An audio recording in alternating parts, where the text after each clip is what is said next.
I keep Storm Shadow right next to me because, you know, I'm actually a Storm Shadow fan. Do you have one within, like, gripping distance? Yes. Yeah. Swear to God, I do have one. Like, you sure about that? I just cleared off my desk because of moving everything. I swear to God, there's one here. He still can't find it. Okay, we'll rip open into it up. it. Rip into it! All right, guy, this is for you. Sorry, because I love you. card art. I have to, Augie. I'm sorry. It's nuts. See how thin? Right here? There's a crease here. Walmart says, oh, collector's item? Here you go. All right. Kick it.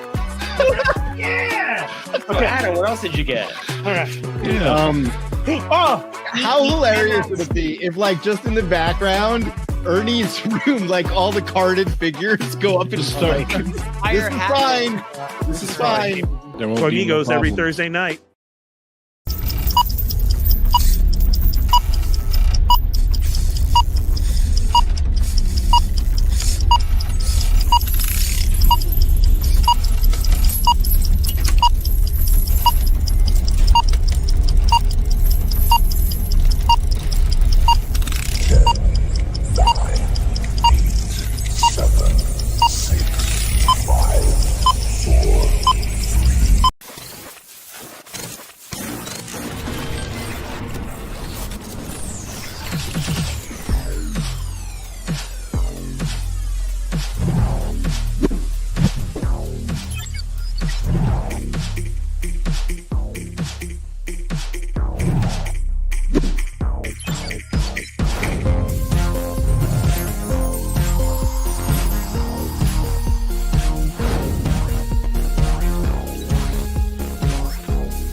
Hey guys, what's up? Hello, and welcome to another episode of the Fallen Fett Chronicles. That's right, it's episode 139. We are slamming into summer. We just had another PLE.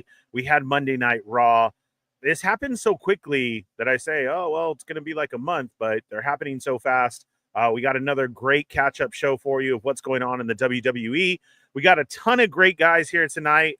People will be stopping by later, hopping in when they can. And you know what? I just want to hit this comment right off the bat because this already made my day. Dudley Do Right. Yo, what up, family? Don't watch wrestling, but I love and support y'all. Thank you very much. That's what it's all about. I greatly appreciate you, and we love you too. I just wanted to get that out of the way before I forgot about it. How are you? It is another week. I am doing a lot better. It is hot still. I don't like it. I don't like it. I don't like it. I don't like it. But we're doing okay. Need to hit up Disney. We will be hitting up Disney this weekend. I will be loading up videos and stuff from that as well.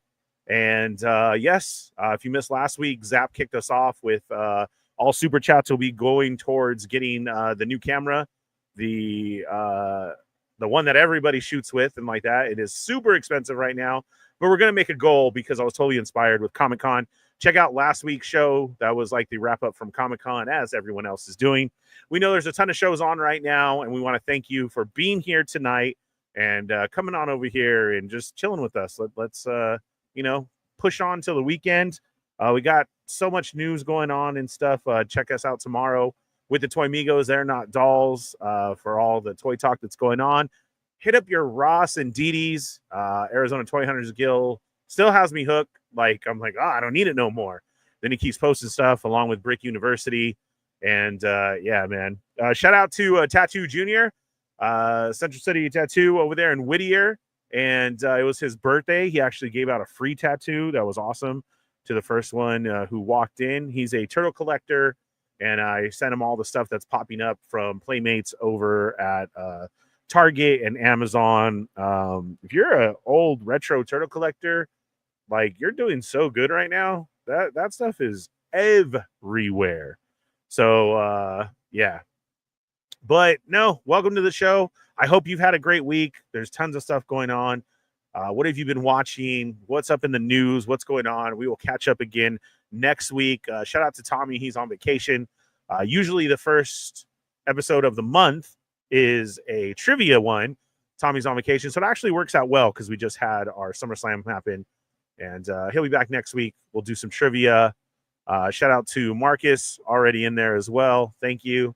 And we'll jump right in. We'll bring the guys on, and then we will check out who's here in the cargo hold tonight in the Federation, and then we'll jump right in. So, of course, man, I couldn't make this all possible without my man, the Hound. What's up, Hound? Yo, what up, baby? How are you? We are back up. We are cooking. Yeah. After a great weekend, and then a very weird finish. Yeah. Very controversial, but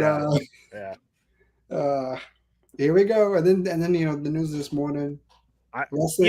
Wrestling never stops getting crazy. So we'll get into that as well. So we'll talk about it all right now. Let's bring the other fellows in as well. But Wrestling Hound, thank you for all the notes and everything that you sent over and everything to get us there. Hound will be leading the way tonight as far as the match setup and everything. We're going to go over what we thought. We'll catch up to state. We'll do some news and sit back and enjoy the show. Go grab yourself something to drink. Don't forget, following right after the Sarlacc Digest with huge news. They're giving away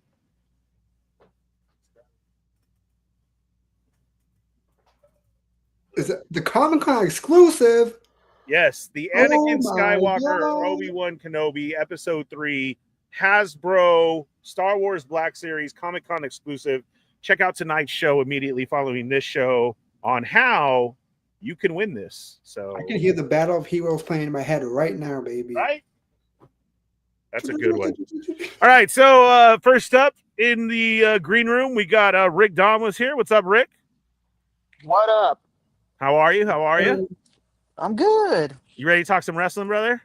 Hell yeah. There's so much that happened. I couldn't even believe that that announcement today.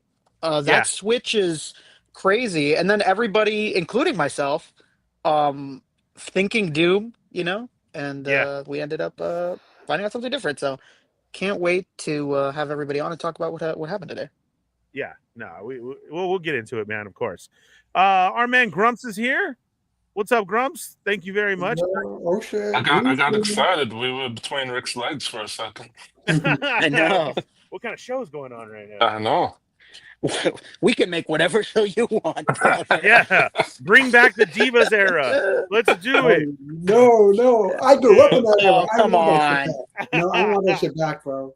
Wow, hey, Grumps, they weren't how that are you? bad. I'm good. How are you guys? We're doing good, man. Happy to get together and talk some wrestling right now. Push us through. There was so much that happened, so much news. We had our very first ever 2-day SummerSlam. And I think it went well. Bunch of crazy surprises. The only thing with that now, it's kind of like a Marvel movie, right? We expect the end credits to wait around and something to happen, right?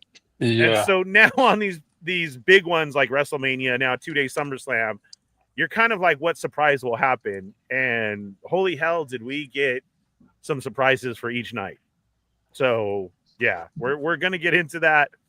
It was crazy, but just overall, let's do a 1 through 10. Hound, how did you feel SummerSlam was? I feel like it was all right. I did enjoy it. I know the overwhelming consensus, at least from the WWE side, is that this pay-per-view will seem to be like an apology for WrestleMania. But I mean, I enjoyed WrestleMania. I know a lot of people didn't, especially the shipment event with Cena. They did definitely fix that. But overall, I'd give it like an 8, like a 7. Okay. All right, sounds good. Grumps? With Hound, I could give it an 8. All right, nice. There was a lot of strong matches, strong wrestling. Cool. I felt like so. Yeah, and I don't know, Rick, are you still with us? Yeah, I'm still. I wanted to wait before I left. You know what's funny? You go ahead. It's not to sound like a go along, but yeah, an 8. I'd say like it was really solid. Some things I would have changed, some things I wasn't a fan of, but overall pretty good. And I feel like both nights were ended with a pretty good surprise. Yeah, we were definitely there. So yeah, I would give it the same. Go ahead, Rick, if you want to switch. Go ahead. We're going to hit up the Federation right now. But I thought so too. An 8 for those of you part of the Federation in the chat right now, and you were able to check it out. What was yours? What number did you give it? So first up, we got what's up, Grumps?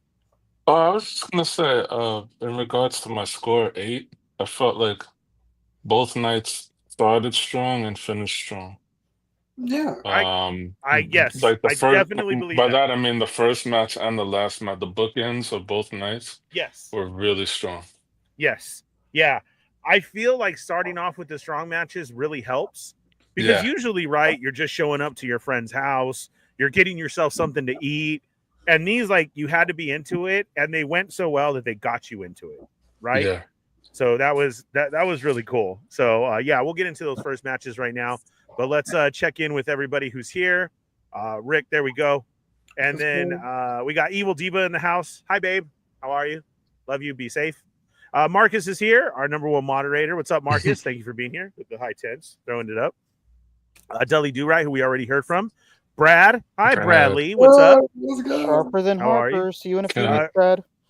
Cap Lives, we talking wrestling? Yes, we are. Welcome to the show. It's Marvel Kicks. Oh, I didn't sign into my other YouTube. Oh, what's up, Kicks? Because I was too. I was like, oh, cool. Dudley Do-Right, a brand new follower with a great comment. Kicks, you make me blush. Follow from your burner accounts, right, everybody? yeah. All your burner accounts, just hit that subscribe button right now. Then come back and go ahead and use your real name. It's fine. Yes, Grumps is here tonight. Let's see. Moocher's in the house. What's up, Moocher? Over there getting things ready for the Sarlacc and the big reveal of our giveaway that's going on over there. That will be happening right after here. All the links are below, of course. And again, always, we are sponsored by Tashi Station Emporium for all your figure stand needs. Go on over there and order like just big packs and make your figure stand up the correct way. Let's see. Marcus wants to know, did you get a haircut, Hound? I mean, yeah. I had like super long hair. So now he looked like Stone Cold in the beginning, huh, Hound?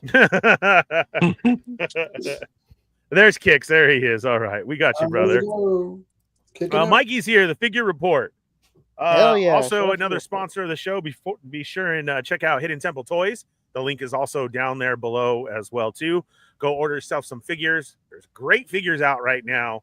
We have lots to talk about tomorrow on Toymigos, especially that Walmart stuff where basically I've been harassing the lady every day. And she finally talked to me today and was like, oh, okay.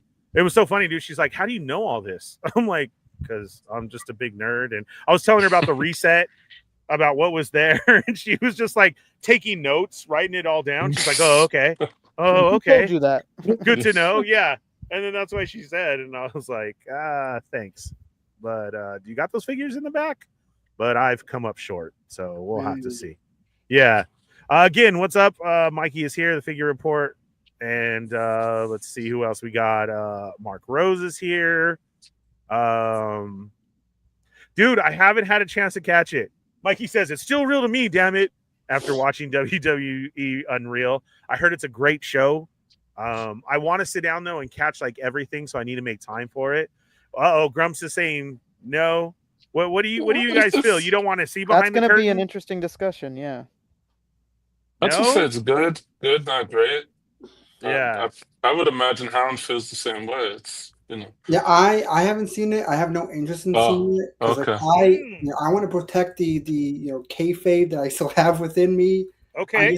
I just don't like them peeling back the curtain, at least by this much. There's still some things behind the curtain, but it's still like it's cool, but like I just don't know if you should reveal it out and stuff. Like it kind of feels like they're trying to make Raw like a specific like a TV show, like a reality show. I know it's a show, but like they want it seems like they want to like try and win like an award or something. So like to show, hey, we have a writer's room, we have this, we have actors, our wrestlers are actors, and like blah blah blah. Like no, like I just will say I don't think there's anything there that you don't already know. True. That's true. That's true. It's always what we've all talked about and always all speculated, right? Now it was just right there in front of us. So I get that. Yeah. Let's see. Go ahead, Rick. I was gonna say I don't think there's anything wrong with a fan not being into it. However, I have a big problem with a lot of these wrestlers, especially Bully Ray, who's acting like it's the end of the world, it's breaking kayfabe. He's on a show that breaks kayfabe. He's on LFG every week that completely does the exact same thing. So, a fan not being into it because they just don't want to break the illusion, completely understand. That's fine. But Bully Ray over here and all these wrestlers that participate in a show that's exactly the same and acting like this is terrible for the business. Like, you do it already.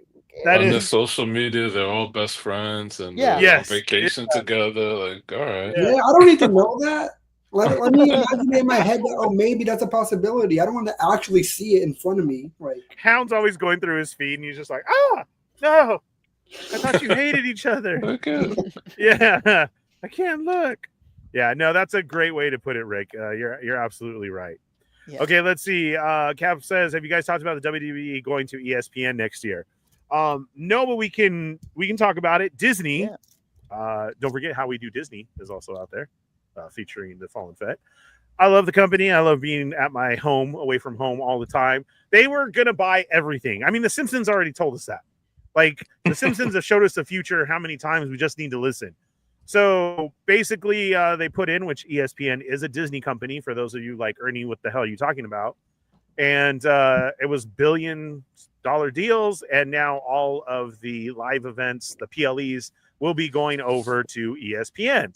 So lots of people were like flipped out about this because that's $30, right? I mean, we know the days of old cable, and that was it. And then everybody had a black box, and now everybody streams, and it's like you have to pay for this service, that service. And at this point, we are way over the price of cable with how much everybody streams now. If you were to put together all your stuff and everything. But with that being said, I mean, we're still in the teens as far as like $16 Netflix, $14 Disney. It all depends on what you have, right? So to come out and say $30, that is pretty hefty. But ESPN shows a lot of sports. But also on the other end of that, if you are still one who has a contract with cable and ESPN is in your mix, then you already have it. Like you don't have to buy ESPN.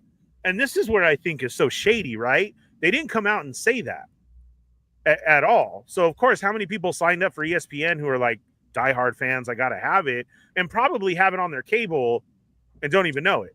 Now you got yourself another subscription, and I'm sure that's happened a lot today and is going to happen a lot after, right? Yeah. But just if you're into cable, check your cable provider and see if you have ESPN, and that will be a way as well too. I know when you stream, there's all these different ESPN ones, but it is going to be a hinder. But for now, that's in 2026. We don't have an exact date, right? But for now, we'll just keep watching until the end and see what the next news is, right? I mean, yeah. Are you guys going to make that $30 jump right away? Hell no. Like maybe for the big four, but I'm way too used to over like 10 plus years at this point of like, paying like from $9.99 with the WWE Network and not to like whatever, like $7.99 with the cock. It's like I'm too used to it at this point. What happened to the WWE Network? Like they started this all. Yeah, like their own streaming channel, their own buy into us and we'll show it to you. Go ahead. I was just gonna say, while you were talking, Ernie, I was thinking about it. Like, it's really smart what they did. They pieced it all out. They're getting Peacock money. They're getting Netflix money. Yeah. They're getting what network is SmackDown on? USA. USA. They're getting USA money. And now the library still stays with the cock, as far as I know. Yeah. And the PLEs will go with ESPN. They also have money with A&E. A&E does like their reality TV series, right? So they they split it up and they're getting money all over the place. We also have joining us the incredible Art with Toys. Rick is in the house. Double Ricks? Dang. Double Ricks and Tomato. It's crazy. Between two Ricks. Just like Snake Eyes. Between two Ricks. Really should look Spider-Man. Yeah, there it is right there. What up, Rick? What's going on, guys? I know you wanted to join for so long. Thanks for hopping on when you could. That's awesome. We're just barely getting into it, man. We were just talking about the ESPN thing, how we feel about it. You know, the whole $29.99. I was letting the guys know, everybody in the chat, if you do have cable and it's ESPN is in part of your package, you should be okay right now. But it's kind of like Grumps just broke it down. I mean, they still have the monopoly of getting you no matter what, right? We've all signed up for all these different channels and all these different streaming, so they got us, you know. I think we'll just have to wait for 26 and see what it is. Yeah. But thanks for joining us, man. We're just finishing up the chat right now, and we'll get into how it went. But real quick, we already gave our numbers. We were a solid 8 all the way around out of a 1 through 10. How do you feel SummerSlam went? This 2-day event.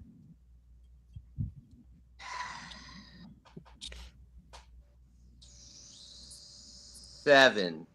A 7? Maybe That's pretty solid. Maybe between 6 and 7. Okay.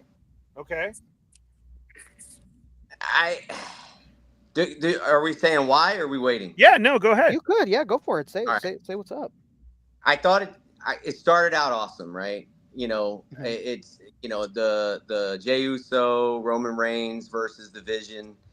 The entry, you know, like Jay coming through the crowd like usual, but just there was like this energy, right? And a part where he stops and he just like looks at the stadium full of people. And I remember, you know, telling my daughter, I'm like, imagine that feeling for him, right? Yeah, like this dude has worked his way up, you know, through the tag team ranks and everything. And he's obviously he's over as a just an individual wrestler. And by the way, we went to the panel at Comic-Con. The dude is an amazing person. Just just seems like a genuinely nice guy. And I just feel like I'm not a fan of the Seth Rollins thing at the end. I feel like I truly hope in my heart of hearts they have something big for CM Punk planned, because he's worked hard for that moment. Obviously with that drama that he had with WWE, and then, you know, leaving for 10 years and coming back, and just to see him sitting there holding the belt almost in tears, and then just to, you know, he was in tears. These guys know what's going to happen, but it's just like, man, dude, like, I don't know. And well, it's the feeling, just as you described with Jay, him taking and stopping and taking that moment. You can feel it. You know, he's really feeling it. There's some of that stuff that ain't in the script, right? And I feel like that's one of those moments, you know, like that, where they told Dom to run back to the ring, you know, and take your flowers, dude, because they're giving it to you. And him sitting there with the belts, I do feel like that. I do feel like those were real tears. Like that's an accomplishment. Right. Yeah. You know? And it's just like, if you're going to do that, what I would have liked to have seen, and again, I feel like we're building up to this whole, you know, almost like in the 90s or whatever, you had the reign of DX and, you know, who they're associated with. And I remember being so frustrated at a lot of those, you know, even just the regular stuff on, you know, the Raws on USA and whatnot, and just waiting for that moment, right? And then over and over again, I'm watching these guys, you know, the faces get beat up, or the guys are like getting beat up. Just to savor, I guess maybe to savor that moment more when finally like the tables turn. What I would have liked though is in day 2 when Becky Lynch fought, I would have loved to see old school CM Punk come out, you know, because especially as a heel, no one trolls better than CM Punk. Like, remember when he came out during Paul Bearer's memorial? That was crazy. You know what I mean? And like, it would have been cool to see him come out. And even if he came out on stage and was a distraction and Becky pushed him and then gets rolled up for a pin, and then he cost, you know, Seth Rollins' wife her belt. And then the next night on Raw, if he would have came out and did something that helped LA Knight steal the belt away from Seth, I just feel like it would have been cool. You know what I mean? More to the story. Yeah, you know what I mean? As much as Becky and Seth talk about each other, I'm really surprised that we haven't had that. when Yeah, me Seth too. started making this faction of the Vision, as they're called now, I really thought that she was going to be part of it. Remember, girls, we talked about that a couple months ago. Like, it seems like Becky's going to be right there with them. Wow, that'd be cool. And they still haven't done it. They keep talking about each other, which, damn, she disrespected the Bellas. Oh, man. And you know, and the big thing is that she's not a wrestler that needs that belt.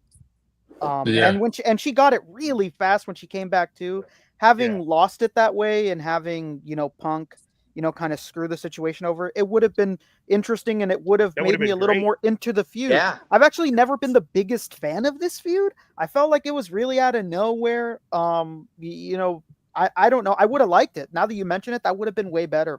Yeah, I would have been much more into just it. like, hey man, you first of all, you faked an injury to gain this upper hand. You waited till I had this knockdown drag out match with Gunther, right? You know, you could see it, like the dude was physically tired, right? Yeah. You know what I mean? Yeah. And then you came out and just you whacked me with the briefcase a couple times and took the belt from me. Okay, now I'm going to destroy everything around you piece by piece, right? Oh, man. Who helped you with this illusion? Your wife. Boom. Take him out. You know. But like, what pisses me off, right? And I'll quit rambling. I'll get off my high horse. But what pisses me off, we go to Raw. Punk comes out, interferes with the match, disqualification, right? They beat the this could have been another really cool ending. The Vision's rolling off stage. Here comes Roman's music. It would have been so dope. Roman comes out, wreck shop just enough to where Punk and Knight can gather themselves, and then they clear the ring, right? Just like old school Austin and Rock, when they would clear a ring and they'd stand side by side. And even though they weren't really friends, they were like, you know, come on, you know, you saw Austin like on the ropes, like, come on, bring, you know, get back in here, right? And just to see them clear it out and then be like, essentially, you know, 3-on-3, right? You bring your boys, come on into the ring. I just feel like that would have been dope, but like, I don't know about you guys, I'm so sick and tired of seeing Roman Reigns get jumped. Like, it's starting to get old. Like, you know what I mean? It's just like, dude, all right, man. Like, we've seen this, like, you know, over and over again. Well, they like, changed it now. Now his shoes are getting stolen. Yeah, I was about to say now it's because it became a meme. So now that it's a meme, they don't want it to stop. They think that like, oh, the internet really thinks this is funny. I think it's Let's funny. not stop. So I'll tell you what, the very first time it happened, I thought he was going to throw him in the crowd. My heart hurt. I thought he was going to throw him in the crowd, and I was like, holy shit. No, he's not going to do this right now. But he kept him, so yeah. No, I mean the Shula Fala and the tribal thief thing is really it's cool, right? It's and funny. Maybe the first time, okay, cool. You got the shoes, you're wearing them around, but yeah. For me, it just would have been. It's just like it would have been cool to see like those guys shoulder to shoulder, even though they don't have much, they don't love for each other. You know, they you know, kind of like, hey, come back in the ring. Like, you want to do this? Let's go. And then they could have cut it off at that point. But I will say this: you notice that Roman doesn't wear real heat when his shoes get stolen. He's wearing I was telling my boys, I was telling Cap Lives the OG stuff. I was telling Cap Lives, you know, he's getting his shoes stolen because he's wearing these funny ass shoes. And he's not wearing any of like his custom like 12s or anything like that. He's wearing something funny every time. He's wearing the Ernie Ross specials. Yeah. They went down and they picked them out. They said, "Oh, these ones are 40. Let's take these right now, and he can wear these right now." That's what I told him. I said, "You know, he's getting jumped because those shoes ain't that special." It's it's a dead giveaway right now, right? We know better in this day and age. Yeah, that's hilarious. All right, well. That sounds good, Rick. I know you can only stick around for a while, so I wanted you to go ahead and get your piece out. But we're going to finish these comments, and we'll get into every match real quick. We're going to break them down, give our thoughts, and then we'll just move right on to the next. That sound good, guys? Yeah, sounds good. Let's do it. All right. So Bradley says he's also been bothering his Walmart every morning for Crystal Ball. I'll tell you what.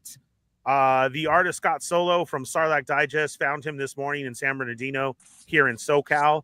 There was 6 on the shelf, a solid case. Hell yeah. So again, check your Walmarts. I need one. I'm looking for the clear John Cena because mine got canceled, and I want the Game Reverse 2-pack. So that's what I've been going for. But I didn't know Crystal Ball was going to show up as well too, and he's there 6 deep. So that's a good sign. Yeah. What's up, Chewy? No chewings in the house. What's good, all? Welcome to the show. Hey, Thanks what for up, being Chewy? here. Capitalist says, bring back tough enough for reals. It's like going back to the old pay-per-view model. When I was a kid, my parents ordered WrestleMania, SummerSlam, and one more random pay-per-view for the year. It was exciting. I knew what friend's house I was going to. Like, we saw the commercials. We'd get pizza. His mom always got it. It was a great time. Now, did he scare me with how crazy he got? Yes. But I was watching SummerSlam and WrestleMania for free as a kid. You know what I'm saying? He was one of those kids who liked to throw things, and I was like, I was in a thrift shop the other day, and I saw one of those old school like cable boxes. You know what I mean? Yeah. The black box. I almost bought it. Like that black box, man. Yeah. I'm like, man, I wonder if this was de-scrambled. I was gonna say, imagine if you bought it, dude, and everything was back on. Like you just didn't tell nobody. It was stuck in the 90s. There's a modern version of that box. You can buy them at the flea right now. Yeah, there's a new version of it. They're all over TikTok as well too. I know a guy who has 2 of them. So there you go. Yeah, they work very well. That's another topic for off the show that we can talk about amongst each other. Yes. That moment of going to school and sitting at the table and going, damn, I'm also going to buy SummerSlam this month. Yeah. And then you look around the table and then you hear like, oh, my dad's buying SummerSlam. And you're like, really? Yeah. I have 3 weeks to make friendship with this man right now. Yeah. You start hitting them with like, dude, you want the rest of these fries? Yeah. I'm not going to eat them. You forgot Mr. Smith's homework? Oh my God. Well, here's my sheet. Just copy it real quick. Yeah, man. Oh man, I live over here. Where do you live at? You start to think about how the bike situation. Like I could bike it there. I could make it there. You start doing the pity party thing. Man, I want to watch WrestleMania. Yeah. I can't wait to see Steve Blackman, man. Come on. I can't watch WrestleMania, but my dad said that we'll get SummerSlam, so I guess I just have to wait. Trying to throw out like a compromise there. If you want SummerSlam, you come to my house. But I mean, whatever. Survivor Series, I don't know, your house, whatever. Whatever you want to do. Whatever you want to do. What's up? It's a Rick from Marvel Kicks. He was here. Hey, all on vacation with the family, but wanted to pop in and say hi. See you next week. I'll have some new trivia ready. Cool. Thank you, Tommy. Cap says, my problem with Seth's cash-in was Punk was just staying in the ring. Could have at least had Braun hit him with the spear. He came by himself. Yeah. That is smart. You'll get that moment when the good guys unite against the Vision when they confirm War Games in November. Yeah, it could be. Zion's here with that fellas just got off work. We talking wrestling? Yes, we are. Remember to hit that thumbs up, please, for everyone. Y'all got me wanting to watch wrestling. Kicks, that's why it is, dude. This is our soap opera. This is our therapy to go ahead and we are here. All right, now we can get beautiful magistry between theater and athleticism. Hey, Augie. What up, Augie? Augie's Hell able yeah. to make What this up, one Augie? because it was SummerSlam a 2-dayer. The house is full. We can get into this. Augie, just a real quick, a 1 through 10. What did you give the 2-day SummerSlam? Ooh, day 1, 7, day 2, 8.5. Nice. Okay. All right. I enjoyed it. We're going to have Hound tell us each match, just like we did last time. We'll get into it. We'll break it down, say our pros and cons. We can all just jump in and talk, and we'll go to the next one, and we'll just catch up on things. He sounds good? Yeah. All right, Hound. Who did we have first? And I appear. Our first match of the night was the Jey Uso, Yeet, and Roman versus The Vision. Mm-hmm. Yep. Which, Grumps brought this up earlier, I felt with that solid start was cool. Because it gets you hyped, right? Yeah. Like I was saying, usually those starts are a little bit slow. You can go get the rest of your food. You can check on your barbecue. You can call up and see who else is watching, right? But we were thrown right in, especially, with Roman and Jay. And I was just like, oh, this is how we're starting. All right. Wow. It was a good match. And I feel, though, that it was the match just to give us that hype, right? Yeah. And that's how it felt. Now, I know that Braun hurt himself, but I didn't know where that was. Did you guys catch that at all? Because No. I didn't see that till today. That something on the table. Yeah, Was he was wearing that knee brace later on that night. Yeah, he was hopping that's around right, at the yes. end. He was iced up. Yeah, he was iced up. When he came out night 2 after Seth got the or no, when he came out the end of the night, he Yeah. had that brace on his leg. His whole leg was taped up. Something happened. I thought it was a good start. I know you mentioned it earlier. Yes, Jay is now over because at first, right, they wait for Roman. They give Roman all the pops. And now I love the respect that Roman's giving to his cousin and allowing them to get both, right? He's just sitting back. He's playing around with it like they do.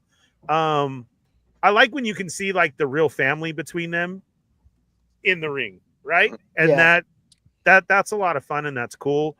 You know, growing up in a family like that and this is your life, you've had to have all these moments. And it just, to me, I don't know about you guys, but Roman looking at him and allowing all that felt like one of those proud moments to me. Like, dang, boy, you did it. And I'm here to witness it with you. Let's have fun. And, now it's time to bring Jimmy along. Yes. And he's starting, right? He's starting, especially getting in with what's his name. But I think he'll get there. With Fatu. So we'll see. But I thought it was a solid start. How about you guys? Man, Roman took quite a spill. Let's go. Real quick, Roman is back. Over him. When he jumped over him? That dive. Yeah. Woo. I didn't know he could jump that Roman high. is back, baby. Let's go. The Roman that I grew up with. I felt like they caught him good, though. God, we're right? so old. Yeah, they did a good job catching at least. He Well, he was did a able nice to job turn. rolling his arm up too, because like he was going down with his hand and he rolled his arm up. Like it could have been bad. I didn't know he could go that far. that was pretty crazy. Dude, there's one clip where he Superman punches is it Bronson, and he's like he's up there, like, because Bronson Reed was on the turnbuckle, like, and he runs up and like catches him on the top of the turnbuckle. I was surprised, like, to your point, as big as he is, he got up. Yeah. He does, and I thought it was good. Speaking of Bronson real quick, I do want to make the point, you got to give it to that guy, because I don't know about you guys, but any type of injury or you fucked up and done something, I'm scared after that. I don't want to do it. This dude busted both of his ankles, and he's still running. He's still doing jump. And I'll tell you what, dude, I don't know how nobody catches it, but I love when he jumps and he does the it's like the T-Rex arms. I don't know why he does that, but I love the shit out of it, and I laugh every time. But I got to give him his props, because I feel like there's always that second of, like, he says a prayer or something, like, here we go. And then he runs or he jumps, like, please don't happen again. Please don't happen again. But I feel like that was so quick. He had the injury. They brought him back, and here he is doing everything the same. So I like to see that kind of without the fear, right? So that was cool. I love that part. Yeah, that was a good beginning. A little bit surprising that was first. I remember I was very surprised. I was watching it with the homies on Discord. God, I don't remember who it was. And one of them, well, we were on the second match, and they're like, God, I can't wait for the Roman and Braun Breaker. And I was like, man, that's over. Oh. And they're like, what? That was the first match? And I was like, yeah. Like, oh, fuck. I don't remember who it was, but they were like, I can't believe that was first. It got me hyped. It was, I'm very happy it was first, because then it allowed my boy CM Punk to main event SummerSlam once again. Very happy, great match. Happy to see this version of Roman again after being away for so long. He hasn't been this. He hasn't moved this fast since Obama was president. Like, legit. I swear. I could feel Obama in this stadium tonight. Like, I love the progression of Roman's character actually, progressing and changing. Because, like, what I didn't like about last year's War Games, when he came back, he was still the same, and he never really apologized to Jay.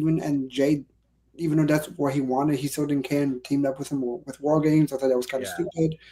But now it seems like, okay, now we're working towards something. Now they're doing at least something. So, like him doing the again and the Yi, it's great. So he looks like he's in the best shape he's been in years too. Yeah, he looks good, man. He looks really good. Yeah. Roman doing that dive surprised me. He hasn't done that in years. And he got far with it. He did. It was great. I was like, oh, holy shit. Yeah. Augie, did you like that first one? Yeah. I was hoping that was the first match, because the women's triple threat crushed it at WrestleMania, and that was the opening match. And I felt like you needed something that would be, if they're gonna do a 2-day event, and that was the card. I felt like there is some disrespect if the World Heavyweight Championship wasn't, the world title wasn't the main event. Yeah. We can't. I don't. Personally, this is the thing with me. I don't think anyone should be above the championship. If you're booking an event, let alone a PLE, a title match should be the main event. Yeah, unless it's like a retirement match, I don't imagine, and I can't think of anything else that would be more important than the championship match being at the end. Like the only time that made sense was Stone Cold and The Kevin Rock. Owens. Mm-hmm. Yeah. No, like when Stone Cold came back. Kevin Owens. Owens. That was something that this is. And always in theater, you want 2 spots. You want to be the last, or you want to be the first. Yeah. So, yeah, you know what's funny is that's Chris Jericho's saying, because like that's one of the biggest things that got him to leave WWE was his placement with the Festival of Friends. He's like, you always want to be first or you want to be last. Like you don't want to be in that middle where because you want to kick things off because you're the one who's responsible for setting the tone for the rest of the night. And a main event that has that same level of energy, and also it's trust. When people are willing, if you're not in the main event spot, when you're in the first, it means that that's trust from management. So they think you're going to kill it, and they really want you to kill it in the main event or in the opening. Those are the 2 most important spots.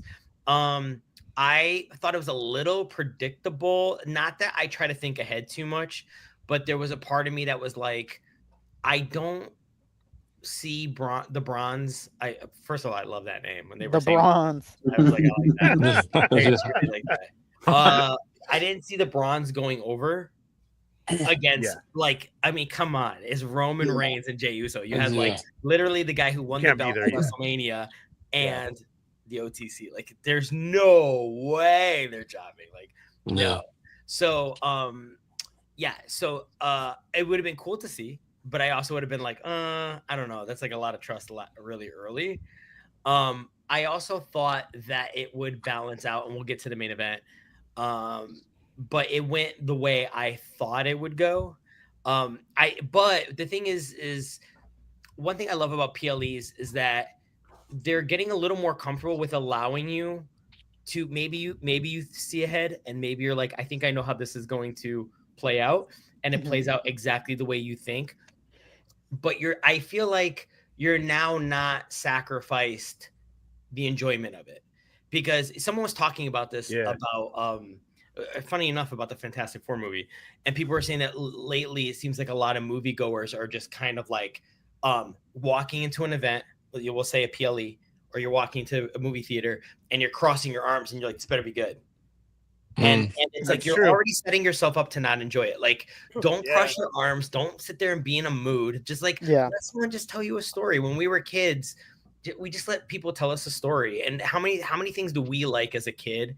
And people are like, are you kidding me? That's trash. And you're just like, oh, come on. Like, you might have just, it might not even have aged well, but you just liked it because you were a kid. And you're Jack, baby. I mean, look at the way people look at us for liking wrestling. I had a whole text chain with Kellyanne last night where she goes, I had texted Cheney in the Becky Lynch promo, and she was like, wait, do you really watch wrestling? And I went, yeah. And she went, no, wait, really? And I was like, I did my senior thesis on pro wrestling. And she's like, you're joking. And I go, I'm not. I really did. Yeah, I did my senior thesis on the WWE. You know, I did my senior thesis on Dusty Rhodes, and it's the only reason I graduated. What was your thesis? It was supposed to be about the American dream and what it means to me. Oh, wow. And you know what I went with? And they didn't want to let me pass. My teacher was like, hey, this is bogus. And thank God she had a countryman as her like teaching assistant, or like her secondary teacher or whatever. And he's like, and he tells her, man, Dusty Rhodes is the real deal. I'd let him pass. And she's like, you don't know what he means to people in the South. And she was like, all right, I guess. Like, and he was the one that graded it and let me go. It's the talk of the school. Like, can you believe this guy made it with a wrestling paper? I was like, I don't know what to say about the American dream. Like, all my classmates were like, obviously all Latinos too, and they all did the immigration thing. I was like, God, like that's gonna be so tiring. And I just thought American dream, Dusty Rhodes. And I sat there for hours and did Dusty Rhodes, and she was, if you could have seen her face, she was so mad. Like, this is a joke. I was like, it's Dusty Rhodes. You talking about, baby? Yeah. American dream. Talking about hard times. I had a professor tell me, she was like, well, what are you into? And I was in theater, and I was like, oh, I'm really into wrestling. And my roommate, funny enough, is like an indie wrestler now. And she was like, what was that? Let's go. Yeah. So I was like, I didn't know. She was like, well, why don't you just write about wrestling? And I was like, well, I got to make it about theater. So I just kind of tie it together. But wrestling is theater. I was just trying to make a connection. And then she was the one who came up with the idea of like find, Aristotle, like old time theater people. And Aristotle wrote about the elements of drama. And it was just like, does WWE fulfill does it fulfill the elements of drama as defined by Aristotle? And that was my paper. I did a thesis on that. And funny enough, I think my thesis professor was a lesbian, and I put in so many visuals of like Trish Stratus and Jacqueline and Who are these? How they started on the Sable Road, but then they got a lot. It was when I was graduating, they were a lot more wrestly. Yeah. It was when the golden era of the women's division was coming in, and I did not know how she was going to take it, but I had a lot of information to get out. So I was just like my oral report was like a mile a minute, and I didn't know how it went until like about 45 minutes later. I was rehearsing a show, and someone came up to me and they said, yeah, Katie Wiss said, we just heard the most amazing, crazy senior thesis of all things wrestling. And I was like, oh, yes, she totally got it. So she said, she's like, I'm like really interested in wrestling now. Like just the idea of understanding how it's theater, understanding how people take it seriously, about how people commit to it like you would commit to being an actor. And it was cool. And like a week later or whatever, like Tough Enough 2 was going on at the time. And I had met John Morrison, and John Morrison wrote his senior thesis on wrestling. And the funny thing is, when I moved to LA, I ran into him like might have been like 10 years later. This is when he was in Lucha Underground. Okay, yeah. I ran into him in Lucha Underground. He had come back to LA. John Morrison actually lives like a block from me. I think I've said this before, but I've seen him. I'm driving up the street. I see him getting in his car. So I told him, I said, I don't know if you remember me, but I met you in New York, and we were talking about your senior thesis. And he goes, and you wrote one too. And we both wrote about WWE. And I was like, okay, you remember? He goes, I don't remember you specifically, like your face, but I remember that conversation, like meeting a fan who also wrote. So I thought that was pretty cool. And but yeah, like, and yes, I did say they fulfill the elements of drama, but it's different. But yeah, I think going back to Roman Reigns, this like that spectacle. So when I wrote my paper, I wrote about how spectacle in Aristotle is the least most important, but in WWE, spectacle is the most important. So it goes back to what you were saying about Chris Jericho saying the best spot is the first or the last. Yep. That it's exactly where I thought it would be on the card. It played out exactly the way but just because that was predictable to me does not dampen like the way to tell a story. To me, it's like when I was watching the golden era of NXT, they're teaching them how to tell a story. So all of that stuff is really predictable. The only thing that they do now that I love is there is like a main event swerve somewhere. And I think because we've been shocked so many times in NXT, we now expect them now. But it doesn't mean just because I know what's going to happen, it doesn't mean I don't enjoy it. I thought the match was amazing. I thought the match was really fun. It played out exactly the way I thought it would go, and I was entertained. It's comfort food. Okay, I accept it. Why not? We're stressed enough in life. And there's always the journey to the end of a match too. The spots they hit. There's things in between that you might not expect that get you hyped, or they take you for a little bit. You never know. Yeah. So even if you can predict the end of every single match, how you get there is also just as important, I think, as the end result at times. Just because something's predictable doesn't mean it's bad. Yeah. And that was the problem that Vince had a lot, because like even with the, as Augie was saying, the world champion should always be the main event unless there's like something like crazy, and Vince most of the time would always never have like the champions as the main event, or at least certain people as champion never really had like a main event match. So That's something that like other companies are doing really well right now. Or the championship, the main titles are always the main event. So I really hope that we can keep on doing this by having the title be the main event, be like the thing that people go there for. So somebody photoshopped Vince there at SummerSlam and it scared the shit out of me. Oh God! I didn't know. I don't know if you guys saw that, and it was a post, and I was like, no, no way. It was taken down right away. Either by the end of the year during Cena's final match, or next year he'll be back. You really? I hope you're wrong, because I don't know that I want to support a program that he's I don't miss him at all. If he's gonna bring back the Beast, Vince is coming back. I don't think Vince will be back. Yeah, we'll get into that. I don't think so. What was the second match, Hound? Hey, real quick, I was gonna point out with that match, because Augie, obviously made a good point about it being predictable. Did you notice though, like they kind of almost tried to fool you into not making it predictable, because there was that whole middle part where Bronson Reed and Breaker just dominated, and if it wasn't for that end where Roman pushes Jay out of the way and takes the spear, and then Jay does the super kick and all that, like.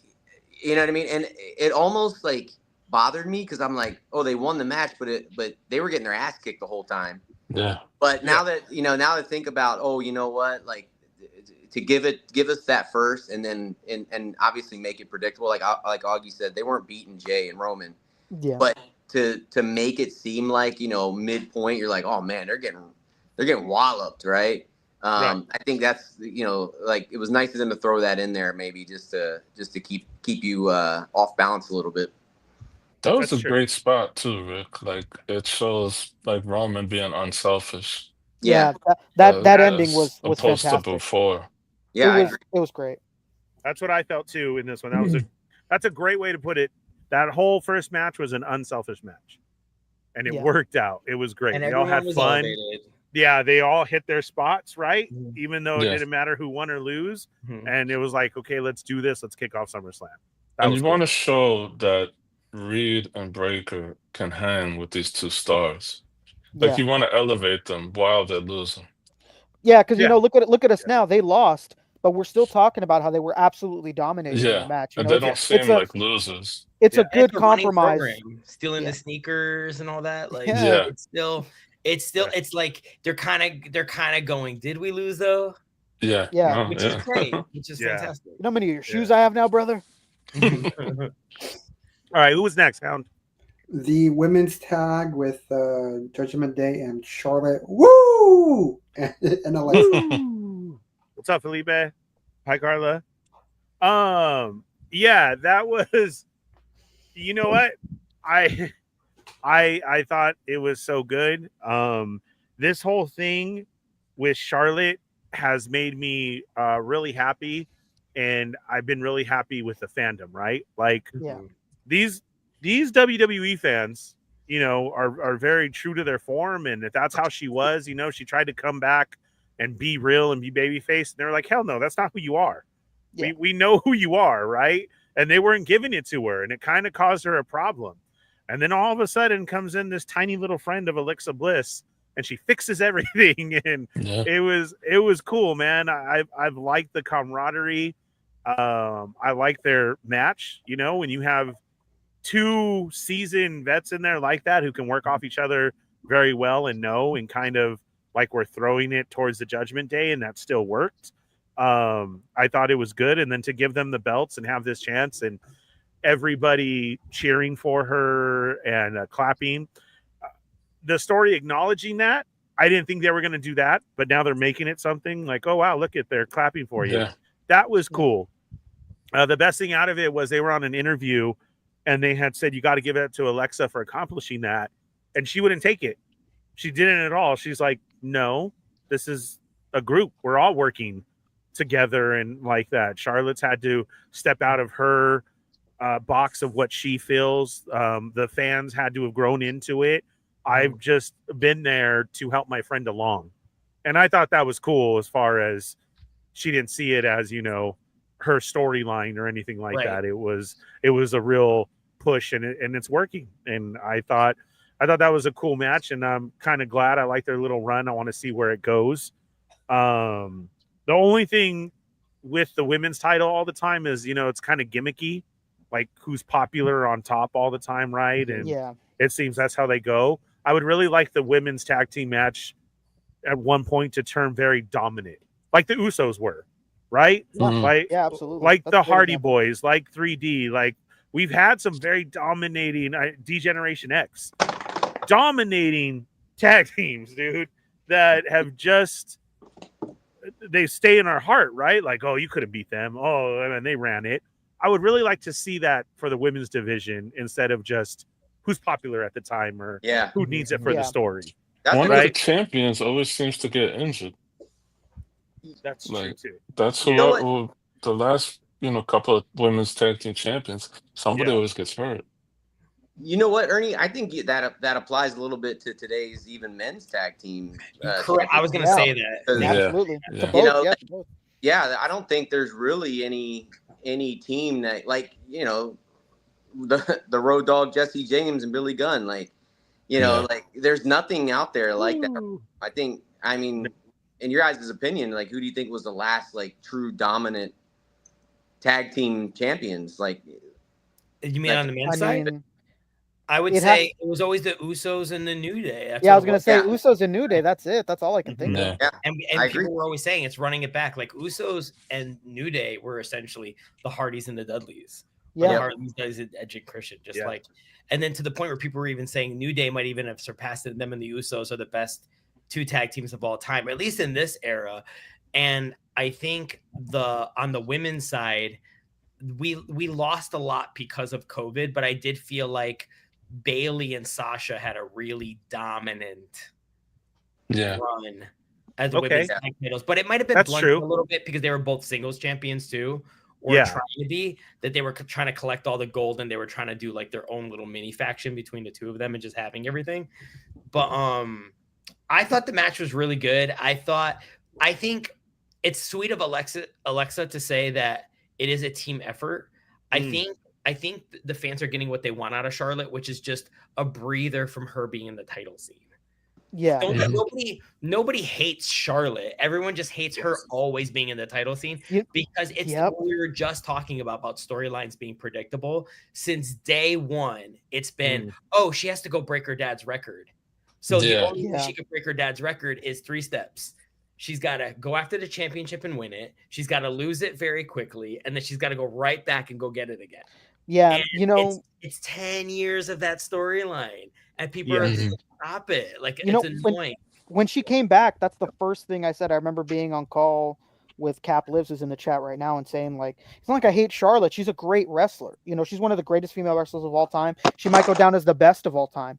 But I hate that when she shows up, every time it's boom, automatic title scene. Like automatically she's in the running, she's fighting for it. But I'm really happy that they completely subverted what I thought was going to happen and just flipped, and she's doing another program right now, because I was really afraid of that Charlotte Flair domination, that I'm going for the title, like you said, has a very short run, 2 to 3 months, and then loses it and then immediately gets it back, just to get those numbers up. I'm really happy that they're not doing that. I'm good with this tag team. I like it. And I like it too. To what Caps Lives was saying, Jade and Bianca, I thought were like the pinnacle dominant tag team. I really believed in them, and they really wanted to learn tag team wrestling. And also, what was really interesting about their dynamic was the fact that Jade looked like a star, but she's green. Yes, like the idea that Bianca could help her, and that the tag division was kind of very appropriate for Jade Cargill, that she can come in, do some spots. She doesn't have the pressure of having to carry a match. It's okay that they pull a Trish on her and got her on TV a little early, and she's learning as she's going, and we all are watching her learn in real time. That's for better or for worse. It's interesting to see, I think. But I always felt that Charlotte, because of that storyline, and also Charlotte trips over herself because we can all see she's insecure in real life. And it bleeds out into her character a little bit. So there's a little bit of that, like when she says, I'm the queen, or like, I'm the world's biggest Nepo baby, when she's backed into a corner and she says things that it's like, you can't then turn around and say, that we need to relate to you or that we don't understand when you're going to turn around on us and say, well, I'm the queen. That's not relatable. And one thing that I will give Alexa Bliss credit is that Charlotte is an amazing wrestler, right? But she did struggle for a very long because of the way they positioned her. It's because of creative, honestly, putting her in a title picture constantly. They put her in this thing where she can't connect to people. Yeah. Alexa Bliss, on the other hand, might not be the best wrestler in the world, but she's got character for days. Her acting's through the roof. She's really entertaining, and she connects like crazy. So putting the two of them together is genius because they balance each other. Charlotte can do the wrestling, and Alexa's got all the character. And the funny thing is that a lot of this had to do with fan reaction because supposedly this weekend was supposed to be Alexa Bliss versus Charlotte. They were never supposed to be tag titles. They were supposed to be in a program together, and now against each other. And now they've pushed it back because earlier on in their careers, Charlotte would be the Raw Women's Champion and Alexa would be SmackDown, or vice versa. They would be on opposite shows, and they would only ever see each other during the Survivor Series. So they enjoy each other, but they just were never in a position to just work together because they were both so strong in their areas that Vince kept them separate on separate shows. So I thought that was always kind of interesting. And I like the fact that because they got rid of, essentially they wiped out the women's tag division, that they were like, well, let's try to do something and kind of rebuild it and kind of let's do single superstars for a while and just see if we can have a story in there. So Charlotte's still going after a belt, but it's not the world title picture. It's like, if she's sitting there saying she's going to wrestle for another 20 years, we don't have to have her break Ric Flair's record now. It doesn't have to be like that. Let it breathe. And I think this storyline has been really helpful for her. And I think there's no better buffer than Alexa Bliss after the pop she got at the Rumble. So they don't have to rush the Wyatt Six thing with Alexa. They don't have to rush Charlotte to the belt. They both get character beats that it's not. Again, we were talking about predictability. Like Charlotte's going to break the record. Alexa Bliss will end up going back to the Wyatts. Great. You don't have to do it tomorrow. Yeah. It's like now we have some time, and it's because of fan reaction, and they could write on the fly and all that kind of stuff. Also, on the other side, I think Roxanne has been killing it, but as someone who does watch NXT, she's been killing it for a very long time. She's very small and sturdy, and she carried the women's division in NXT for a very long time. And for people who don't really watch NXT, like she's like an Asuka or like a Becky Lynch. Like she has the ability, like in the ring, she can tell a story. She puts on amazing matches. She's not afraid to bump, and she's young still. She doesn't really get injured. And Raquel is finally like, she doesn't have to be in Liv Morgan's shadow, and she's taking the notes from Kevin Nash, and she's actually posturing herself like a big dude. And she so listened to Kevin Nash. That's for sure.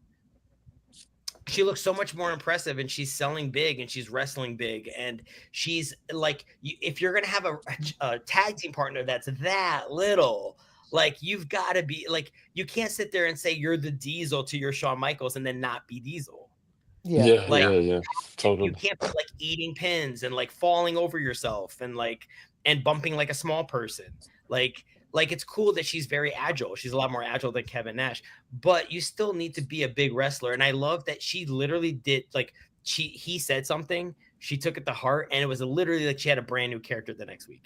And that's who she was at NXT. Something got blunted really bad when Vince got a hold of her, but who we're seeing now is who she was in NXT. I wish she was jacked the way she was. She lost a little bit of her muscle, but she's being appropriate to her size and to her character, and actually adds versatility to the division.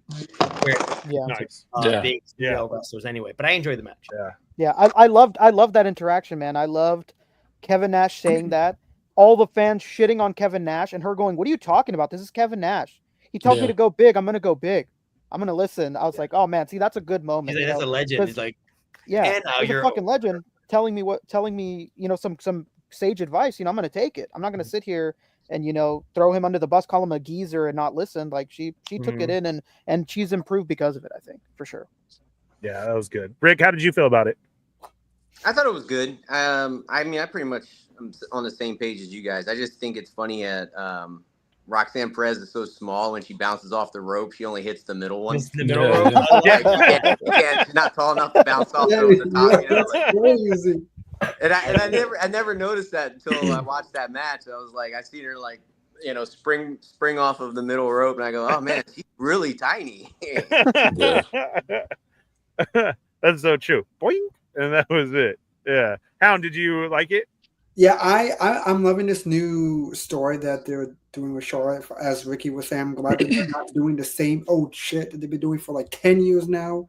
Yeah. Like Charlotte, like, you know, it's so title, but it's so fresh, it's so unique. And you know, Charlotte, you know, she didn't like bury, but like her quest to, you know, get all the titles has definitely dampened some wrestlers in the past, like Sasha Banks. Like she would like win a title and like lose it in her first defense, and that was like the big like meme or joke about it. It was like she could never hold on for a title for more than one defense. You know, thankfully that's been worked out. But anyways, I love Alexa. I love Charlotte. I love this new path. Hopefully they hold on they hold on to these titles for a quite a long time, because we need more strong tag teams. Because this division always feels like it's just clumped together, grabbing all the different pieces of Play-Doh, putting it together, and seeing what works. Yeah. Hopefully this. I hope they hold it too, because both of them being seasoned and champs, like we've all talked about. This, like I was saying, this can actually become something now. Like, yeah, we're going to go after Charlotte and Alexa and show them.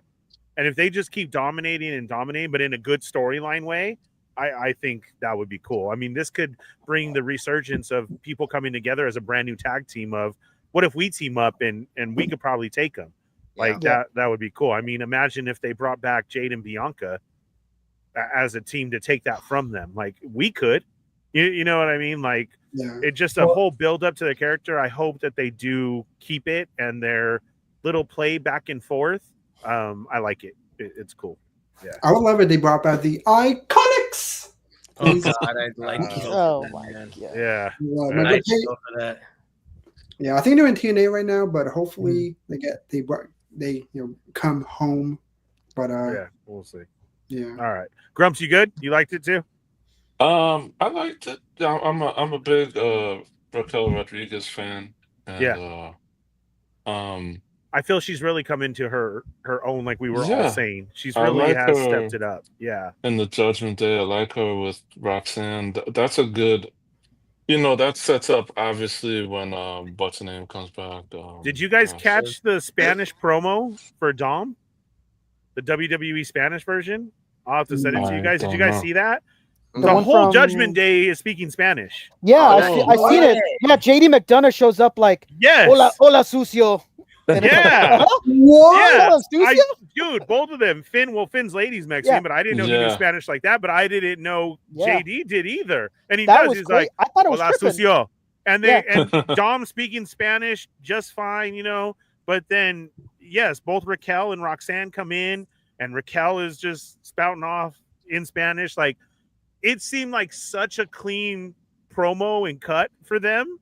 It was nice. I was like, wow, this is crazy. I thought it was a fan. I thought it was a fan dub. I watched it. I was like, okay, whatever. And then I went back and I was like, that sounded like Finn's voice. And then I go back. I was like, what the fuck? It is them. Like, they're really saying it. It was crazy. Did you guys see the thing? Did you guys see the thing of like Dom showing up at AAA? Yes. Yeah. That's what they're talking about, the AAA match. And did you see that Triple H posted it without commentary, like the bare audio, so you could hear the pop? Oh my God. I love it. That was insane. I love it. Tom. Yeah. He's so over. It's unreal. And I love it. He needs to keep it. By the way, what was the next? I want to say this before I forget really quick. So if you guys want to see something old school and toy related, y'all know Pixel Dan? Yeah. So he's a wrestler too. Yeah, he is. I forget. And if you want to see something hilarious, look it up on YouTube. Back when Becky and Charlotte used to feud, there's a part where security tries to pull them apart. Pixel Dan is one of the security guards. And Becky Lynch throws him into the barricade. Wow. It's hilarious. And they were talking about it. He said Charlotte was very quiet and kind of standoffish, and I heard she was very stiff. But Becky was very fun to work with, and she was like, "Hey, do you think I could like throw you into the barricade?" And he's like, "Do it! Oh my god, do it." Yeah, it's hilarious. So yeah, I'll try and find the clip. But yeah, Becky, he bumps for Becky. It's really funny. That's amazing. You'll have to show it, and I'll find the Spanish one. That's cool. Who is up, Hound? Sami Zayn versus Karrion Kross. Sami Zayn and Karrion Kross. That was. Let me go get something to drink. It was too quick for you, huh, Grumps? It was just there. I don't know. I really thought that Sammy was going to take that pipe, and we were going to have a new character break for Sammy, but it didn't happen, and I was like, oh, okay. Karrion Kross is so over with the fan wise, and it's like insane. Yeah, like they were chanting for him after. And they're gonna let him go. Yeah, I guess. Like, yeah, whatever, man. I don't know what they're thinking with that. I don't know. They've kept him in the background, and the fans wanted him, and we get him in 2 PLEs, and then still nothing, and then that was it. And they didn't even. It hasn't even been readdressed yet. No, I mean they talked to Sammy real quick, right? And he was like, "Yeah, I wanted to hit the pipe, but I couldn't. But I'm going to go for that belt." Yeah, and that clip of Triple H is embarrassing, where they're all chanting Kross's name, and he goes, "You guys want Brock? You got him! Oh, you got that man! You got him!" I was like, "Come on, man!" Yeah, it was crazy. Yeah, I like kind of just it was. I don't know. You're right. It was a break moment, like Grump said. Go ahead, Hound. Yeah, I like Kross, but I feel like he's a much better talker than he is a wrestler. I've never really been a fan of him in the ring, even back to his like NXT days when he got that like massive push from Triple H. Like I feel like to me, I've never seen like a match with Karrion that I can be like, wow, that match right there was amazing. He's a great wrestler. I just never really felt that with him. I feel like maybe he could do well with as in a manager role. But like, it doesn't surprise me that they're letting Kross go because I mean, like, yeah, he can, he does some good yapping. Like when you put him in the ring, that's supposed to be the combination. It's really just okay. For that, yeah. Like I'd say him and LA Knight are on like the same level, but I would put LA Knight over Karrion because LA Knight is definitely a much better wrestler than Kross. Definitely a way better talker. So. All right, Grumps, what do you think? I like Kross. I agree with Hound. I like Kross. He's interesting. I guess he's okay. But you can't, you can't let the crowd run the show. Yes, you can. WrestleMania 30, baby. You can't always. And look, it's a crowded roster despite having 2-3 shows. Yeah. I don't think that they've tried it with him for a couple of years now. I don't think there's anything especially that stands out that I don't know. Rick Tom, what do you think? Yeah, that was really short. That was a take a pee break. Yeah. Match. It was. I don't know. There's another match that we'll get into later on that I thought was too short too, but Okay. Yeah, I don't think Karrion has ever been the greatest wrestler, but he's really over with the fans, and I mean, you can't let the inmates run the prison, but it is crazy to me that he's just from what we've heard, and usually these inside sources are most of the time they're pretty true when it comes to these contract disputes, that they're not even looking to come to the table with him. That's kind of crazy. Not giving him the money that he wants, I can understand that. It's business. Sometimes it's not there, but I hear that they've not had a discussion. There's been no meeting. That's what I've they're heard just too. Kind of like, yeah, out of here. That's what's crazy to me. Yeah. So I don't know. It was a very meh type of match, very short, not much emotion to build up off of it. But I mean, it wasn't terrible or anything like that. Like you said, there was moments where I thought that it would go somewhere and it just flat. And what is Sammy doing? Sammy's just like without a home, without a story. Yeah. I don't think anyone takes him seriously for the world title picture at the moment. No. He keeps saying it though.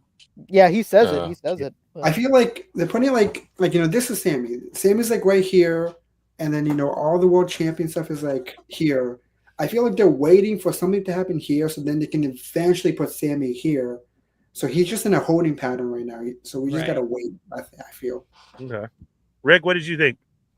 I mean, I think I agree with what you guys are saying. To me, Karrion Kross is like, as a wrestler, he's generic. He's just a generic wrestler. Like, I don't think he does anything that blows me away, that gets me pumped up. Like, for a while, like, when he was trying to create drama backstage and all that stuff, I always like, does this dude ever wrestle? Yeah. And then finally, they started having him wrestle. So I don't know. I don't mind it. Sammy is like, I don't think Sammy does anything in the ring really exciting either. I mean, I like the Halua kick it's kind of boring to me. It looks funny. Like, we always laugh when he does it because it just looks kind of weird. But I mean, there's parts where I think what the thing that's endearing about Sammy is he's lovable. Like, there's something about him, whether it was him trying to be part of the bloodline or, him kind of reconnecting and telling Roman that he really, you really love me and all that stuff. And, he kind of being part of the family, to the point where when Stephanie McMahon did that interview with the bloodline, he was there. Yeah. You know what I mean? So, I get it. Like, he can't always be a part of that, but I think what you guys are saying is spot on. Like, he had some momentum, right? When he had the Intercontinental Championship, and then then he challenged Gunther, and he was at the time, I think, was one of the only people to beat Gunther. Yeah, it just seemed like it just nosedives, and now he's like Hound said, he was in a holding pattern, and now he's just there. You know what I mean? So I think you were spot on, Hound. Like, he's just kind of like holding until something else happens to where he could be inserted into that situation.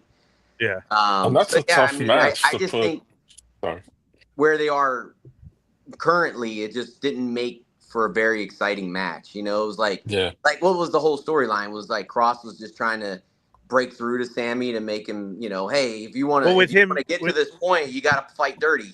With him losing, we're not going to know now. He said he had something, and he wanted him to admit it, and so now there wasn't. And there's a much better version of this match. It's called Bray Wyatt versus John Cena at WrestleMania 30. Come on, like, legit. That was it. Yeah, Augie, how'd you feel? I mean, it was there. I think it's weird because I like Karrion, but I do think, and I think people don't talk about this enough, is I feel like the whole thing about Karrion that's interesting visually, it's him and Scarlett as a package. Yeah. And I think, obviously, I think a lot of people like Karrion Kross in a weird way because they want some WWE to do something with Scarlett. Because I feel like she's there, and people back in the day when she was in TNA, everyone was calling her TNA Sable. Like, she just has this thing where you're kind of drawn to her. And I think she's beautiful, and she can go in the ring. And I think that there's this, I feel like, and he refers to her. I mean, yes, they're married or engaged, but they do refer to each other as each other's tag team partners. And I feel like there's a lot of mixed tag team stuff that, like, really should have happened with them, that they missed the ball about putting her. She's in the ring so little. And I think that is that's the thing I felt like that was always sort of interesting about Karrion, was the dynamic, and she's very integrated into his entrance. And that she's, like, initially in NXT, I thought she was kind of interesting in a mysterious way. And I think him and her together work. And I love the idea she was sort of like this oracle and, TikTok and all that kind of stuff. Like, that was really cool. Creatively was really cool, which then just got blunted in WWE. And they didn't recapture that. It's just, let's just have the two of them go out, like a guy and his manager.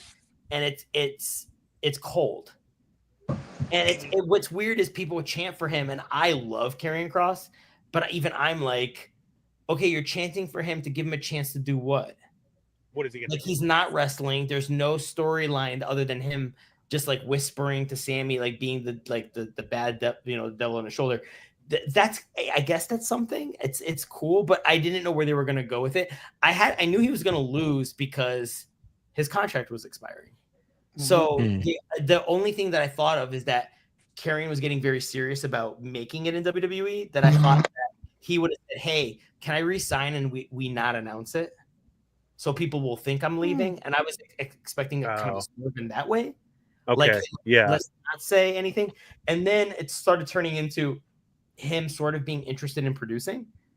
So, and that people are going to him in a creative way, because he was saying, I think it was him, that he was saying that he felt like he was getting somewhere because people above him, he didn't name names, I don't think, but people above him were going to him to pitch their ideas and be like, what do you think of this? Where that didn't happen before.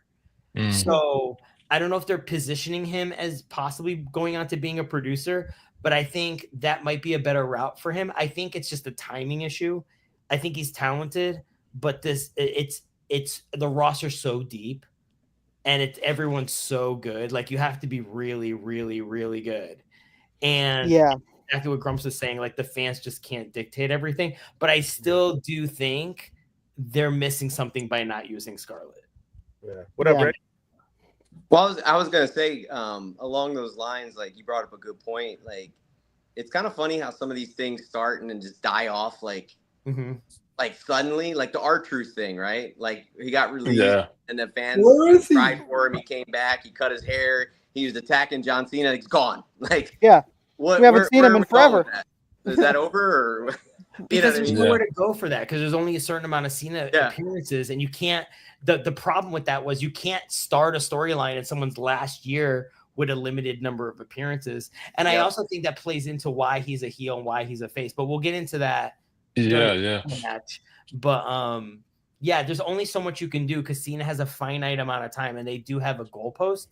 And I'm pretty sure they've worked out the rest of the year, because Triple H has asked John Cena, tell me who you want. And then there's people that are earmarks in John Cena's career that he should have like a final match with. The problem is some of these people only read as a heel.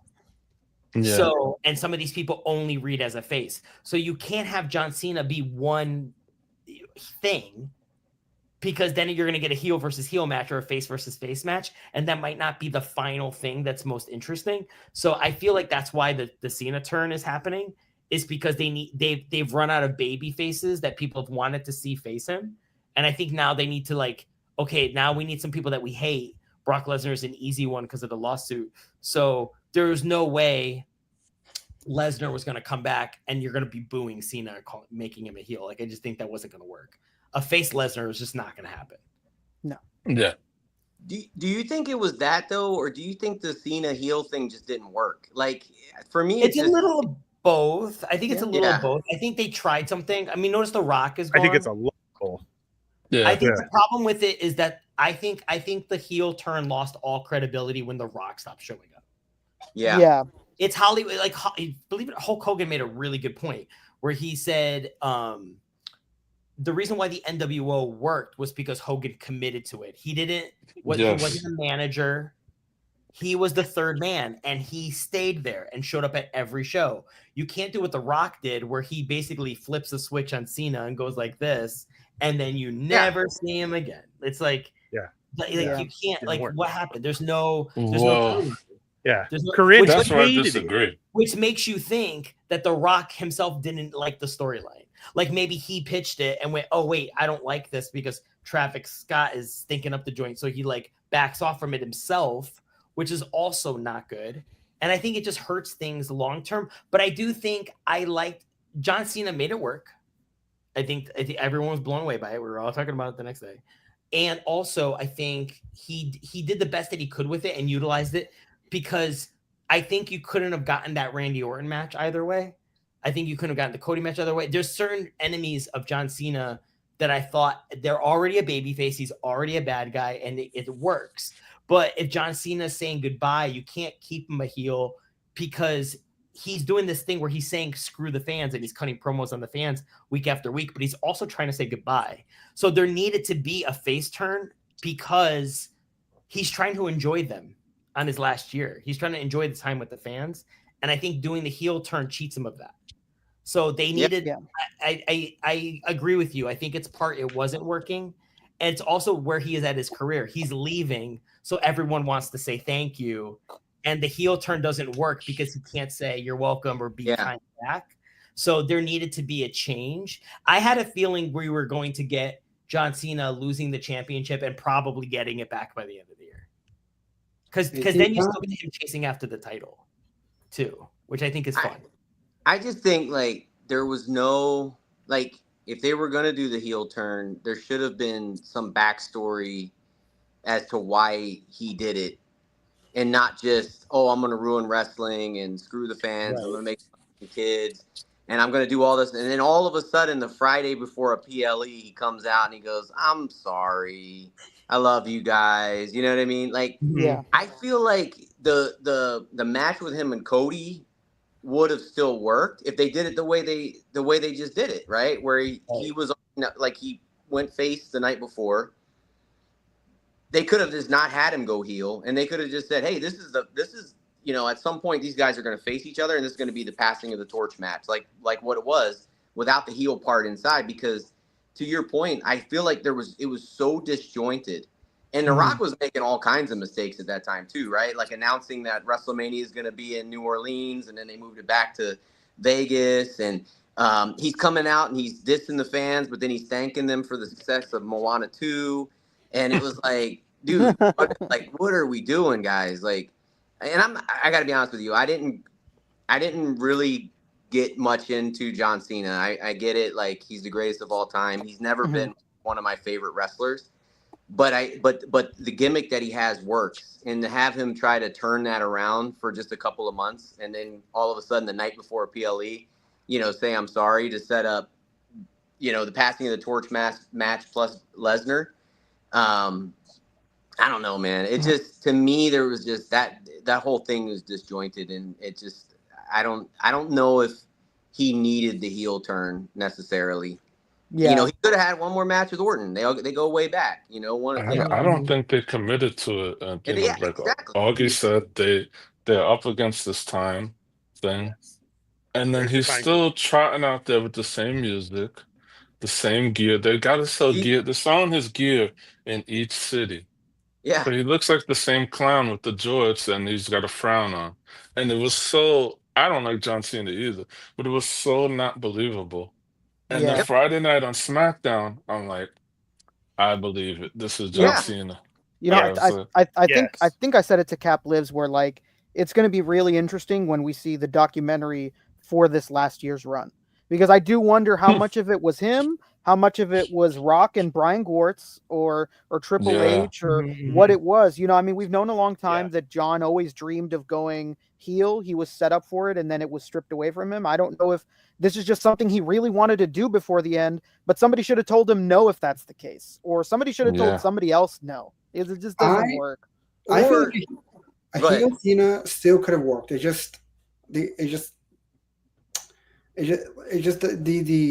objects in place just didn't work this time with the Rock and Travis Scott, because you were relying on different people, and the motive for Cena's heel turn was him turning on the fans for booing him like 5 years ago. I was like what? That makes no sense. But I love those promos. I'm not gonna lie. I was on the edge of my bed, just sitting there like eating it up. Him cutting promos on the fans. I was like, oh wow, I'm not used to this. Let me just drink it in. I actually, even though you guys could say it's unbelievable, I loved it. But the thing that I didn't like was like the fans. I'm like, oh, that's his last time in that city, and he's like ripping on them. And I'm like, they're buying his shirt, but it's a send off. Like you're killing the send off. You're stealing the moment from them. But what he did was you use the story that's available. He did that interview where he's like, I love this. I love wrestling. I physically just can't do it anymore. Right. So what he could have did was, The Rock comes out, tries to get Cody to sell his soul. Cody turns him down. Cena turns heel. The Rock comes on and says, hey, you wouldn't sell your soul, or you wouldn't, be my guy. So I found my guy, right? And the whole thing could have been Cena just saying, hey, you know what? I feel like I physically couldn't compete with these guys. Like, they're younger to me. I wanted one more title run because I want to be the greatest of all time. And then later on say, have him come out after a few matches and go, hey, you know what? I'm realizing I still could do it, and I made a mistake, and I want to right it. And you know what? I'm going to give any of these new up and comers their shot at this title as a passing of the torch and go that route. There was just no way. There could have been a backstory there based on what they already had, and they didn't leverage it to make it more believable, I guess, is where I'm coming from. Yeah. Yeah. Corinne absolutely hated it. And every time that it was on, she said he's not happy. Look at him. Yeah.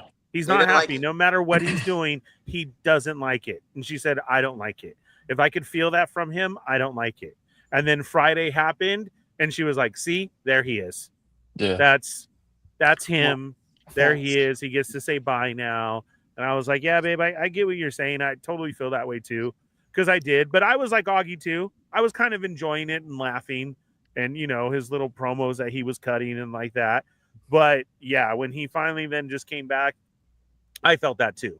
Like there was just a smile on his face now of, okay, this is where I'm supposed to be. I guess like Rick Dom said, somebody should have told me no, that this ain't going to work and I ain't going to like it. Someone should have told somebody should have told somebody no. You know what I like in it? It's like I mean, it might be terrible, but as a child of divorce, like it's like going to your dad's house for the weekend and all you guys do is argue. And you know that you don't want to argue. You know that you want to enjoy this time together because this is all you get. Yeah. And that's the face he had. Like, yeah, this is like cathartic telling you all this, but like, I don't want to do it. Kind of thing, if that makes any sense.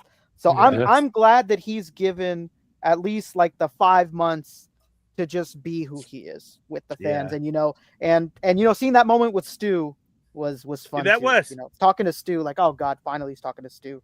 Yeah, we went to the entrance and then went back to the color and the run. That was a great point, Rick Dom. That was. I will say his his pipe bomb part 2. Yeah, that was awesome. Promo was pretty dope. Like that was awesome. I'm at Cordova, you know. Like, that was cool. And like Augie said, he was good with those. I just think like boom, set him up with a storyline, let him do his thing. Let people, you know, kind of get some heel Cena before he goes out, and then have him realize, like, you know, to your guys' point, made a mistake. You know, this is not who I am. I'm going to show you guys who I am. You know, let's have a passing of the torch match. And I mean, we'll get into it, I'm sure, but I'm not necessarily a fan of bringing back Brock Lesnar. But you know, there's other wrestlers I think he could have feuded with in the last 4 or 5 months that he's around. Yeah. What's up, Joey? I was kind of hoping Cena held the title to at least his last match to really hand the torch over. Yeah, I would. I actually don't mind if Cena doesn't lose his last match. I actually don't. Yeah, do it like Sting. Yeah. Sting won his last match. Well, you know, especially because he passed the torch already. So like, you know, he did it to Solo. He did it to Bray Wyatt. He did it for Joey's got to get home earlier one enough because he really wants to hop on with all of us. So shout out to Joe and shout out to the Federation who's been chatty about everything. Greatly appreciate it, guys. Hound, who was next? The next one quick thing. They did say for Dom that the next Triple Mania pay-per-view will be on YouTube. So we can actually watch it for once. So hell yeah. Okay, that's cool. The one featuring Dominic? Yeah. And that's what they were shooting the promo for. What's up, Machu? All right, who was next? Jade Cargill versus Tiffy Time. Oh man. I liked the match. I thought it was great. Tiffany, I did not. I didn't. I felt that Jade was doing no sells. I don't know about you guys, but these 1 counts and these getting up real quick, I was like, dude, why is she not selling? Is there something wrong? I honestly think they were both doing it, and it was to their detriment. I'd said it to Hound after night 1. I was like, man, there's this moment where Jade chokeslams the shit out of her. Yes. And instant pop back up. I'm not talking about like a bewildered, just like a straight pop back up. And I was just thinking, man, what does this mean? This means either the chokeslam is an absolutely worthless move and it means nothing anymore, or B, Jade means nothing. Like I don't like these two doing that to each other. And I don't know what was going on and why it was like that, but I was annoyed the whole time. Like, dude, what's happening? Like, everybody's no selling everything. Like this is the That's worst. what I was gonna say. Right. I felt like it started out that way, and then it was just like you guys are saying. Well, fine, then I'll do it too. And then it just kind of like ended. And it's kind of like the way that it did too. The whole match was a no sell because Jade is this just so big of an entity, right? And you have tiny little Tiffy time. I felt like Tiff then should have been a wreck after. Like this was just her hardest ever. Yeah, there was Naya, but that was an emotional story. They knew each other. They had each other's back. So, okay, I know your moves. Like, but seeing Jade there, this should have been a force to be reckoned with, right? And just barely got the win. Like, oh my God. And Jade gave her props. But instead, it was just like we said, the no sells, it happened, and then they were gone. It was kind of like two people who don't like each other who had to work with each other. Right? Yeah. Like that's what it gave, honestly. That's really what it felt like. Yeah. What's crazy is it could have been really great considering the fact you got Tiffy with the athleticism, right? Like, and then that's you got Jade and Jade just pure power, right? Yes. It would have taken Tiffy's all to really, really keep that belt. Yeah, and like again, going back to Punk, like look at the way he looked after that match with Gunther. Like to your point, Ernie, like Tiffy should have been like you said, like sweaty and like hunched over and like, you know, and absolutely. I mean, I almost wonder if part of the no sell stuff is like maybe there's an arrogance there. You know what I mean?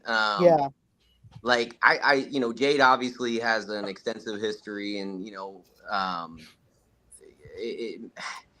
don't know. I feel like at some point they got to push her in that direction and make her the champion. I do think like people like her a lot. But yeah, I don't know. I feel like it's a good point. Like they just feel like two people who didn't like each other had to work with each other. When I was watching it, that's all I felt. And I was like, oh, this sucks. Yeah. Like I said, you have to know how to do it. I'll never get that moment out of my mind, man, where this woman sets her up for a huge choke slam and Tiffy just pops back up and saying like, okay, guys, what's going on?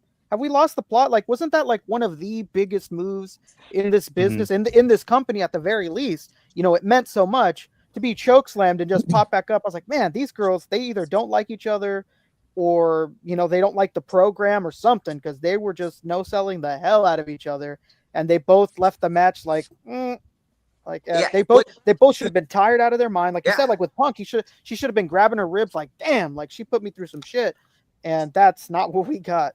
And if they had, like, let's look like Jacob Fatu, right? Like people will do their moves on him and he pops back up, but they've set the character up where he's insane. Exactly. Like, exactly, man. Yeah. Tiffy's not set up to be like give me what you got. I'm gonna pop back up. She's not that character. She's not that person. She did that, I was like, oh man, but what is this?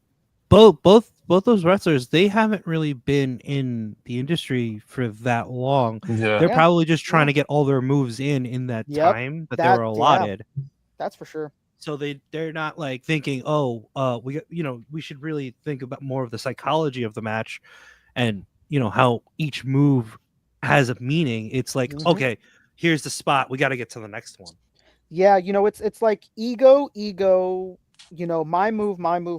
So it just doesn't pay off as a good match in the end because of that. You know, everybody that wrestles has to have some sort of ego for themselves and for what they do, you know, just to be in the business. But it was really tough seeing those two in that match. I was like, man, what is this? Like, who's telling these girls to do this? Just to make one more point, my buddy Paul, he's Heroes in the Cupboard. I think he's in the chat.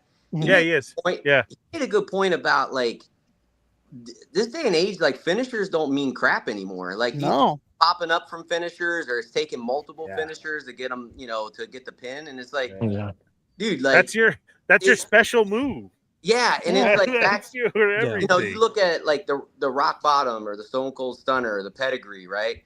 90% of the guys, 90% of the time, no one got up from those moves. And like if you look at the rock bottom, the only time they really ever had somebody pop up was Stone Cold's last match, where it took 3 rock bottoms to put him down. Like that was the mind blown factor of, oh shoot, like Stone Cold just popped up from a rock bottom and he's trying to still fight. It's going to take multiple to put him down.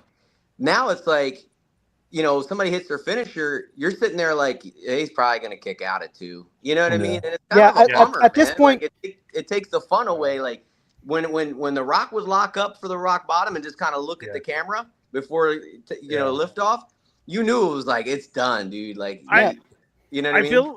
I feel like at one time what we grew up in, you know, Hogan would go out of your finisher. That was his, and that's how I see Jacob Fatu. Yeah, we know that he's going to do that. Hogan did the build up right, and he kept saying no, and we knew it. Jacob comes up, does the shake. I'm like, okay, he's on that Hogan level with the craziness that's not going to happen. The Rock would sell the shit out of a stunner. Yeah, he would. I loved He'd that. spring his hands up, and that was that shit. Man. That is do a back handspring. Yeah, you would. And when we saw somebody's finisher, we knew the match was over, right? Like, oh God, he pulled it off. He did the stunner, good match, and then we see it happen, and that was it. Yeah.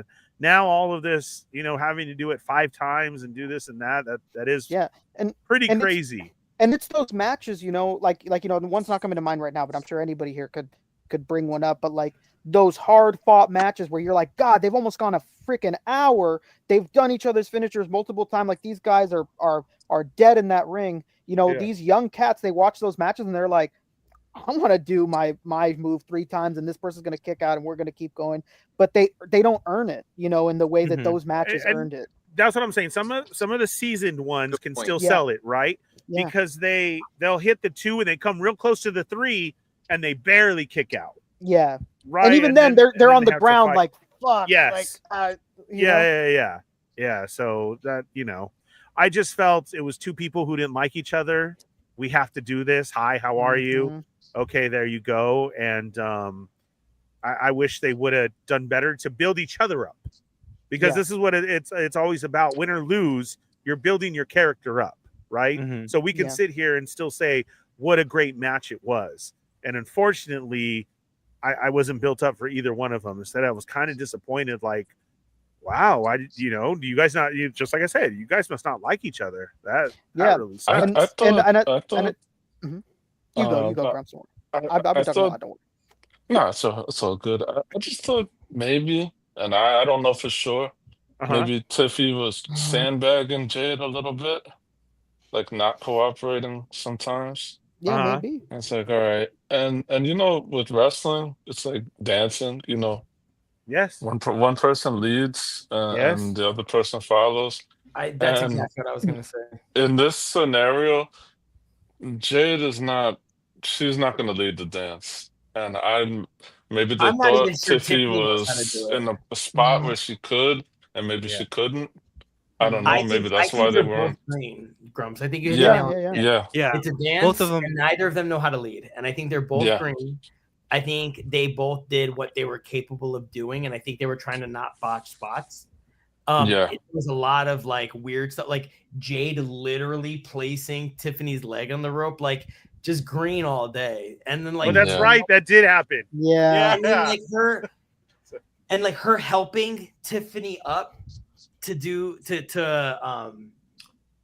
that final spot where she was going for the glam slam or whatever off the top, and then she flipped her off the top rope or whatever. Yes. She was going for Jaded off the top into the prettiest moonsault ever. Like she helped Tiffany get up and set up for the spot. Like it was very clumsy. They're still very green, and I feel like Tiffany's been hampered a little bit. Where I'm still not quite sure if she's heel or a face.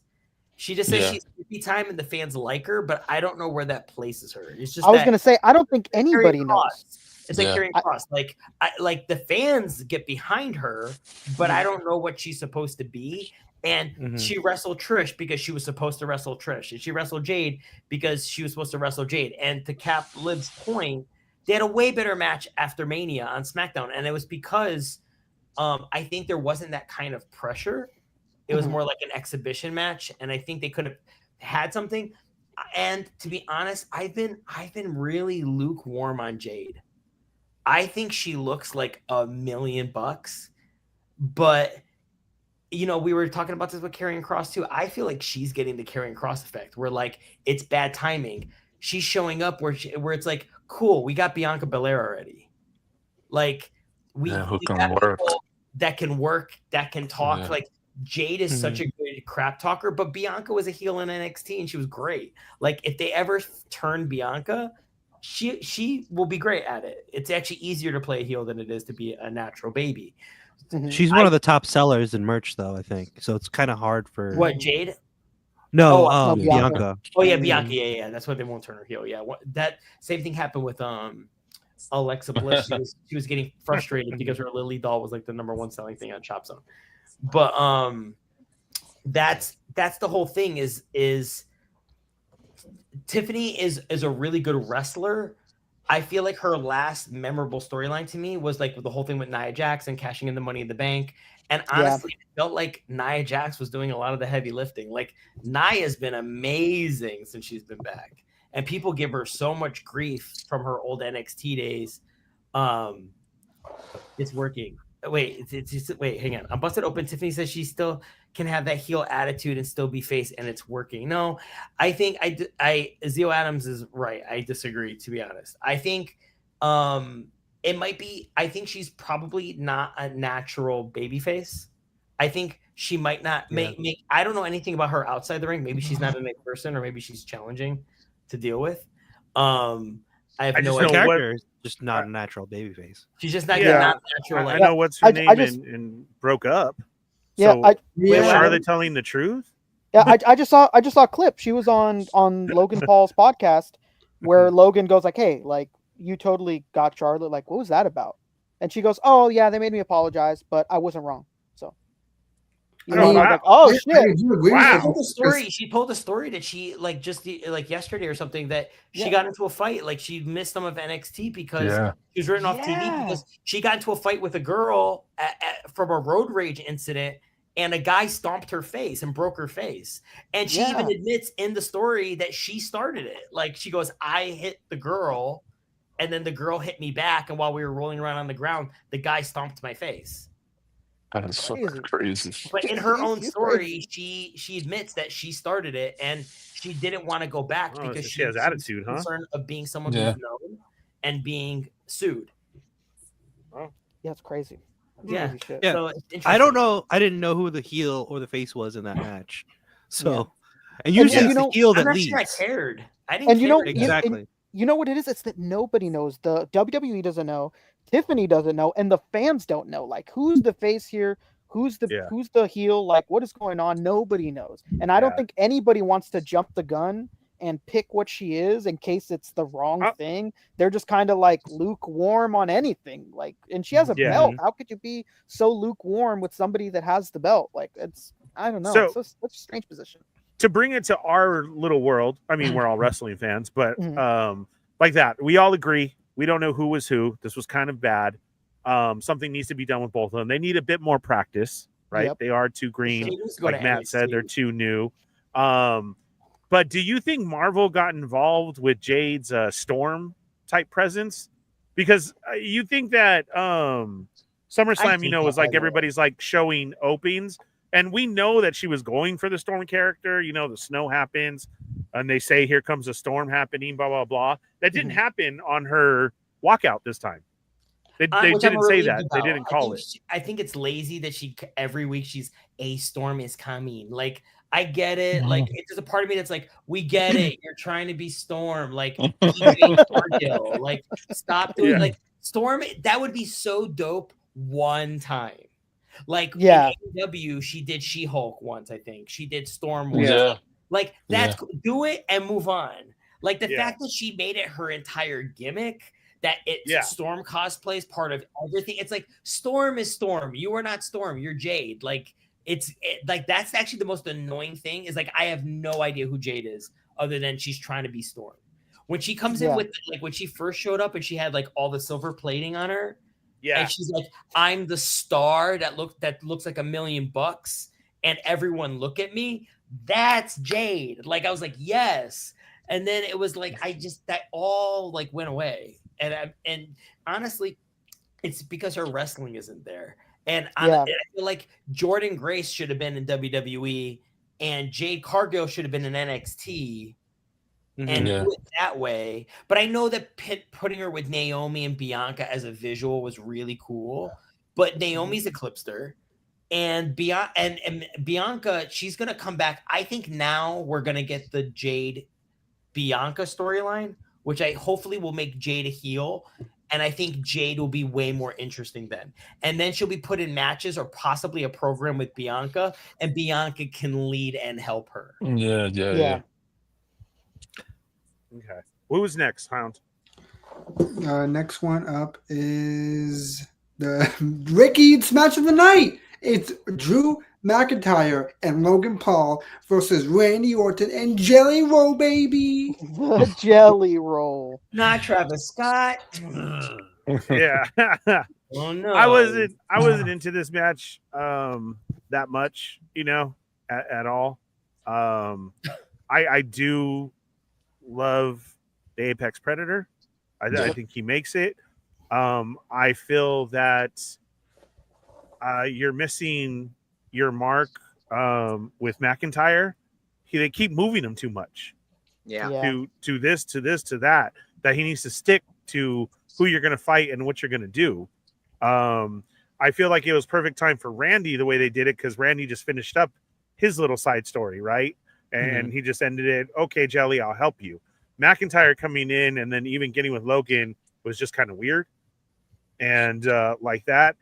And I don't think Logan is at that point yet to sell somebody else. Like, I loved when they all held up the signs in the match too of you were, what'd they say? Logan is... You're an outsider. Yeah, you're an outsider too. Because he made that comment on the podcast about outsiders coming in. Yeah. And so that that is kind of real. I know we do have our gimmick matches at times.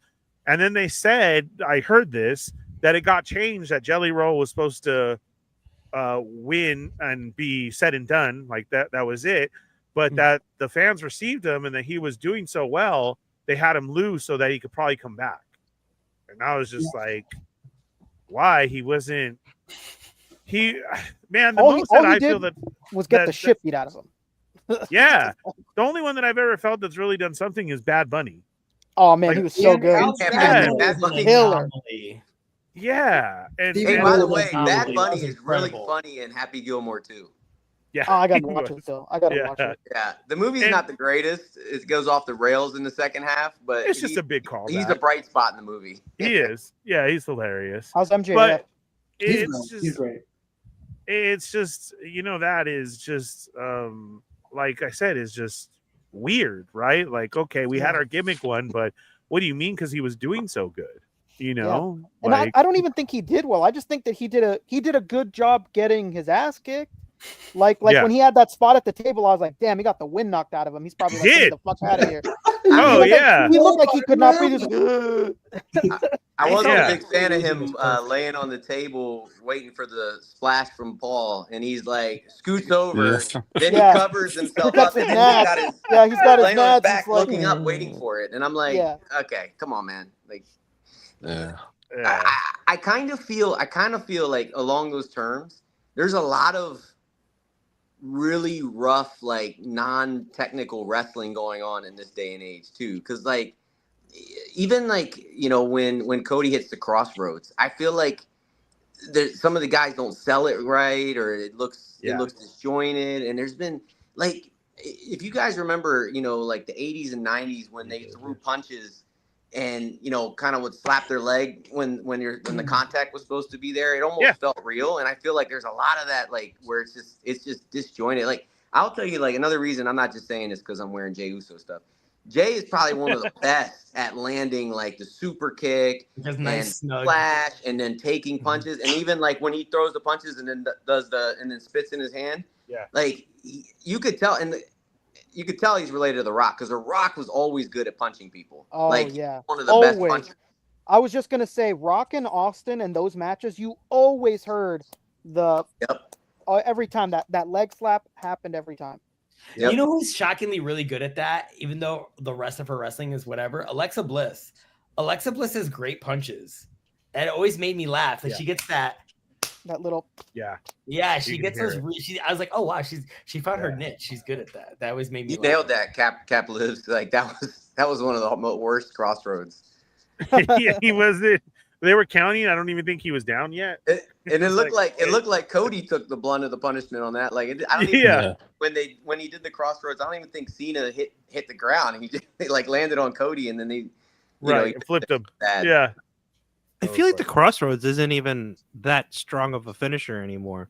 Yeah, like when he had to do it 3 times to put out Roman. So many matches too, right? Yeah. I feel like that's really destroyed his finisher.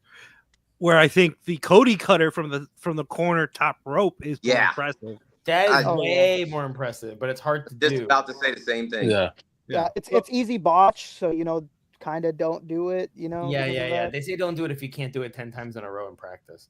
But I will say for the match, I felt like it went I would just keep it short. I thought it went the way it should have.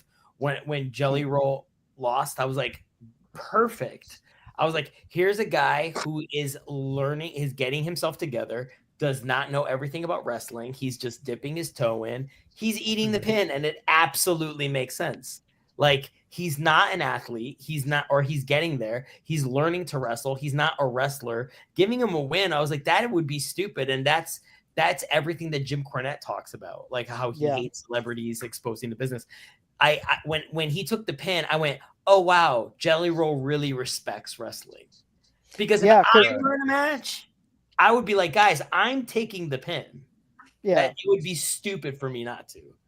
Because they just came off of the opposite. We're hearing this backstage thing where WWE really liked how Jelly Roll was. I don't think that they liked how Jelly Roll was. They hated what Travis Scott was doing, and how he was punching the daylights out of Cody and gave him a black eye, like a total dweeb. Broken eardrum. Ruptured eardrum. Yeah. They didn't want that. So when this guy came in and he's like, oh yeah, I'll get my ass kicked. They were like, oh thank God, because this Travis Scott was trying to do something else, man. Travis Scott was one of the ones out there who still thought everything was real. Yeah. He's crazy. Nutty, wait. There was no what do you want me to do, bro? For him to be there. Yeah, no. There wasn't at all. Whatsoever. He just showed up, and we had the hardcore belt or whatever. And smoking straight on TV was wild too. Just from the beginning, to make it known. Well, that's a Snoop Dogg thing that we know could happen, but he was just like. Well, and it made no sense because 1 minute he's coming out with Jay, and then the next minute he's coming out with The Rock during his heel turn. Right. And by the way, just behind the scenes, I've seen clips of him. He's an absolute piece of crap. I don't know if we could cuss. I was gonna say yes, but he's just not a good person. There's this clip of him where his DJ's playing music and he just starts slapping his laptop, and you could tell his DJ's sitting there what are you doing? But he's trying to play along with it. And he's just way. I'm glad they got rid of him. He's Travis Scott. Oh, Travis Scott. Oh, he's a piece Travis of Scott, yeah. Yeah. He's the worst. Yeah. Wow. He's an idiot. So I wasn't familiar with the buildup of this match, right? Mm-hmm. So why was Drew tagging with Logan Paul? Because it seems very out of character that Drew would tag with Logan Paul. Correct. Yeah. That's what I was saying. It's very out of place for everybody. Everybody was like, oh. Hound, got to get him on that card somehow. Hound, this is your spot. So what led to this? I don't think they ever gave a reason, honestly. I didn't think so either. No, I don't remember. They never said why Drew would even team up with Logan in the first place against Jelly and Randy. It makes no sense. Seems really out of character. Grayson Waller would have made perfect sense in this spot. He would be way better in for this match instead of McIntyre. Have McIntyre have a match somewhere else. But but McIntyre has more star power than Grayson Waller. Yeah, and it would have been you put Grayson Waller on the card and not Drew McIntyre. That's why it's you put him in another tag team. You find a place to put everybody now. It's another WrestleMania. No, Hero. I don't want that. If we get a Jelly Roll figure, no, because Mattel would have to pay a certain. No, because Jelly Roll isn't a WWE superstar. He's Jelly Roll, so you would have to pay a separate licensing fee. That it might be too high. I will say this. I watched the Ringside Collectibles did an interview with Mattel like they do every year, and Steve, one of the designers, did say that WWE is pushing them to make more celebrity figures. So I bet. Like, I'm not surprised if Jelly Roll want to get a figure, but I mean, Jelly Roll probably would. I mean, how fun it would be to have a toy of you, you know? Yeah. Yeah. I would love some celebrity figure toys. Yeah, there was That'd an be awesome interview. if they came there, from WWE. there was an interview today with Paul Heyman with Ariel Helwani, who's like really big in the UFC like interview game, and he was just saying that like, yeah, Travis Scott didn't work. Nobody liked him. He was a jerk. I was like, oh shit. Okay, so Felipe brings up a good point, and that is true. So I see that. That was probably it. Because Drew is a social media troll as well as Logan. Yeah, Paul is, Yeah, so but that makes sense. I feel like Drew is more of like a purist, wrestler, right? Like he wouldn't tag with Logan Paul just because you are a YouTuber. That's what I said. That's what I'm saying. It sucks because they've had him in all these spots to try and go somewhere, and he's not going anywhere right now. Mm-hmm. And so, yeah, I agree with you. Cap says Drew is a terrible spot right now. Too big of a star to leave off the card, but also doesn't infiltrate the world of title plans at the moment. Dude is just lost. All right, so he just resigned too, so like they don't have to cater to him. He just signed not that long ago, so they don't have to do what he wants. They don't have to be at his behest. You know, like whenever his contract comes up, I bet you that's when they find a way to give him a good push to get him to come back. But as of right now, they don't have a reason to. So. Yeah, like the stuff he did with Punk was like that was awesome. So great. Then he went to who did he go to after that? Drew, Damian Priest. Damian Priest. Yeah. That was actually pretty good. I feel like Damian came out of that looking stronger than he was before. That's true. But he wasn't at SummerSlam, which is weird. Yeah. He was too busy going on dates. All right, he is a little bit of a hoe, isn't he? He's out there. He's out there. You know what? That definitely Damian Priest Jey Uso match in what was that, the spring or summer, where Jay was fighting for the heavyweight title. That was a good match, man. That was probably one of the I just remember watching that at the end. I'm like, man, that was a really good match. Yeah, I like Damian. But like I said, he's trying to find his lady right now. So he's been on a while. Too busy cupcaking to care about being. Hey, not all of it. You know, you got to find the perfect one. Yeah, yeah, absolutely. So not as lucky as we are. It is 8:00, and if you want to find out how to win that SDCC Hasbro Star Wars Black Series set and want some Star Wars news, you can jump on over to the Starlight Digest right now. If you guys are okay, we can continue on here. I don't want to pull away from your guys' schedule. I don't mind. We just got Machu. I don't mind. Okay. All right. Cool. Matt, you good? Yeah. Rick, you good? I'm good. Yeah. Okay. Augie, you good? Mm-hmm. Yeah. Grumps? Yes, sir. Yeah, I'm good. All right. All right. I got nothing for that keep match, going. so it was it was what it was. Okay. Yeah. So like I said, if you need some Star Wars stuff, the link is down there. Tell them we're still rolling over here, and good luck if you want to win that set. There will be more news coming out. Okay, who do we got up next, Hound? My boy CM Punk versus Gunther. So we are at the end of day one. Yes. Okay, there it is. It was a good time for day one. We had some what ifs, but we stayed entertained, which is a good thing. And then we run into this, and I actually enjoyed it. I thought it was good. I really like, because I have said I don't like Gunther. Really? Yeah, I don't like Gunther. I feel he's not there. I don't know why Triple H loves him so much. Why does he get pushed so much? I just feel like he doesn't have, to me, being old school WWF, I just feel like he doesn't have that character. He's just always Gunther. Nobody can beat me. I'm going to slap you, and I'm going to throw you down. That's how I feel. So seeing Punk here, and he was fighting against his moves, I thought was actually really good. Yeah. Like when he was blocking the slaps and everything, it made it very believable to me and enjoyable. Like, I studied you. I know what you're going for. Let's do this.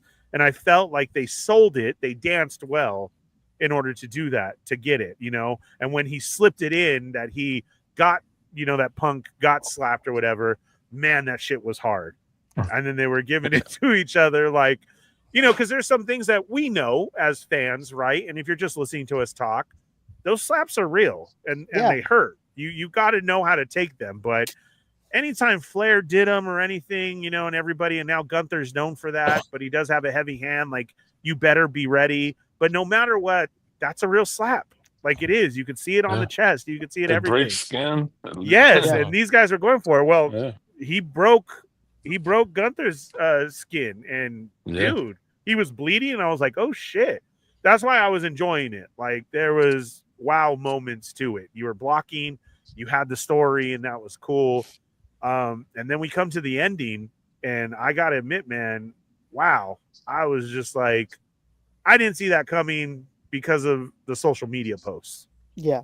So I'll give it to you. I fell into it too. Because I was like, as soon as Seth comes out, I was literally, no fucking way. No. Like, I see him where Rue almost, did you guys catch that? Where they were like on a sidewalk? Yeah, where they were walking in LA. She posted a picture like.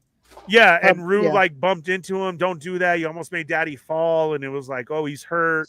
You know what I mean? And it seemed fucking real to me. And I was like, God, it really fucking sucks. They had every single person fooled, man. They had every single person fooled. I don't know anybody that knew it was a work.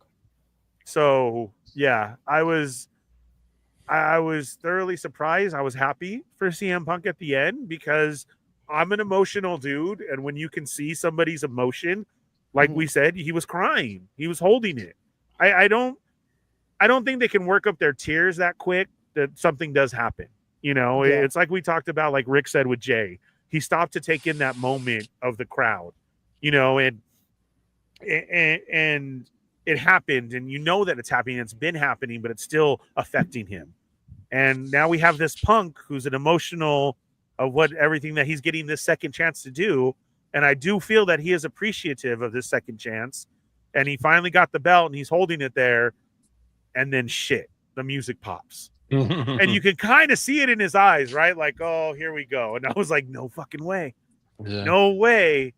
And then it happened. So it made for a good first day. When he threw the fucking crutches, I knew it was over. When he threw those crutches, I was like, son of a bitch. Yeah. When he threw him out. Fucking God. I was watching it live with Cap Lives in the chat. Okay. And I was telling him, dude, he's going to do it. And he's like, no, he's not going to do it. I was like, dude, he fucking got us. He got us. I know he fucking did it. And sure enough, he started taking off the straps. And I was like, son of a bitch. Time. Yeah, his Fantastic Four gear was really cool. That was awesome. I did like that. Better not be basic. Gotta buy that figure whenever it happens. I agree with Theo Adams. I agree. Storytelling and psychology in this match was superb. Yeah. Omega Weapon 13 says Gunther in the ring's ability can carry guys like Goldberg. That's why he's good. I know. I do. It's just a personal thing. I don't know why. Yeah. You're not saying he's terrible. You're just not correct. A fan of yeah. Punk versus Gunther was phenomenal. Gunther has a weakness. Blood. Dude was freaking out. It's weakened. Did Charlie get Rick? I don't know. He's I think he's just trying to fix his stuff. And Augie had to step away for a moment. I don't mind this move, but why is Seth? He's had the title multiple times. There's so many other talents that deserve a push. Yeah, that's a fair point. There's that too in the story. All right. Yeah. So Hound, we know that CM Punk is your man, so I'm gonna leave you for last. But Grumps, how did you feel? I love the match. For me, it felt like a throwback, old school wrestling. They really battled. I thought I was happy for CM Punk, like you said.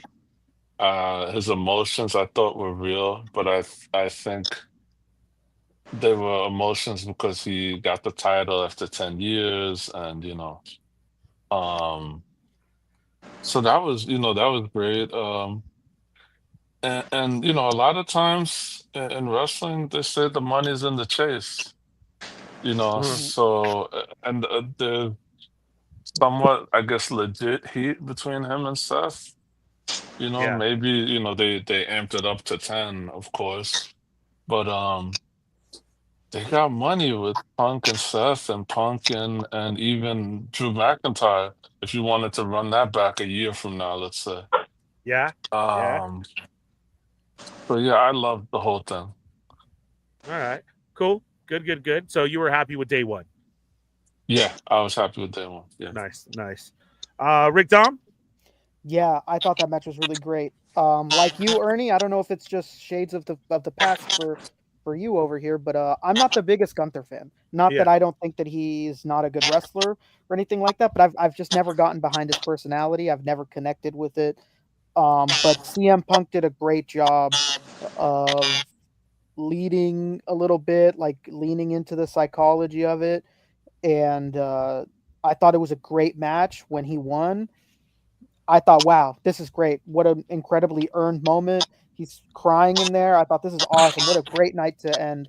What a great moment to end on night one. And then you hear that damn music. And I thought, okay, maybe he's just going to taunt him like, I'm coming. But as soon as those freaking crutches hit, I was like, son of a bitch. They're taking this moment from him.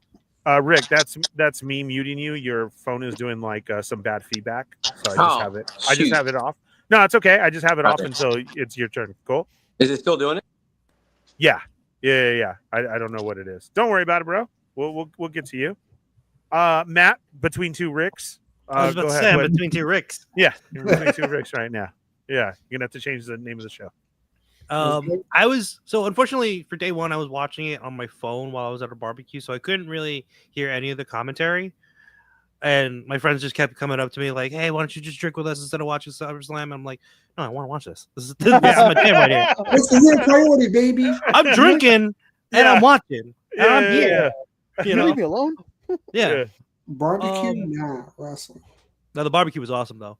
But I will say, like the Punk and the Gunther match was really good. I enjoyed it. I expected Seth to come out with the Money in the Bank. I didn't expect him to be on the crutches while to do the fake out. Yeah, but like that was a good move on their part.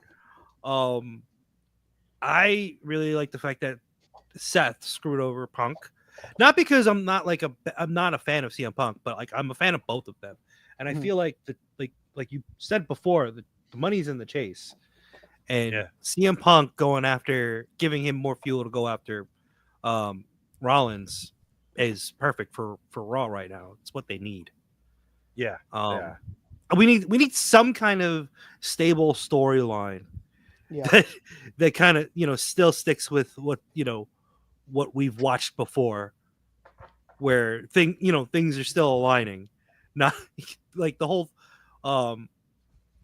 Cena thing switching to face again out of nowhere on a SmackDown was just weird. And like I kind of want something where it's like, all right, reward us for watching, for following. Yeah. And I feel like Seth and Punk, this is one of those feuds that will reward us for watching for a long time.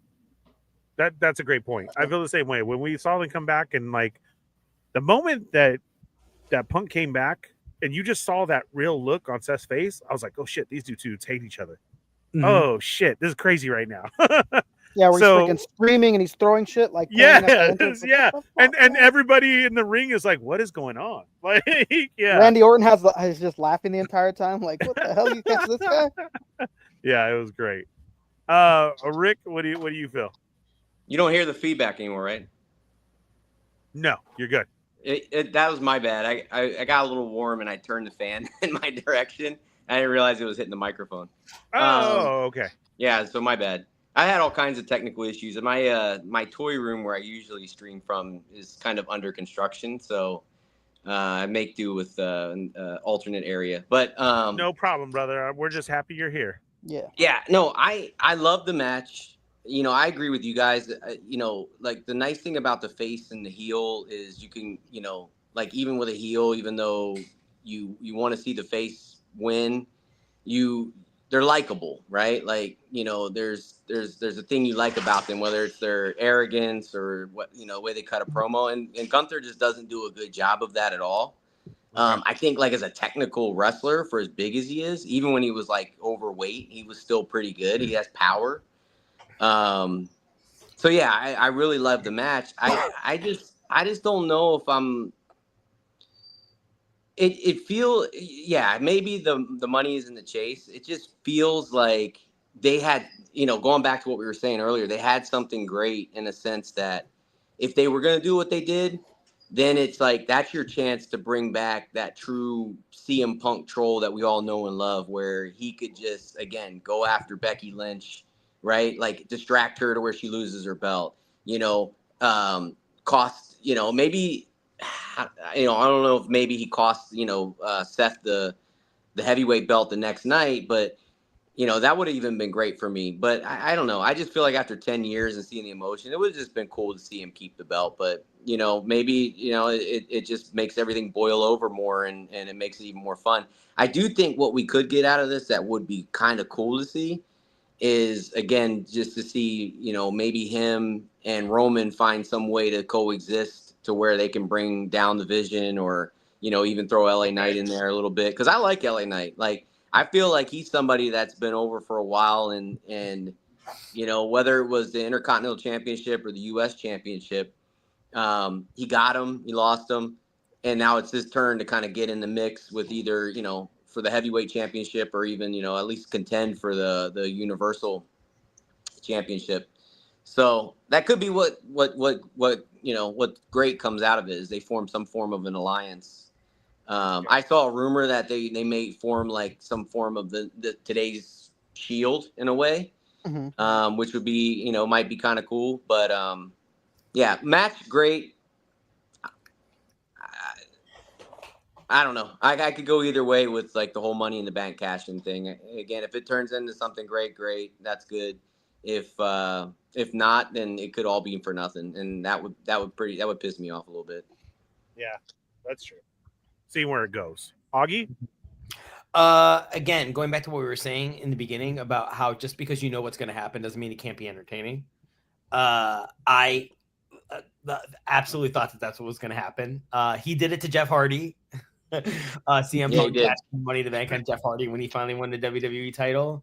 So that was hilarious, like a funny callback to that. When Seth Rollins came out, that whole bit where he turned around and just threw the crutches, I was like, yes. Like I loved the drama of it. I love the blocking. I love the camera work. Triple H has been doing a really great job in producing the matches for us, getting like the right camera, seeing the right angle for the story. I've been really enjoying a lot of stuff like that. I feel like the camera work has been so much better for us watching it at home. It's been really fun. The match was spectacular. I love Gunther. I'm the opposite of Ernie in that sense. But we've talked about this in the past that I felt like he's lost a little bit of his aura, I would say, when he wasn't Walter anymore, when he got in better shape and is a little bit lighter, because there was something about him as Walter where he kind of was like a baby Andre the Giant. And when he pawed you, it was like an event. It was like, whoa. And now you're just like, he's going to chop you because he's like lighter. I love that he's a serious wrestler. I love the promo that he cut where he said, we both have egos, but you do it for them and I don't care about them. Like, I love that. I love when Gunther explains why they're different people, even though on paper it seems like they would be similar. I love that. I love when he was feuding with Jey Uso and he's like, I'm a real wrestler and you're a mascot. Like little things like that, just like little wordplay where you immediately understand the stakes and you really understand why they're in a program together. Where we were saying, I have no idea what's up with Jade and Tiffany. I feel like Gunther's promos do a really good job explaining why he's there, why it matters, and what's the dynamic. I feel like those are the lines that he gets, and I feel like he does a really great job communicating why the match is happening. But the concern that I have with him, and I'm glad that they pulled him after this match, saying that he's out for a while. I'm sure they're just trying to protect him. They don't know what to do with him, so they're just writing him off for a bit. But give him a vacation.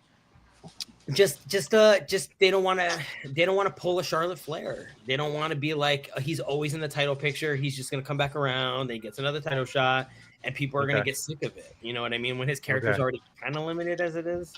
So I like that they're letting him breathe. Unlike Charlotte, who's like always going. I think they don't know what to do with him quite yet. That doesn't involve the championship, because he's such a serious contender and he talks about wrestling as a sport. So creatively, I think he's always going to be someone who's harder to write for. unless they do something like a Charlotte where they pull the 180 and do like an odd couple thing with somebody else where you start seeing some more fun stuff that way, and seeing the side of him. But the match was good. It was, like I said, it's exactly what I thought was going to happen. I thought Seth was going to cash in. The reason why I thought that was after the fact, I went back into like wrestling news sites and they were talking about Seth going out and having crutches on and all that. I missed all of that. So because I didn't see like them saying, oh, he went to the doctor, they're trying to figure it out. He was seeing, photography of him on crutches. Like I didn't know about any of that. Had I seen that, I probably would have bought into the story a little bit more. But I was suspicious from the jump. So they fucking had me, and I was just I took it hook, line, and sinker. They had me fooled for damn sure. Yeah. There was one shot of Seth where he was in the hospital, right? On the hospital bed. And I'm pretty sure that was from one of the older footage of when he had an injury, like back in 2015 or something like that. I did. And I'm like, when he okay, busted so his he knee went the through first time? surgery. Yeah. Wow. Yeah, they had me. So a good day one for you, right, Augie? What? A good day one for you. A good day one? Yeah. Yep. Oh, yeah. All right. I enjoyed it. I enjoyed the whole weekend. Day 2 is way better, but day 1 wasn't bad. All right, Hound. He was your favorite, but close your eyes real quick because Grey Jedi says, fuck CM Punk. 2025 year, 2 awesome cash-ins, Naomi and Seth. My roommate will agree with that. He hates CM Punk. Gunther lost that spark after he topped out in 2 seconds. They do need to find what Gunther is when he's out of the title picture. And which makes sense, though. Gunther's not used to losing. It fucked him up mentally. All right. Hound, what did you think of your boys' match? All 3 of my boys, because I love Punk, I love Gunther, and I love Seth. So I kind of feel all over the place. But I thought the match was amazing. Punk is like in his late 40s, and he's still one of the best to ever do it because that match was amazing. He's like just another reason why he deserves to be a main event star and just be in more main events now. Despite his age. And I love the whole thing with Gunther bleeding because it reminded me of this guy, Dr. Doom, where like at least in one of the versions, Dr. Doom, the reason why he wears the armor is because he had like a slight scar that's like very faint, and like he was just very like I forgot what like the word is, but like he put on he put the mask on and whatever. And I thought that was perfect with Gunther seeing his own blood. He was so like scared and just didn't know what to do. And they allowed Punk to get the victory, which was like amazing storytelling. And the Punk actually winning, which makes him, I think, a 10-time world champion now. So he's getting up there in rankings, no matter how he held it for like 5 minutes, I think. But I love that he won. I love that Matt Hardy also tweeted that that Seth took for Jeff Hardy. I thought that was really funny. I also did kind of I did predict it on last time I was here, where like if Seth cashes in, that'll be like the second best cash in you could ever do for the men's or Seth Rollins, and it was great. It was an awesome cash in. Everyone kind of knew it. Everyone was waiting for that, needle drop of Seth's music, and it did. And then when he was walking back, I was like, "What? They're not. I guess they're not." I guess he was really injured. But then, as the crutches drop, the music drops. It's like amazing, and then Seth wins. It's like what an amazing ending to night one. And I do feel kind of conflicted though, because I feel like the Seth feud and Punk feud is kind of the same as the Drew and Punk feud. And it's like, oh, you left me, you left me on red, blah, blah, blah, I hate you. We've seen it with MJF. We've seen it with Drew. Now we've seen it with Seth. We've seen it too many times. And like, I really enjoyed this Gunther feud because there's something new for CM Punk, something different for Punk. And hopefully the Seth thing kind of goes in a different path. And hopefully they kind of wrap that up shortly, because I want something new for Punk instead of like, oh, used to be friends, or I was a fan of you, but then you left and now I hate you. Like, I think we're done with that now. So it was a great 10 out of 10. I loved it. I think there's more for the Rollins and the Punk thing with the whole, he wanted to get trained by Punk, but he didn't have the money. Yeah. Free. Yeah. But also, there's also another element that's missing from this is the fact that now Seth and Becky are both referring to each other now again as a couple. Yeah. Where like they kind of backed off of that before. And I'm wondering if we're gonna get AJ Lee coming in for the IC title. I want it. I don't think it's happening at all. I could see That it would in be the Survivor crazy. Series. I could see it happening. She's been teasing it. She posted a picture the other day. The other day, she posted a picture on her couch with the boots on. She's in great shape too. I think there's a chance in the Survivor Series because she's doing the program with Nikki Bella. It's gonna build. There's gonna be some CM Punk Seth stuff, and then eventually, they're going through the Divas era. She's saying your garbage era, and she's gonna blow through Nikki and Maxine and whoever, and then eventually it's gonna be like who else from the Diva era. Also, Paige, I think, said that she would want to come back too. Yeah, she did. But they haven't. I don't think they've contacted her yet. So another reason, okay. Yeah, so Paige and That AJ, that would be also another good one. Yeah. Wow. All right. So night one was really good. We're down to day 2 now. And who was our first one to start it out the gate, Hound? Night 2 was Rhea Ripley.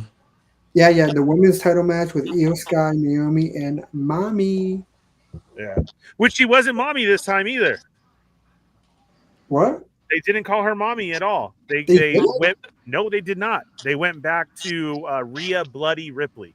Oh. Mommy did not get called out one time that night. Probably because they're distancing her from Dom now. From Dom, yeah. Correct. Right. And I caught that immediately. There was no Mommy at all. It was always Rhea Bloody Ripley. Yeah. Interesting. Yeah. I feel like Rhea when it owns Mommy as well. I feel like she can still use it without it being connected to Dom. But I always think of Dom though. Yeah, there's probably a lot of people as well. It was a good start again. Yeah. But Rhea has so much star power, man. And now I'm so glad that Io's getting that respect too, as everybody does the thing now. Like I love it. She loves it. I told my honey, I love how much of a happy wrestler she is. Yeah. She just legit loves doing this shit, and you could see it because it's so funny when she tries to talk mean or act mad or do a mean move, and then she does it. And she's like, "Yeah." Well, when she does that smile, it's hilarious. Yeah, she smiles so much and it makes makes you smile. Yeah, it's so infectious. She's having a great time and everything. I'm glad Naomi kept it. Also, I thought it was such a special moment for Naomi, and that was her dad, and they told us. Yeah. Like I had no clue that Me homeboy neither. had played with such legends and everything, and that I didn't realize he wasn't wired up and got to walk down with her. That was cool. And again, like I said, I'm such an emotional dude. I love that she was still mad and mean, and every time she turned to her dad, she smiled. She was like, she was just feeling it for her dad, right? So I'm glad that she won and she kept it. I want to see this push with Naomi. I like it. The only thing that I feel is missing was I really thought her and Nia were going to be like this female bloodline start as well too. And I felt that. I know, but I feel like it was missed right now. I know the proceed with. Here's the thing with Naomi. I feel like she could sell anything. She really can. And the proceed with caution fell immediately. Her laughing and having the crowd play to it is still good as well too. So I'm glad she kept it. And then I'm glad the next night on Raw, we're still gonna get our EO versus Rhea match. Like, it will come down to it. Like they're calling it. Like they're so big, we don't need the title to be there, right? I mean, they talk about the title, but let's go ahead and see this happen. So I was happy with it, and I felt it was another good start to have like those 3 superstars open it up. Yeah. Hound, how'd you feel? I thought the match was great. I love that. Like going into this match, I was really hoping that Naomi would win because I think that she will lose to my girl La Primera Stephanie at Paris. Okay. I feel like she's the better choice. So gave her a longer reign than just having Rhea or Io win again, pad out their records just to have them lose to Stephanie. I think it's good that Naomi won, retained, make her a strong champion, make her the bigger threat going into Clash with Stephanie. The match was perfect. The only thing I didn't like, which is Rhea doing the EO taunt. I'm like, you're supposed to like beat her up. You need to like beat her ass. Like, why are you like?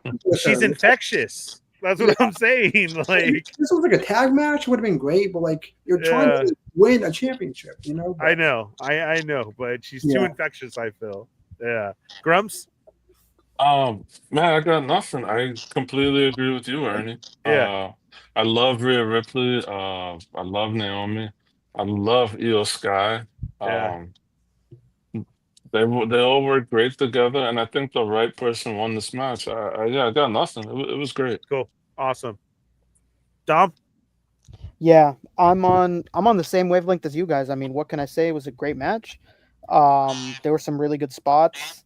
There was that funny pin that Rhea tried to get on Io where she had her like splayed out with the legs up, and that was funny. That was really funny. And I agree. I think the right person won. I think a lot of people were going into it thinking like, man, they might not let her keep it, just because Rhea commands so much, and Io is just such a on such a high right now. But I think the right person won, and it was a good match. Cool, Matt. I didn't really see most of the match, but like I do agree with a lot of the points all of you were saying. The other thing I noticed is this the second big PLE that they opened up the second day? Mania right? and SummerSlam. Oh yeah, huh? Yeah, it was Rhea and Io and Bianca. Oh, okay. Because I remember that was a really good match too from Mania, and that was like Yeah. the first match of the second day. And I'm surprised. Well, I guess if you're gonna be on the card, you either want to be the opening match or you want to be the main event, right? Mhm. And I guess that's more of an honor to be the opening match than just be smack dab in the middle. I always feel like I said, you get everybody hyped. Not only that, but you get to enjoy yourself. Like your work is done, right? Like you're there, you can be in the back with everybody. Shit, if that was me, I'd go down and take a chair down up front. Like, for reals, I'm done. Let's see what everybody else is gonna do. Come on, let's watch this. So yeah, it was. You're right. They were the first start, and they do a great job together. So yeah, bring them out. Maybe this will be a thing. We'll have to catch that for the next huge big one. See what happens. Rick, how did you like it? I liked it. I agree with everything you guys are saying. I like all three wrestlers. I think they all do a great job. I like, my daughter's become a big fan of Io Sky. She likes Rhea Ripley. She just she always makes a joke that it feels like she's always getting injured. But yes, it was a good match, and again, I think they did a nice job. Like they opened up both nights with good fun matches that got everything kicked off well. Yeah. Augie? It was great. I loved how dominant Naomi was. That it wasn't just the two of them fighting. Like first she did the cowardly heel thing, like, no, go ahead, go fight. Like she's being this Yeah. But the funny thing was, like, usually what happens is it pulls them into a cowardly heel position. But every time she came in, she was housing both of them. Because she said exactly what she was going to do. She was saying, I can do everything Rhea can do, and I can also do everything Io can do. She's like, I can be strong and I can flip. She's like, I can do all that stuff. So I have the best of both. The only minor quibble I would have about Naomi, there's no getting away that you're not going to get emotional when your dad's there, is that there's these little things that she's been on such a you deserve it high that she breaks her heel character a little bit. She does. That I would love for her to go full cycle back on Stephanie when that starts to happen. I do feel like sometimes she gets into the moment and into her feels a little bit, but I would love for her to try to like go back and now redial in her proceed with caution thing, because when she cut that promo after she won and she's like, look who's laughing now, bitches, like the way she went off on the fans, she went off on Io and Rhea, like, y'all can get to the back of the line, I don't care, like that. Like, keep that energy. Like I love it. I love when she was making fun of Stephanie. I don't think Stephanie should win. I also don't think that she is hurt at all by losing to Naomi. I think Naomi, Triple H called her the most improved star, considering how long she's been there and her continuing to improve her character. I think Triple H would I think he would get so much blowback if he were to take the title off of her right now. I think when it comes to the Women's World Championship, I think they're reading the room a little bit. I think if Naomi wasn't getting over, Stephanie would win. But I think they're understanding what they have right now, and I think they're not going to want to mess it up. And I think with them, they're like, we have so much time with Stephanie. Yeah. That, and also remember, Naomi's the bad guy. She could cheat. Yeah. Like, she might realize that she's that damn good, but she's a little out of her league, or Stephanie might have her number. And Stephanie has lost before. She's lost by cheating many times. So she doesn't really eat like cleanly. She doesn't eat clean pins, but yeah, I can see Naomi keeping the title for quite a while, as long as she continues to reinvent herself. As for the female bloodline thing with Nia, I think that's something they could always save for later. I think they talked about Nia a little bit, and I think she said that she and Naomi have really good characters right now that they don't need it. Yeah. That almost like put them into the bloodline now would almost be lazy. It's like, well, we have nothing else for them. Let's just put them in the bloodline. And that might cheat them a little bit when they're like, we could have a really cool women's division and not like let the bloodline stay with the guys for now. Yeah. And you don't need to muddy it. Which I was like, I can see that. That makes a lot of sense. And as for like Io, I love her. Zio Adams pointed out about her creepy NXT character when she was a heel. I loved that. I loved that Io could do dark anime, and she had those voiceovers where she would say like, Dakota Kai, I remember you were being that really cute wrestler who's scared of Shayna Baszler. Like she would just cut these promos and it was like dark anime, and I was like, yes, the dark Io. Her and Candice LeRae are just like magic in the ring together. But yeah, like I'm loving the storyline. So we're talking about people connecting with the crowd, how Charlotte had trouble connecting because her entire through line is that belt. They do a really good job of sidestepping that with Rhea, because Rhea's through line right now is beating Io. Mm-hmm. Yeah. And she has a mission, and she's like, look, I respect you, and the fans like Io too. So nobody's mad that Io keeps winning, but she keeps saying, I'm gonna beat you. And I love that Io, just because someone says, a good guy, there's a difference between being a good guy and a nice guy. Like a nice guy gets stepped on, like a good guy has their values and just not be a doormat. And I love how she always comes out with, so by the way, you're never going to beat me. She's asking her to just accept it. Like, you're never beating me. Yeah. And that to me is like amazing. And it's like, you don't need the belt for that title, for that storyline. And you make it, and it's so interesting because also, who's gonna get mad at watching these two wrestle each other over and over? Because it's so good. Yeah, they do really good together. And I love that they have a plot, and I love that they are each other's device as to why they can't capture the title. Yeah. Cool. And it's great. It's a great roadblock. And I think if it was any other superstar, I think people would be like, oh, why doesn't Rhea just like roll over her or anything like that? I like that Io's this like weird speed bump that always has her number. And and it's, I don't know, it's organic, and they're using continuity finally, and it's nice to see. And it's like, God, if I'm going to lose to any woman on the roster, I mean, there was a time where they said Io Sky was legit the best wrestler in the world, man or woman. And and she's a big WWE mark. Like Rey Mysterio was her idol, getting into wrestling. Like, yeah, so she's class. Like, no one's going to get mad at losing to Io. So yeah, it was a great start, going to be a good story, and it was awesome. I'm glad we all had the same opinion. Hound, who is next? The next match is the 6-pack ladder match with Motor City Machine Guns, Ray Phoenix and Andrade, the Street Profits, Axiom and Nathan Frazier, the Wide Six, and DIY. I'll tell you what, dude. Bringing out the Hardys and the Dudley Boys was cool. I kind of missed them getting involved in the match. I really thought that was going to happen. But they're going to have a match. That's crazy. Yeah. I guess they were feeling it the whole time, like we said, right? How are we not a part of that? It was madness. There was so much going on all the time. I was just like, holy shit, every time. I know we've seen it all before. I felt they didn't overdo it. It was a good next.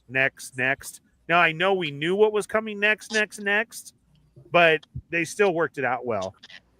Candace showing up and taking that hit through the ladder, holy fuck. I didn't see that coming. That was brutal, man. To send a girl through a ladder and it cracks. I was just like, I've seen no that replay way. so many times, and every time it's like, ooh. Yeah.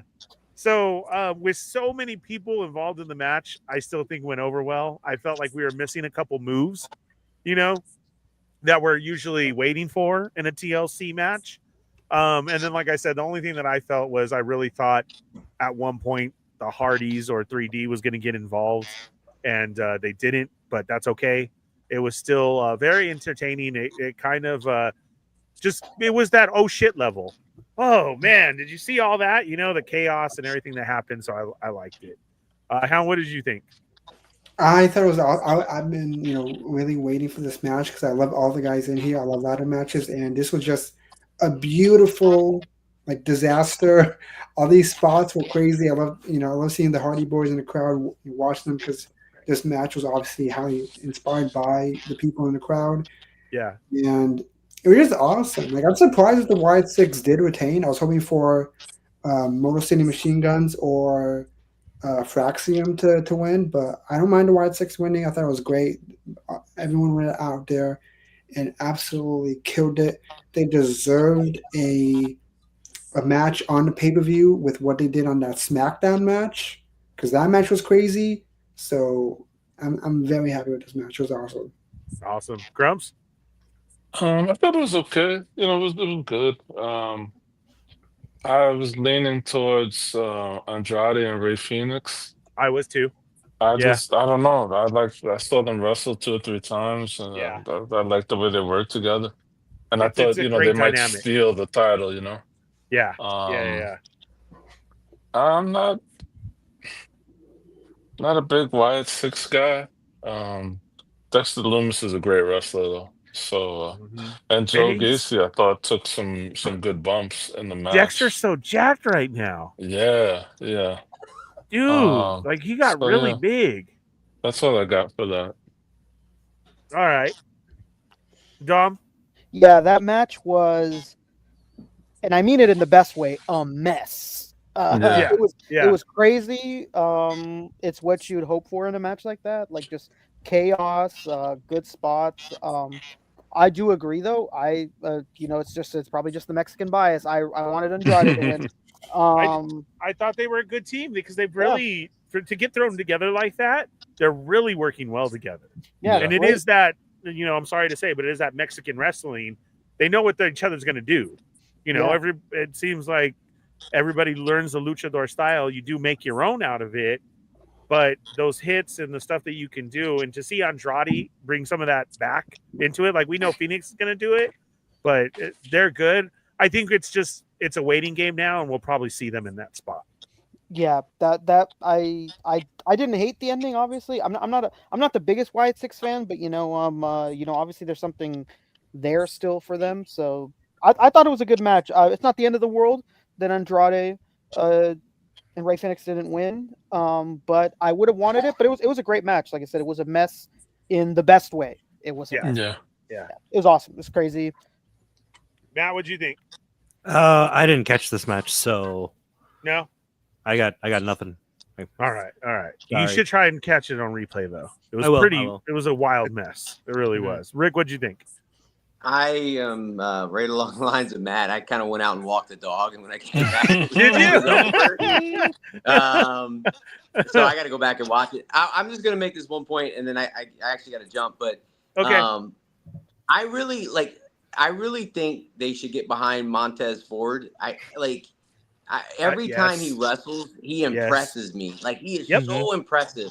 He does the craziest stuff for somebody so big. He looks the part. I think he has charisma.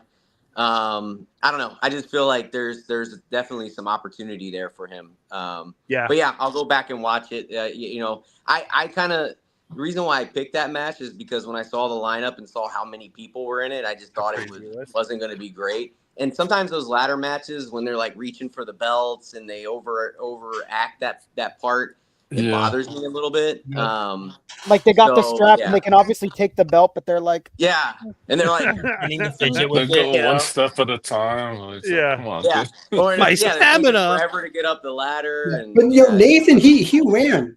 Do you see that? He did. Like he was like the first guy to ever like actually Run climb up the ladder. It was awesome. Yeah. my favorite ladder match moment will always be the spear off the ladder, though. I think. Oh yeah. I love how they referenced that, and then they made it their own. That was awesome. Yeah. It was good. All right, Rick. Well, thanks for being here, man. I greatly appreciate it. All right, Rick.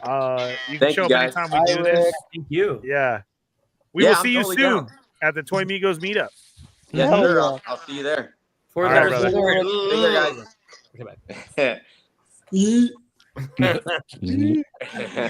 you guys. All right, later. Thanks. Peace. And Augie, what'd you think of it? I got the April legs. Good. It was kind of wild. I mean, unfortunately, I'm not gonna lie. I rolled a little bit when I saw all the wrestlers. When I saw there was so many tag teams, I'm like, this is just gonna be a spot fest. This is This is like, and unfortunately, these were the matches that made tag team wrestling serious. This is what put them on the map. And now I feel like this is the match that made tag team wrestling a joke.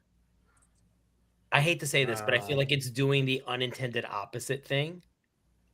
Saying we don't know what to do with them, so let's throw them all in a match. This is what they used to do with divas.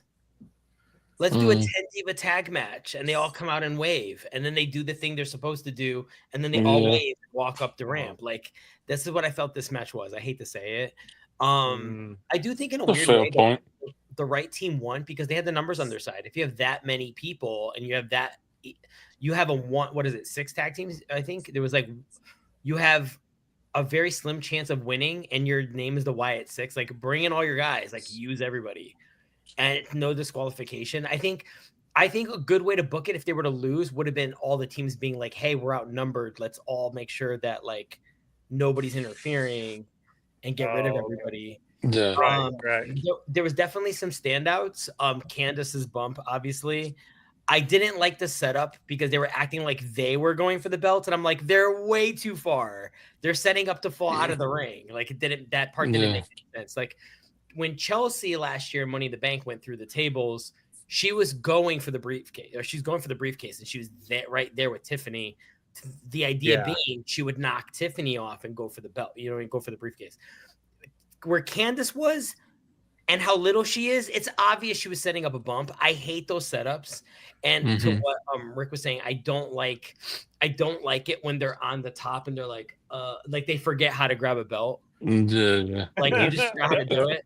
Like with the one thing I do like that they do now is, and I would prefer it to be that way, that they can't just rip the straps down. I love that there's a clip at the top and they have to clip. Yes.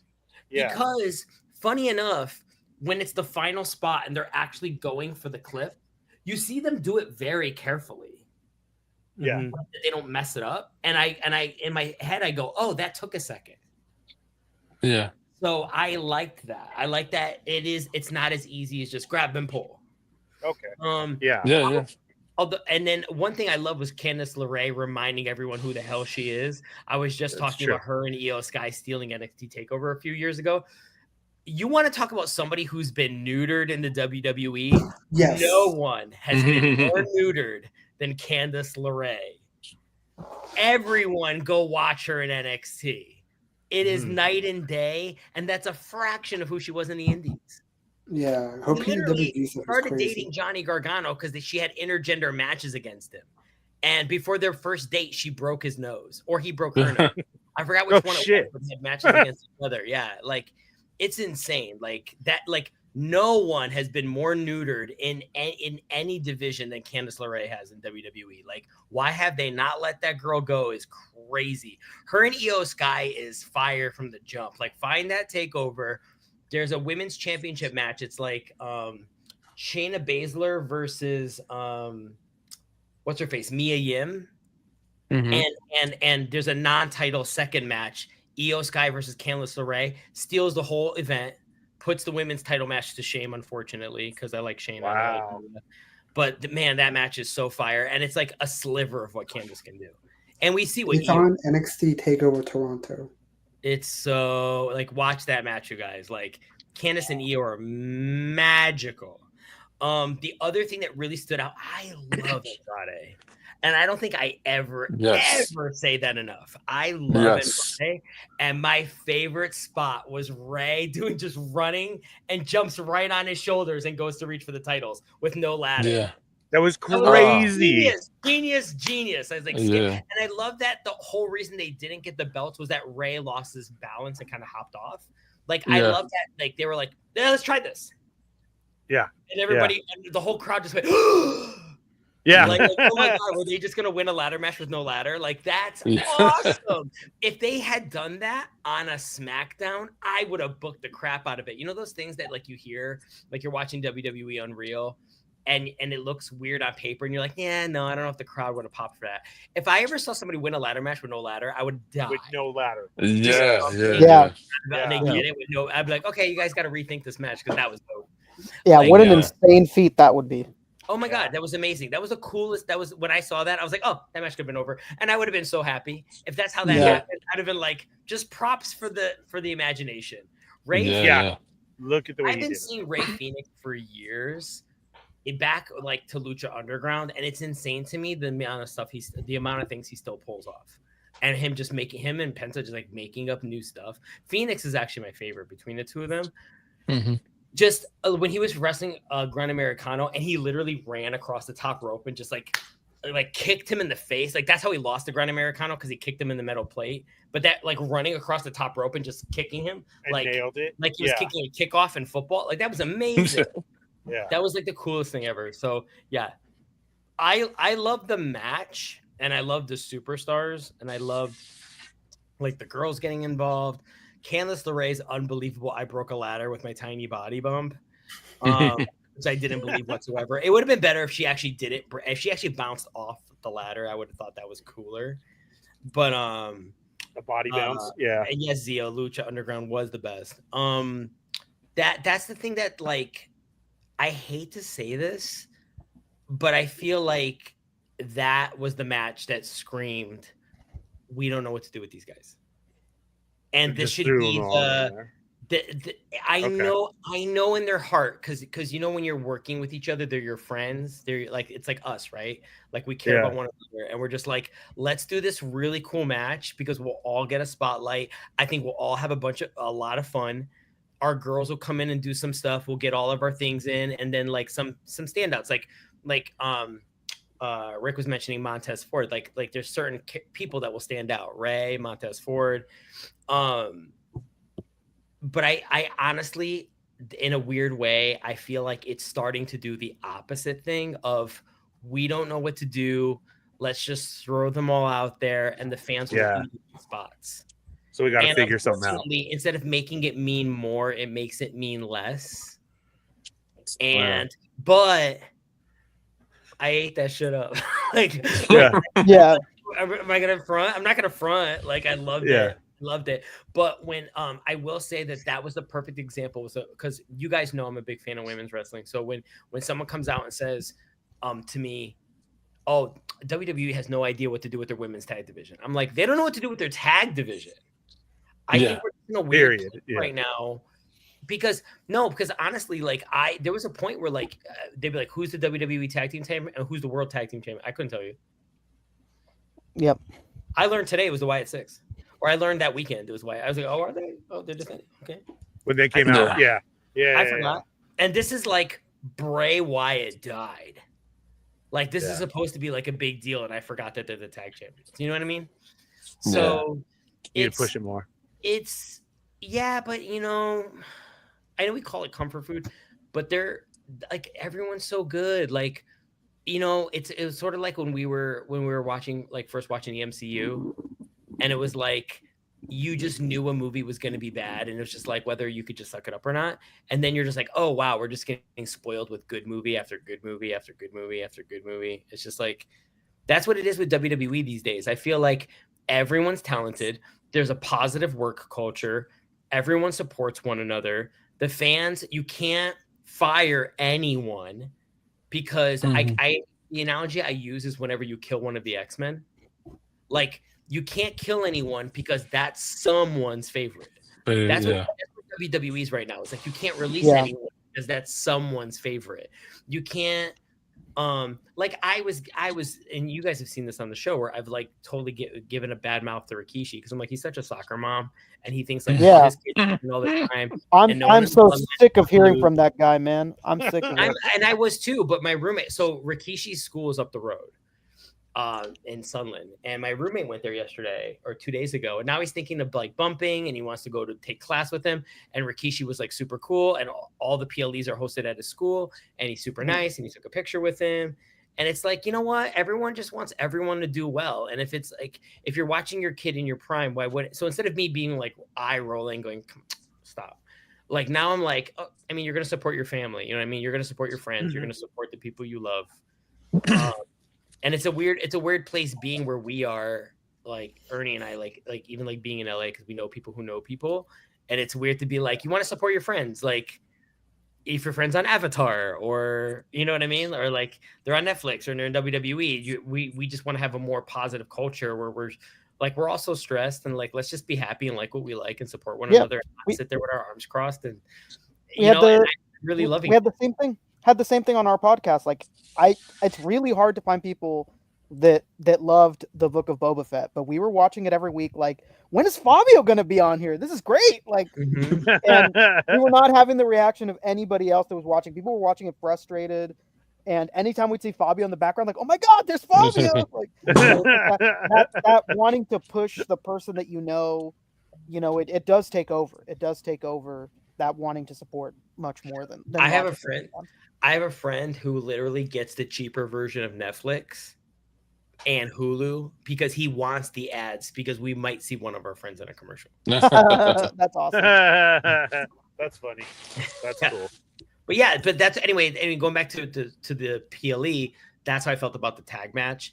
That I have concerns that it's a double-edged sword. They're doing the reverse of what they intend, which is to give a spotlight to the tag division. And I feel like it might have hurt them by watering it down a little bit by just making everybody do a bunch of spots. But then at the same time, they are saying, hey, notice them. And then you have Rick saying like, man, look at Montez Ford. And I'm like, hey, look at Andrade and Rey Fenix with that clever spot with no ladder. Hey, Candice LeRae's awfully underused. Like at least if it leads to those conversations and we might get a carrying across style chant of like use these people. Yeah. It might, we're so spoiled right now with the depth of the talent pool. Yeah.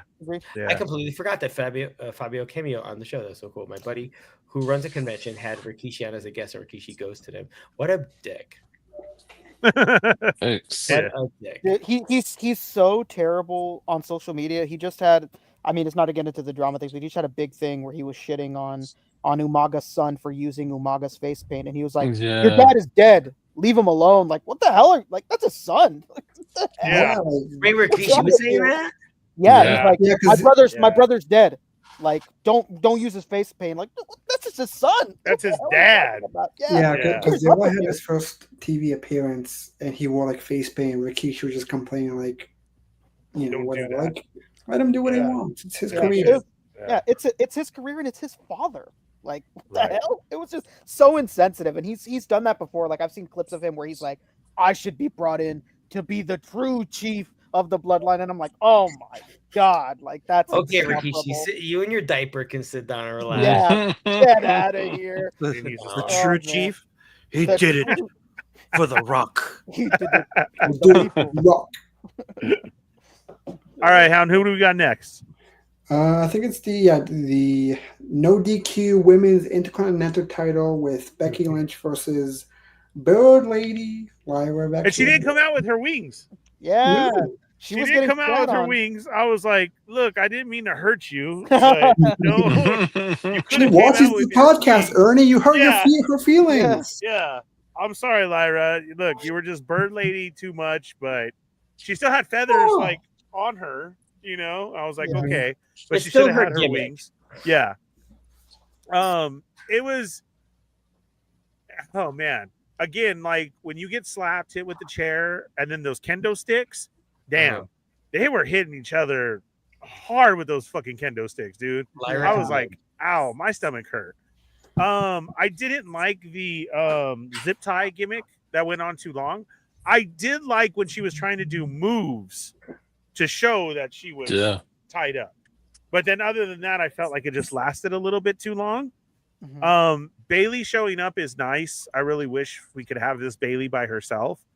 Just be lesbians. She has to do something. Just do it, so lesbian. Bailey, she's in lesbians with that belt. Bailey now she's hot. God, Bailey's hot. Down. She needs to accept Bailey and just move forward. Yeah, like they need to give Bailey something. When she flipped over the whatchamacallit, the guardrail, I was laughing. I was that like, was that hilarious. sucks. Where she high kneed so high. Yeah, she said that was like Looney Tunes. Yeah, it was crazy. So good. Yeah. But we still got Becky having it. She has a new song now. She's saying because the man keeps you down. And she's basically, they're calling her, what are they calling her? Hogan Bex or something like that. Becky Hogan. Becky Hogan. Yeah. But do you love how she was coming out in red and yellow? Yeah, she was the beginning, right? I loved it. So I think we need to see her with Seth if they keep mentioning each other, like bring her over there then. Because it's like, where she's disrespected everybody and like that. Then she did win, and then we get the Bella chant last night, and that was crazy. I can't believe she said that. The crowd couldn't believe she brought it up. That was rough. And I wonder if she got in trouble. Like promos I ever heard in my entire life. I've watched that 57,000 times. I'm sure they cleared it backstage. I'm sure 100%. Yeah. Well, they just did a movie together, so I kind of felt the same way. That she's like, can I say this? Please, can I say it? Yeah, she was cut there. Whatever. So the only thing I could think of though through all of this is John's lady. All of a sudden she's back, and now John's lady's there at all the events. And then you say this, and it's like the biggest cut promo that there is. I kind of feel sorry for John's lady. Yeah. I hope they're okay. I hope she knows it's all for fun, because that's a real thing. You're bringing out your old relationship in front of everybody, and your man's trying to make his way out. But it was kind of funny how, like I said, she shows up when she comes back, and then there's everything. So yeah, she has to start a support group with Dominic's wife. They need to get a group chat going. Dominic's wife has got to be the biggest supporter of everything, bro. She's got wild. She's got a heart of steel, that woman. Because Liv is at home still posting about Dom every day. Yeah, she's keeping it real kayfabe about that man. Tell you that. It's crazy. Oh, did you guys see the picture of Dom kissing, like, I'm guessing it was his wife in the Penta suit? That's his wife. The Penta, dude. Yeah, that's his wife. Yeah, that was his wife. I thought it was Penta. I ain't gonna lie. What are you doing? She has on the stockings. Yeah, that's definitely Penta. That's Penta he's locking lips with. Matt and Hound are going with that was Dom kissing Penta. All right. No, I say that was his wife. But yeah, dude, Liv at home is just living up the Dom shit. Damn. But yeah, it was a good match. I want to see where it goes from here. I do like the stipulation. So basically that story has to stop, right? Yeah. And then so we saw her say that, bring it to fruition on Monday night, when she sees Bailey and is like, look, now I can't ever go for it. So maybe Bailey chases it, she gets it, and then Valkyria comes after Bailey. Is what I'm figuring is going to happen. So we'll see. It was an okay match. Like I said, it was just the gimmick ran a little bit too long for me. Seeing Bailey's always nice. Let's see where that story comes. And I was ready for the next match right after that. Hound, how'd you feel? I liked how Becky's slowly changing. Where, like, I mean, she is still keeping the band thing, but at least she's like changing it a bit. I love the new theme song. I really wish that everyone would put their head out of their ass and actually make good theme songs for these wrestlers, because, like, you're getting like so much money with the ESPN deal. Disney is paying like 1.6, like $26 billion. Like, you couldn't use that money to license out music. Like, that's one of the things that like AEW is doing really well in, is licensing out songs or just making actual theme songs for these wrestlers. So like when they came out, you hear that needle drop, so you immediately know who they are. Half the time, I don't know who they are unless it's John Cena. Like or I they have don't. that one like phrase they say before they come out. Yeah. Like a storm is coming, or a man has come around. That's the only way you know. It's the only way because it all sounds exactly the same, as if it's. It's Wednesday, my dudes. Oh, then you know what's going down. Yeah. Naomi's is the only real like original theme these days. It feels like her and Rhea Ripley. Yeah. The match was like all right, there were cool spots, but this should have been Becky Bailey, not Lyra for like the 5th time. Like this should have been Becky and Bailey. Yeah. So, I felt the same way. Yeah. All right, Grubs. I like Lyra, so I was kind of disappointed that she lost. I don't know. I was watching this fight and I was just like, Becky, man, eat a cheeseburger or something. Like, I don't know. I felt she's a little bit skinny too. I thought the same gracious. thing. She looks lost in that outfit. Post-pregnancy, man, she's been. Yeah, I don't. I'm with you guys though. I wish she would go with Seth and, not be a lackey, but she could, I guess, fix what they did with with the Death Riders. Like she could actually be a wrestler and be a champion in the group, not just be like muscle. Yeah. But she's already doing the crazy outfits like her husband, Yes. And I'm like just waiting for it. Augie said, they reference each other, so why not, But then I don't know if you have too many people with, I don't know, it's 4 people. That's not bad. But No, not that Well, crazy. they can run as the champs, and yeah. The how Wyatt Seth has the story. Yeah. The Wyatt's got 6. You're right. Yeah, that's too many. Yeah, it was okay. I would have preferred Lyra, and because Okay. now what do you do? Now That's what I'm saying. Yeah, I think we kind of like know. Becky what's gonna happen. and Bailey don't necessarily need a belt, Mm-hmm. and Lyra could take the younger talent that same level as her and build it up. But now then you're bringing back the Bella, who is not like ever considered a great wrestler. They were stars, yeah, but not like, I guess, good, not great, right? I don't know. Maybe I'm not remembering, but like, I don't know. It kind of takes away the women's roster is stacked. Why are we, digging back for these, Yes, these moments. these old buzzards now? Yeah, when she came back, I thought like, oh, it'll be like a one-time thing, like she just wanted, like Trish Stratus does. But she's back, I guess. There's so many great, female wrestlers. Yeah. And we didn't even talk about the Evolution pay-per-view, which was fucking great. Banger. Yeah. 10 out of 10. Yeah.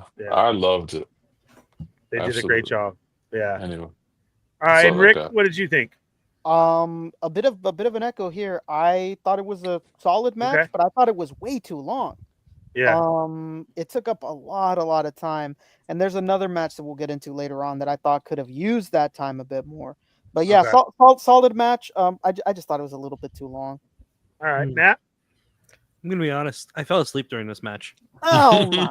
Did you? Okay. That's how good it was. Yeah, no, that's complete honesty to say that. Yeah. Like, I get tired, it, man. Yeah. Yeah. That barbecue if the you've had day a before wiped me out. Yeah. Oh man. I want to go to this barbecue. I know.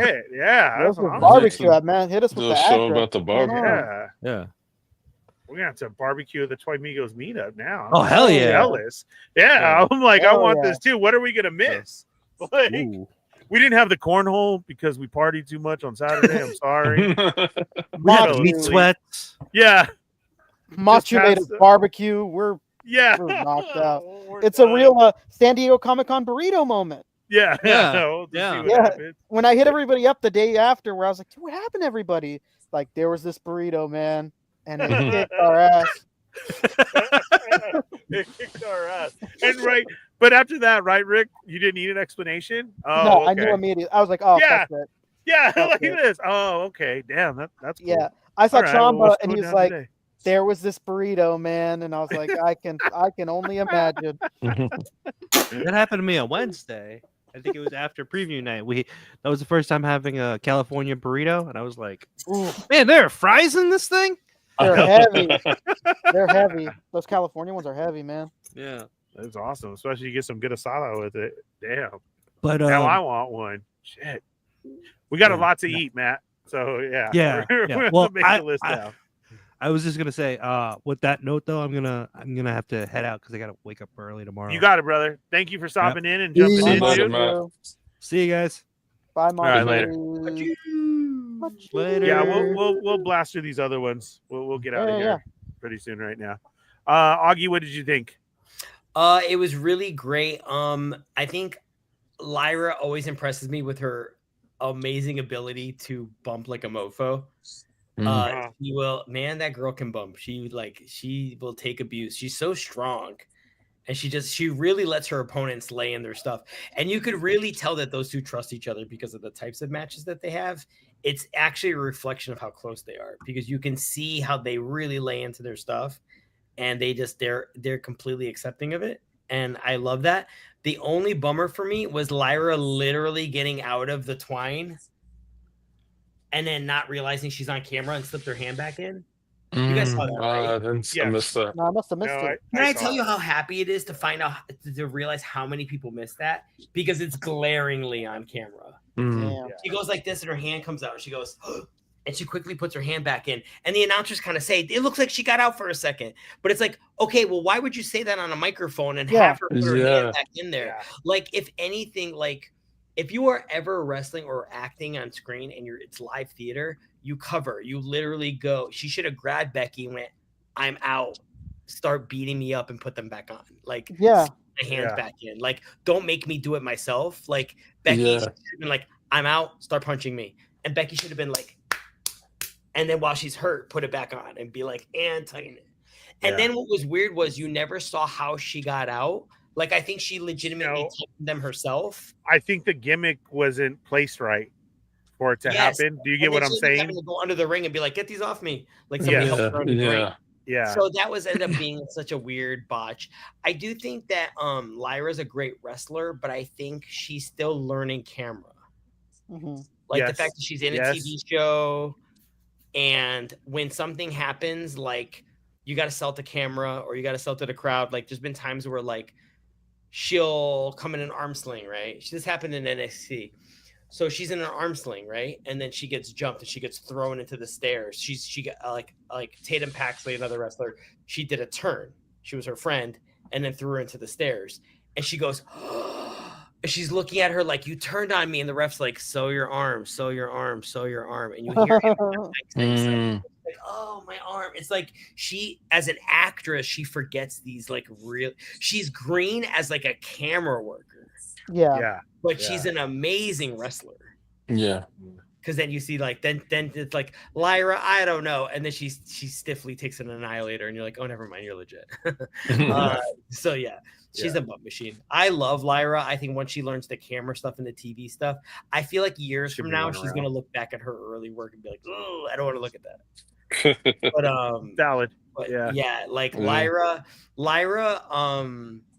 she like one thing I loved about Trish when Trish was early on, like she would botch a lot, but you could see her improve at covering.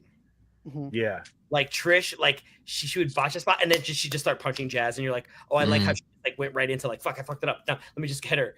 And that's what Lyra doesn't do. Like when something's botched, it's really botched, and she's getting better at covering, but she's not there yet. It's weird. It's a weird thing to say because she's a very experienced wrestler and she's really very good. Yeah. But there's something as a TV thing that she messes up a lot. And I live with an actor, and I live with it, and like we're watching it, and like as an actor, we're like, oh, like don't do that. Yeah. Like, don't give it away. So yeah, there's things she needs to work. I love the part. I loved her doing a moonsault with her, like all the moves she did with her hands stuck together. Like that was really fun. Fun little spotlight. I do think the match went on a little long. I think the right person won. I liked how it happened. I liked the next night on Raw where she was like, everyone just stay away from me. So there's places to go for Lyra. You could see her like looking at Alexa and Charlotte and being like, oh, look who needs a friend. She's like, I don't want any friends. So like you could put her like begrudgingly in the tag division. I don't know that you would put her. I mean, if anything, maybe after Stephanie, you could put Lyra against Naomi and have Naomi have somebody else to beat in order to move forward. As for Bailey, I feel like Becky and her have been pushing this sort of unfinished business kind of a thing. And it's going to bleed into the Nikki Bella. And I think, honestly, Nikki needs it because I feel like and Grumps was talking this about like when you get like Trish coming back, like Trish practices. Like Trish won't wrestle if she's not 100%. Even she knows she could botch. But I feel like Trish always gives it 100%. Whereas I feel like Nikki hasn't wrestled in a while. And I think she just kind of does a couple of things and then just comes back to wrestling because she comes from that era that they don't expect a lot from them. Yeah.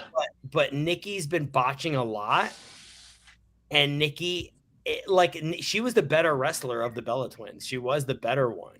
Yeah. But she's not her peak conditioning, doing this, every week for years on end. She's out of practice and she looks a little exposed. And I think she's very popular. It's like what you were saying, Grumps, about her being a star more so than possibly being a wrestler. Yeah. But one thing I will say is that Becky's really good at two things. One, making a feud personal. Wow, that savage promo. and then, oh my God, that was like one for the ages. And then secondly, I think she's really good at pulling matches out of somebody where she's not sure how it's going to go. Like her and Trisha's cage match was amazing. Her match in Saudi Arabia against Lita was outstanding. I think Becky's good at going, the fans will eat this up. And I think if Nikki has a program with Becky and allows Becky to lead, I think it'll be really good. My only problem is that Becky forgot for a second she was a heel because that was a massive face thing. I've never seen someone get a holy shit chant during a promo. Yeah. That, like, how often do you see that for wrestling, not for a promo? Yeah. So that was insane. Yeah.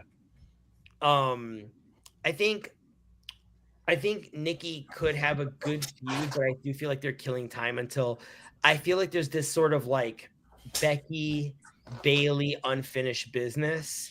And then I feel like heading towards Survivor Series, we'll see what happens if she starts to mingle with Seth a little bit in CM Punk.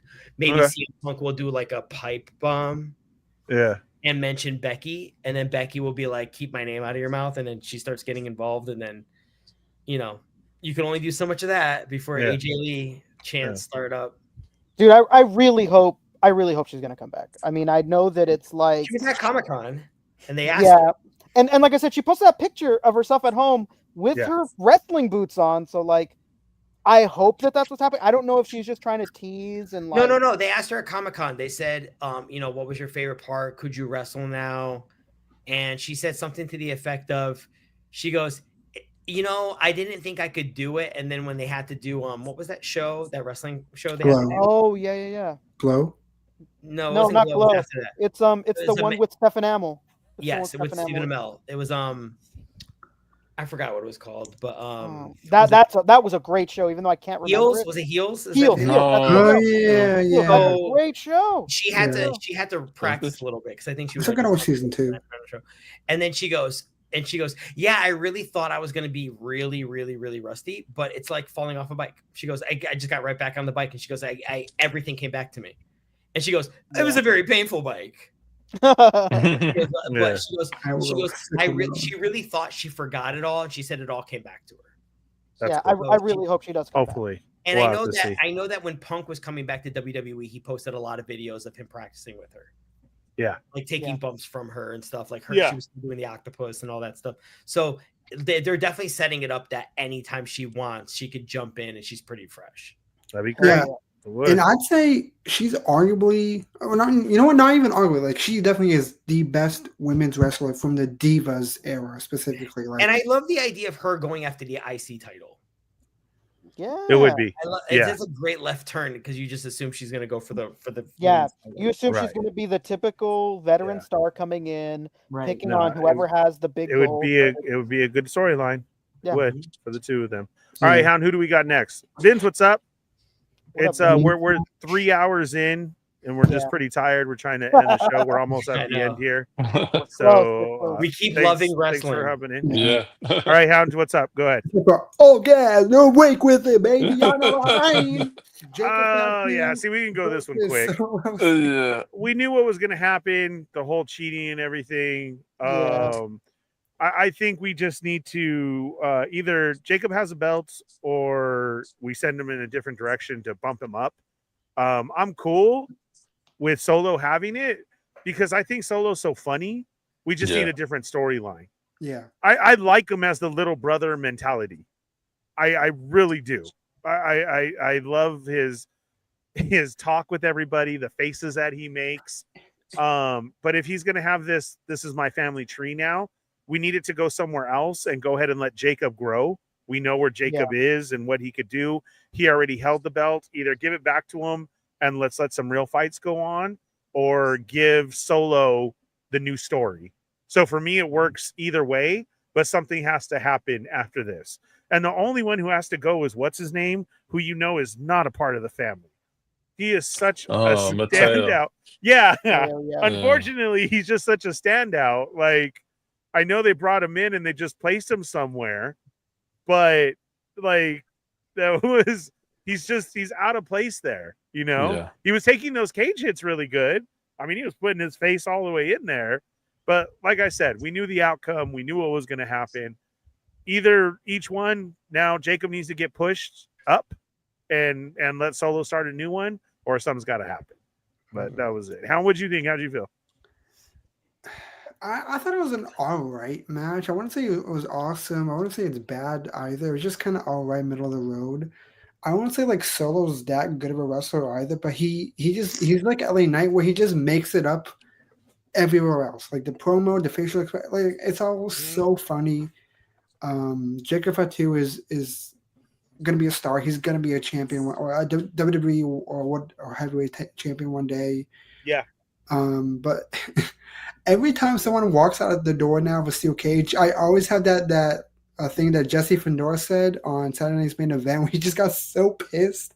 I think it was Drew when he walked out the steel cage. Like, I feel like they should bring back people actually climbing the steel cage again because we haven't had that.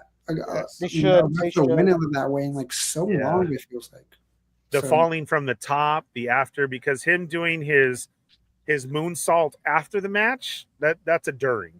That should have been during. You know, that shouldn't have been an after. I get it. We need that more of. We got to bring the big gimmick back to the cage match because now it's just a cage match. Yeah. Grumps, how do you feel? I stepped out to do my laundry. Yeah, see, this was my tea break. I literally went to drop it off, and by the time I got back, the match was over. So perfect. Your laundromat was in another city. That was Rick. Yeah, I'm with Hound. I didn't hate this match, but I didn't love it. It was very middle of the road, very whatever. Honestly, this was probably the most predictable match of the entire weekend, I think. Yeah. And it was just okay. Solo Sikoa is so funny. I like everyone else is like eager for Jacob to, get that bigger push, which I think is going to happen sooner rather than later. Yeah.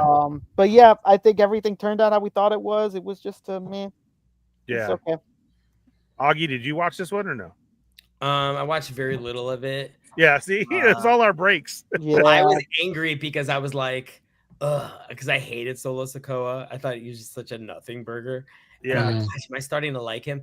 When he was making fun of Jay and he was like, 4 letters, 1 word. He's like, just stop. I was like, why are you trying to make me like you? That's amazing. That comedy that he's and really that's what I'm saying. Once you start, he sells the little brother stuff. Yeah. You take yourself and you crank it up to 30. That's WWE, and if that's who he is, I'll take more of that. I do like the idea that he was running the bloodline for a while and that he's grown. Like, it was so serious. And I like the idea that he's found the sarcasm in it. Yeah. And that almost makes him like, it makes me go, I can see why at one point he was leading the bloodline. Okay. And also he sees the stupidity of it, of like the position and the tension and like the family thing, and almost like finding the humor and all of this seriousness to keep him sane. Because that a lot of times when we laugh, like and you're stressed, it's a stress reliever, and you laugh. It's almost like you laugh harder because of the amount of pressure you're under. And I feel like that's kind of what's happened with Solo, which makes it way more interesting, and it's really organic. Yeah. And I really like that. And I think that actually complements the whole Jacob Fatu thing, because like he's an obvious star where Solo's not an obvious star. So you almost create that like Becky Charlotte thing of like the chosen one versus the one who's not the chosen one. Yeah. Which I think is kind of cool. I like the dichotomy of it. I do think that they did a great job making lemonade out of lemons. Because I feel like a lot of the bloodline stuff, let's be honest, it revolves from Roman Reigns, right? Or like Jake. So and they're not, and I think he was handed a bum deal going like, okay, so you're gonna be the new leader of the bloodline. And that's what I was like, I did not like it. Yeah. But especially I think, when it's so seriously toned, like it's like and I feel like now that it's like they've cooled on that a little bit, Solo's really settled into his own, and I really liked it. Again, definitely the steel cage match has lost a lot of what made a steel cage match cool, because going over the top as like the whole idea is that you're climbing a cage to get out, and I feel like they did the door thing for a while. Because what if you had a very large wrestler who could not scale the cage? Yeah. I feel like WWE now has in their protocols, like they have a lot of people where everyone's in much better conditioning and they should be able to climb the cage. I understand that as like, I almost feel like the door should be announced and called out, but I almost feel like the door should be like, someone broke their ankle. Someone broke their wrist. And that's on an audible. Not the whole idea is that it's the last match. It's like there isn't one after this. These people can't stand each other, so we got to put them in a cell. You know, it's telling a cell, you know what I mean? So I just feel like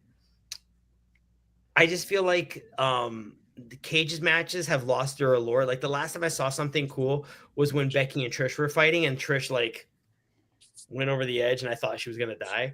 Like that part alone was like, I was like, that's why cage matches are supposed to be cool. Yeah. You know, and now it's turned into who's gonna jump from the top, who's gonna say, screw winning the match, I just want to jump off the cage and do my spot. Like, to me, I think that's so stupid. Like, you could literally go down the cage, win your match, climb back up, and do your spot anyway. Yeah. Like, I would almost find that more satisfying. But, or even make it a bit like Chelsea Green slowly climbing down the ring and going like, I got this, guys. And someone gets out the door while she's slowly climbing down. And she thinks she won when she hears the bell ring. Like there's a lot of fun stuff you could do with that, but cage matches haven't been doing it for me in a long time. And I'm not blaming Jacob or Solo. No, just the structure of it. Cage matches have not been good. When Becky and Trish did theirs, I was like, I don't even remember the last time I liked a cage match. Right. So, all right, I get it. Hound, who is next? Well, Ernie, do you mind if a little white boy speaks a little Spanish tonight? AJ Styles versus Dirty Dom Mysterio for the IC title.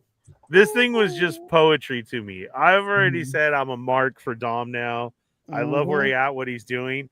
The reversal, and then I don't know who's doing the story for Dom, if it's Dom himself or it's a producer or somebody, but they got to give him credit because all these Easter eggs that are announced like 2 days later. I don't know if you guys have been following this. I mean, of like how much of the Eddie story that he mirrors and does, whether it was a move or the whole timing of something happening.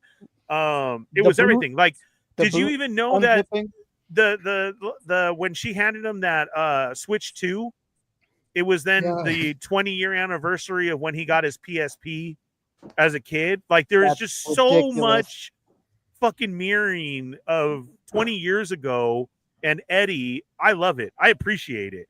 So to see AJ come out in the lowrider with his kid, that was fucking great. He's in the whole outfit.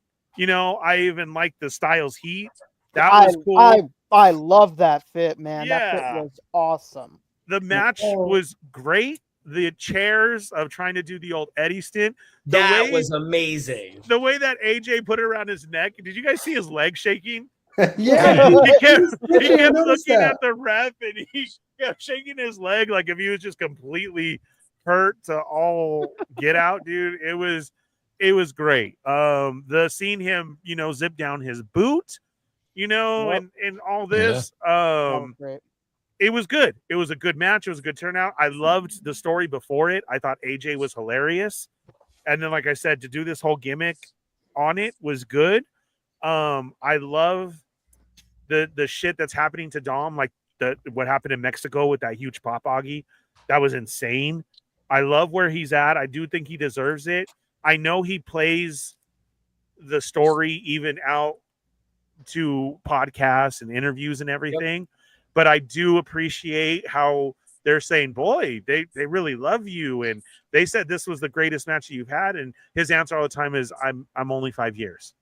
I'm only 5 years. I'm still learning.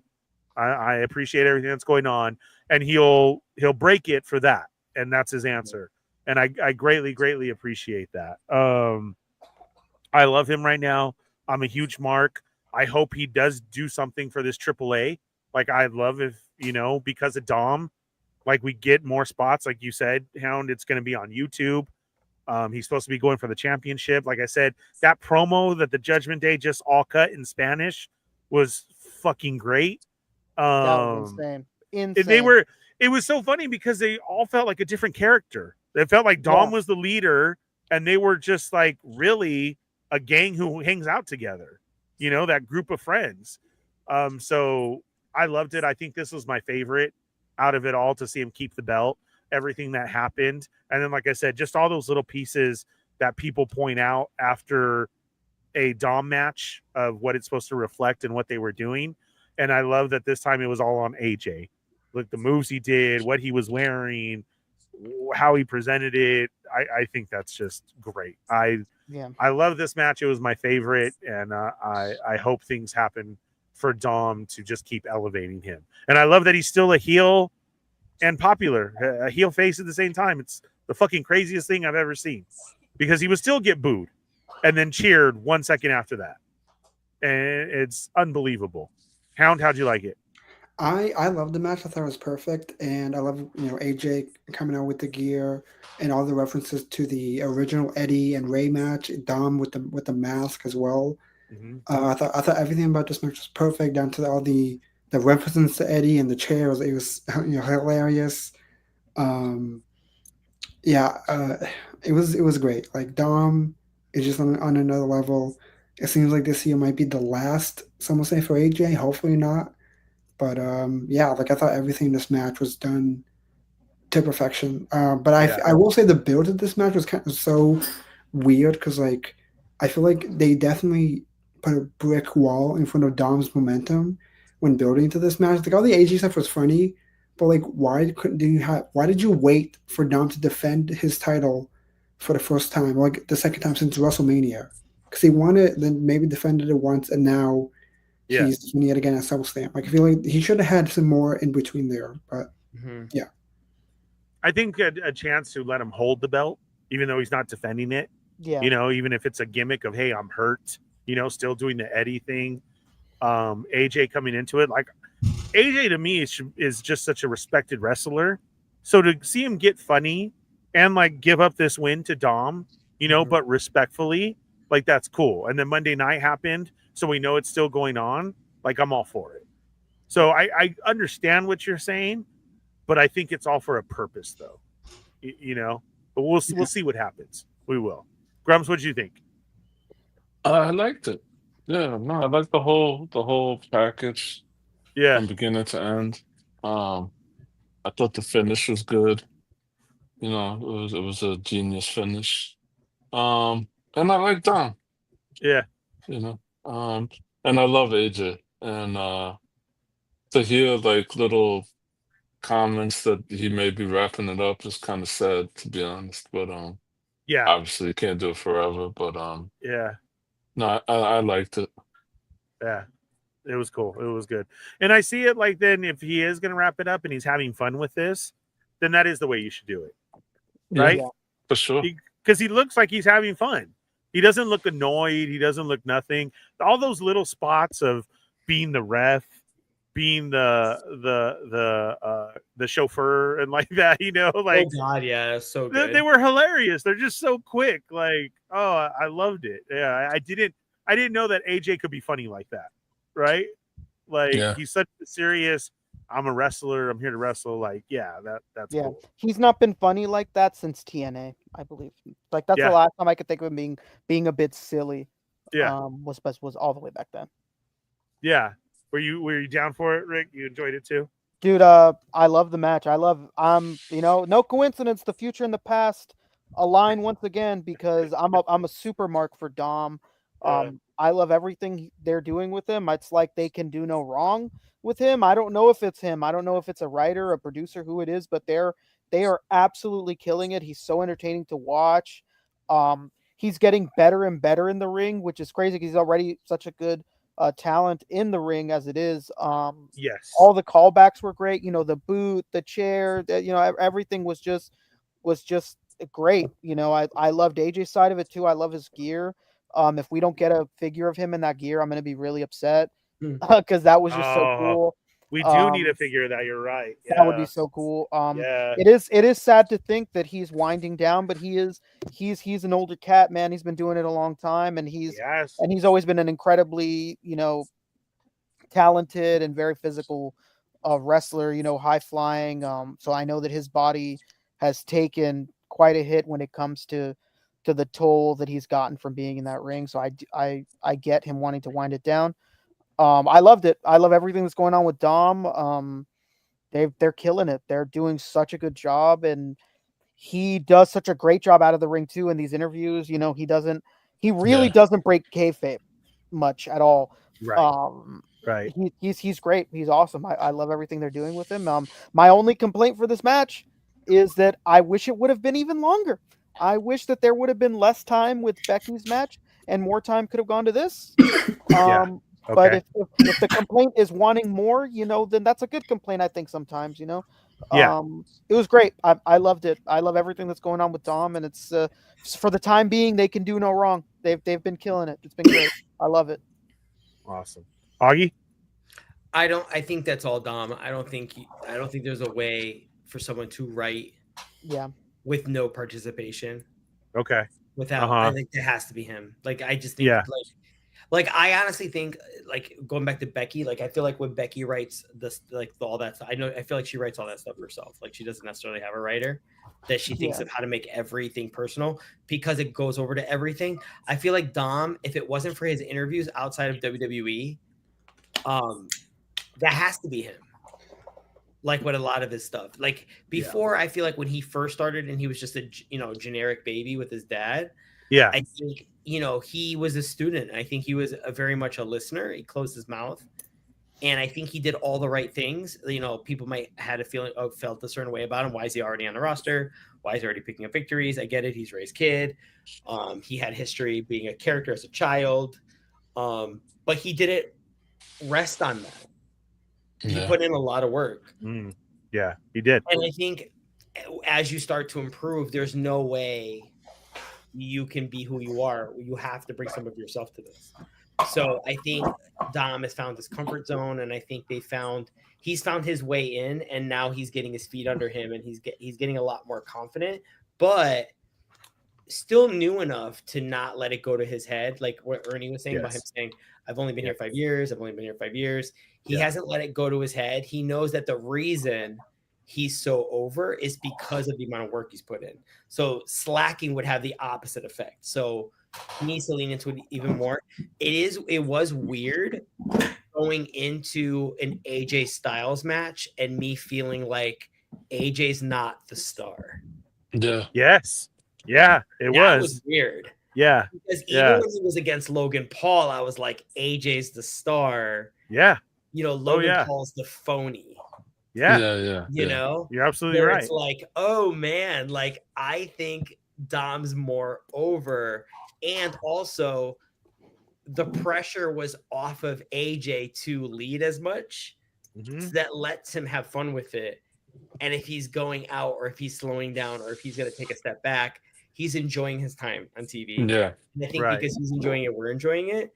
And also, I think if you want to stay relevant and you want to be in a program, I think there isn't a single person on this roster where if any of us said, okay, hey, we're going to put you on WWE TV, you can have a program with anybody. I think all of us would pick Dominic.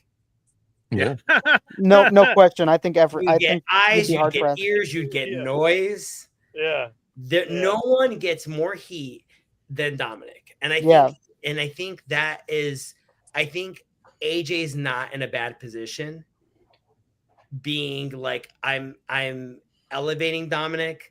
I'm doing it on my own terms. Dominic is getting over without me, so there's less pressure on me to do it. And it's kind of like early rapper Cena. Like he's a heel, but he's getting that face pop so that when he does eventually turn, it's going to be ridiculous. Yeah. I think it's really good. And and really clever on Ernie for noticing that like even Rhea Ripley's moved on from being mommy. So I didn't notice that. Getting that out of her dialogue, right? Yep. So I think that in and of itself, the idea that you are getting in the ring with a future Hall of Famer like AJ Styles and you're the over one is crazy. And he's Rey Mysterio's kid. I get that. That's what I think makes him royalty in Mexico. So the whole AAA thing is magic because he's royalty, but he's not resting on it. Do you know what I mean? He's sort of like the male version. He's kind of like the male version of Charlotte Flair. When Charlotte was really like early NXT, early WWE, people were like, "Oh my gosh, she's better than Rick, like in a ring."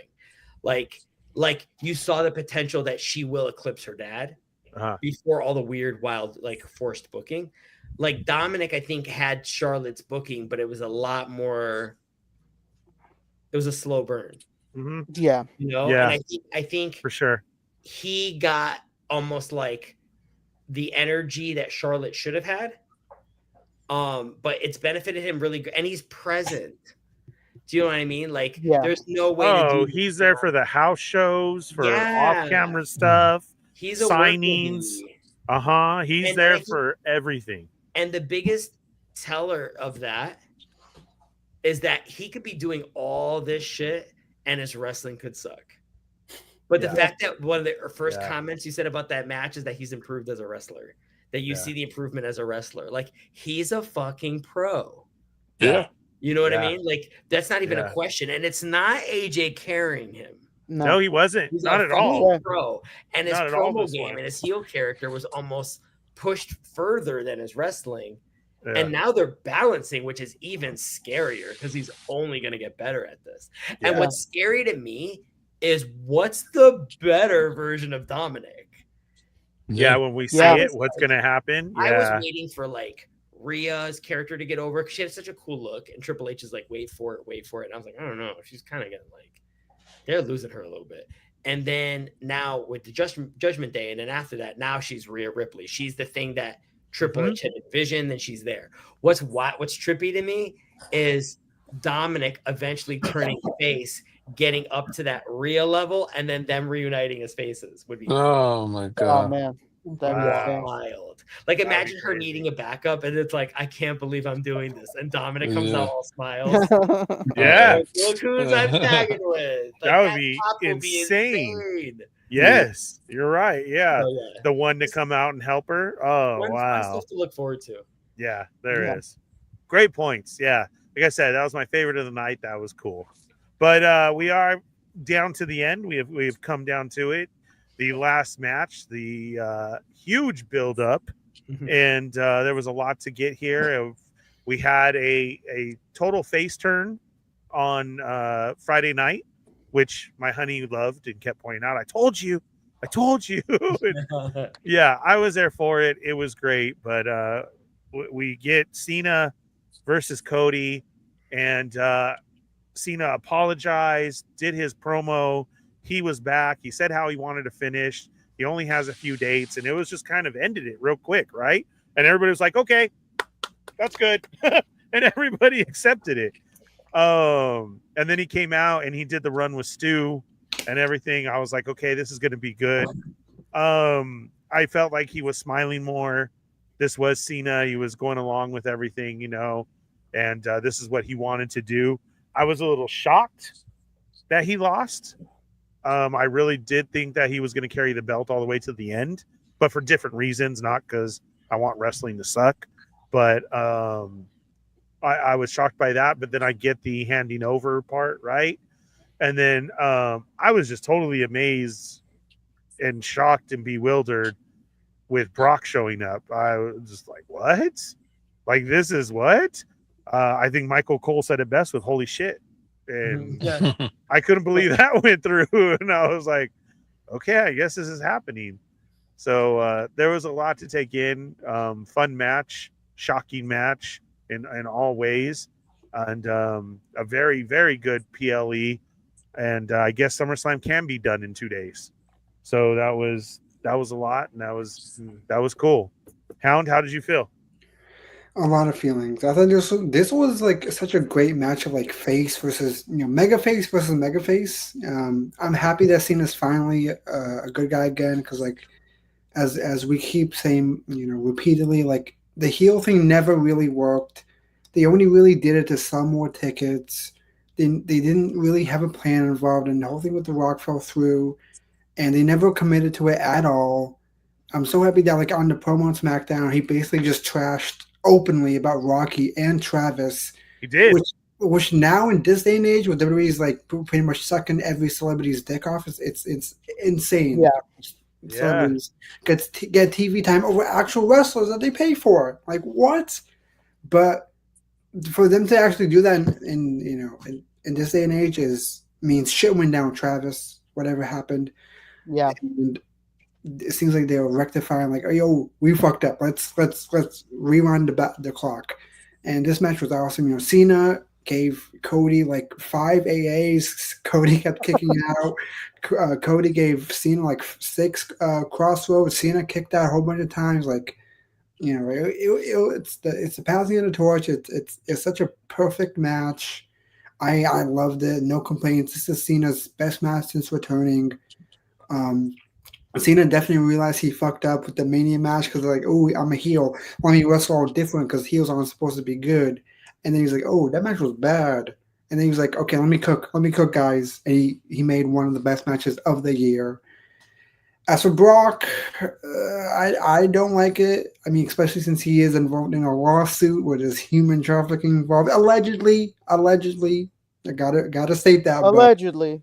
But yeah, like it seems like Triple H and WWE and TK just kind of don't give a fuck. I mean, Triple H is at the White House with Trump, and they bring all these guys from the other side that don't care about people or allegedly or whatever. It's like, this all sucks, and I fully believe that Vince will be at Cena's last show, whether he's backstage or on TV. But Vince will be back in WWE sooner rather than later. It's just like it. Like if Brock, if they wait until like maybe after the lawsuit was over, and maybe Brock got expunged from all of his crimes or whatever the fuck alleged stuff, then you could bring him in and Rosie Daisy. But I think SummerSlam next year is in Minneapolis, his hometown, so he might retire next year at SummerSlam. So yeah, It was wild. Grumps, what do you feel? I liked it. I liked the face turn by Cena, because the other stuff, like I said earlier, felt disingenuous. They didn't have a long time to play with it. Yeah. The stuff with The Rock and Travis Scott doesn't bother me as much as it bothers you guys, because I don't think The Rock was going to be around that much to begin with. So I just didn't buy the whole heel turn. And like Hound said it, it allowed John to work. He looked like his old self, the way he was working and punches and this and that. I'm not a big Cena, never liked Cena, never liked Right. I Hogan, remember you those said those type of guys. I hate the AA. It has always felt like a glorified fireman's carry to me. It's like one of the worst finishes I've ever seen. Um, I love Cody. I love his brother. I love his dad. So there's that. Uh, and the Brock thing is not pleasant. Ham said it. They run around with they run around with these kind of people. What more can you say to that? Yeah. Yeah. He was not, Brock was not whatever alleged to do the things that Vince was doing, so it's a whole other situation. But still not cool, and still a bad look. And I was reading something today that it's tough to bring somebody like that in with the environment that you've cultivated for the women wrestlers in the last whatever 7 years, I think. So I think it's tough to, but listen, it's all about the money and shareholders and whatever, and yeah, I don't know. Hopefully it's over sooner rather than later. Yeah. Yeah. Yeah. I totally get that. All right, Dom. Yeah, I love the match. It was a bit ridiculous, how many finishers can you take? How many finishers can you take? I'm never the biggest fan of that, but this went on a really long time. Yeah. And it was a hard fought match. These guys were fucking doing it out there. I didn't know who was gonna win because I thought it could go either way. But I'm glad Cody won it. I think you take a lot of stress off of Cena this way, and you can let him have, his moment in the sun for the next few months, and he does things his own way. Yeah, I'm interested to see what's going to happen with Cody. Who's going to challenge him now? Because it's definitely not going to be Cena. So that'll be interesting to see where that goes. I really don't like Brock Lesnar right now. And it's funny because contrary to that, like in my adult life, I'm a huge fan of mixed martial arts. Like I've watched so much UFC my entire life. And I loved him in the UFC. His fights with Shane Carwin and Frank Mir. and Frank Mir and Randy Couture, they're all legendary fights. But I've never been the biggest fan of him in the ring. Not in this older fashion. He doesn't have that speed that he used to have. What made Brock so dangerous back then and so scary to see in that ring was his athletic ability with being so big, and he does not have that at this age. I just, I think the story that the WWE is selling is a lie. I think them acting like the fans are super hyped for him to be back, that they lost their shit. Like, yeah, anybody that's in a live audience is going to lose their shit when somebody unexpected shows up. It doesn't matter who it is. Big Papa Pump, I think still to this day, on recorded like decibels, had the largest pop of all time. So big, like that doesn't mean anything. Like people were acting like, well, the crowd went crazy. Like, yeah, it's a PLE, and some fucking some guy, some a random wrestler showed up. Like, of course they're gonna get hyped. I don't think the fandom is into Brock. I really don't. And I'm one of them that's just not into it. I think like Rump said, I think you built a very different environment backstage in his time away for the women and the men of the WWE, and I think that this really sullies it, and it really murks up the water in a bad way. What could this guy give you? And all of it is just messy. Like I know in the beginning Triple H was touting like, Cena told us this is who we wanted, so we made it happen. And Cena came out and threw him under the bus and said, that's not true. I don't pick anybody. They've been telling me what to do from the jump. If they gave me Brock, if they gave me Cody, if they gave me Batista, I was going to do it. So I don't know. It's really messed. I don't know. It's really dirty, really murked up. I'm not a fan of it. I'm not a fan of Brock coming in. I don't want 5 months of Brock Lesnar. I don't know. Yeah. You know, Paul Heyman was doing damage control today. He went on Ariel Helwani's show, who I brought up earlier. You know, he's a big Yeah. a sports writer, especially for like Yeah. MMA, more recently with WWE. And he Mhm. was telling them, like, did you hear that crowd? How could you? What kind of argument could you have against that crowd? Like, yeah, man, it's a PLE and a legacy wrestler showed up. Like, of course they're gonna pop. Like, that doesn't mean anything. Like, I don't Mhm. know. Hopefully I'm wrong and they put on some like great like callback match, you know, or something that can really, you know, make his time worth it that he has with Brock Lesnar. But I'm going to be really disappointed, man, if we got 5 months of Brock Lesnar over there, with I hope with not. John Cena. I don't know.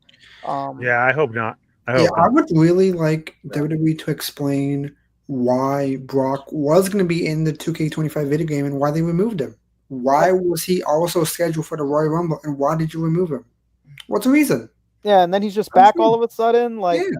I don't know. I mean, I get it. You know, in this lawsuit, he's not being sued. He's just being named in it, and he's Yeah. being named and doing a bunch of horrible things. Like, I don't know, man. It's really dirty. You know, people love to say like, well, you know, this company's a billion-dollar company. They're gonna dot the T's and cross the I's. No, they're not. I don't know if you guys know this, but they're owned by TKO, who runs the UFC.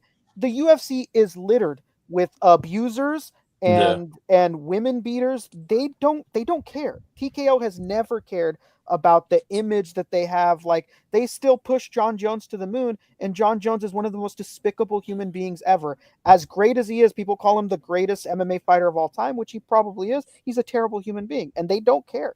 Conor McGregor is a horrible person. They don't care. And so when people claim like, well, if Brock is back, it's because the WWE checked. No, they didn't. They're owned by TKO, and TKO doesn't care. You know, and it Yeah. makes me, I hope that, you know, the locker room isn't worse off because of it. Hopefully this isn't a long thing. Hopefully it's just like a next PLE, you and me have a big match, and then I go on my way, you go on your way kind of thing. I don't know. I was not happy when I saw it, and I think I'm more upset about it because of what Hound said. Could be possible, even though I don't think it is. Vince could come back, and I don't want to be a part of watching or supporting a WWE that brings that horrific man back, not just because of the terrible things he did, you know, which he's not proven guilty of yet or anything like that. You know, due process, but he is such a terribly old-minded individual that just booked this company to the dirt. I don't know. I hope that this isn't the trajectory that the company's going to take. I love the match itself.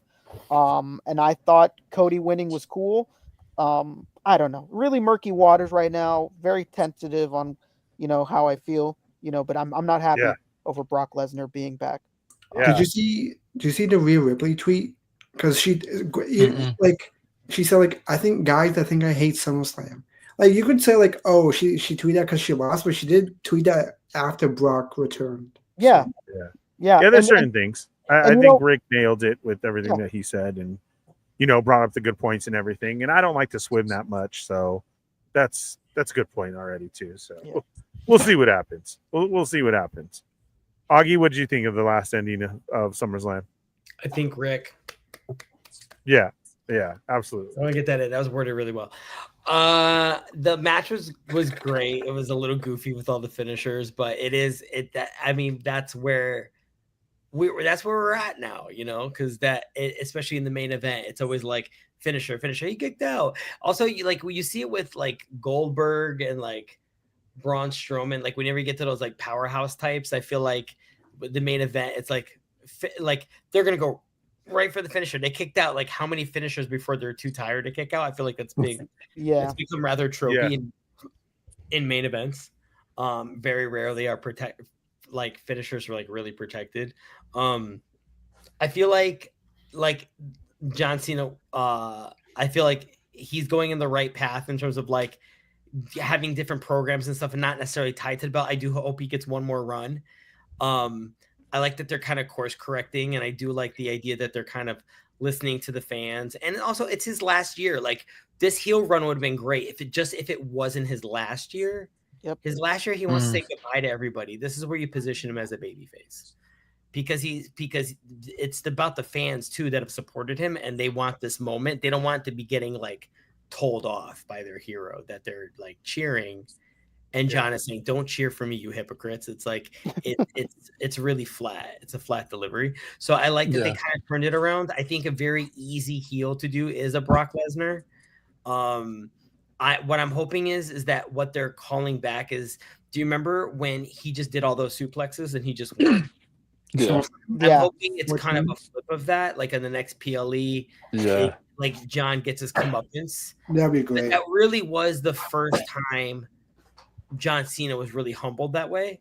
Yes. Like it was like you don't see Super Cena in a squash ever. Yeah. And I think from a story perspective, the idea of, I think it's so stupid that Cody Rhodes has beaten Brock Lesnar and that like Roman Reigns has beaten Brock Lesnar. Okay, but Cena has not. Like I feel like this is a program to right a wrong. And they're like, let's go for the shock value. They're trying to do the 90s image thing. And then get him out of there? Yeah, like it'll just be a shock moment. Brock maybe does some like goodwill for the WWE universe. Says, oh, hey, let me put over Cena really well for you guys. And be like, and then kind of like modestly leave and just see how it goes. And just I think they might just take like are we going to get a Hulk Hogan reaction? Like, I feel like that's what they're kind of like seeing how it's going to go. But I do see it as sort of a one and done because remember, this isn't about Brock. This is about John Cena. Yeah. And he's got so many more opponents and you only have so many dates. They're not going to run the rest of the year using Brock. I hope to God they don't. Yeah. No, they wouldn't. Because how many more opponents could you give him? He doesn't have that many dates left. And I'm pretty sure they might bring in The Rock for some of it. And also going back to Cody Rhodes. And we still don't know that people have been talking about Cody Rhodes doing a turn. So, like you could have him beat Brock and then move on to heel Cody with The Rock. Yeah. And then that's how you end the program and Cena says goodbye. So I really do think that like Lesnar is like a bookmark. And I think Cena's not trying to give away the bag. Also remember that Cena, for as much as we like him and everything like that, like, and all relationships are complicated because it's Triple H's father-in-law and stuff. Yeah. But Brock Lesnar is very close to Vince. John Cena is also very close to Vince still. Yep. Like when all those allegations came out, there were photos of a rare outing of Vince McMahon going to dinner with John Cena and his wife. So it's like they're still close. And I'm sure John Cena feels like a debt. I don't know or think that we'll see Vince. That would be the bigger surprise to me.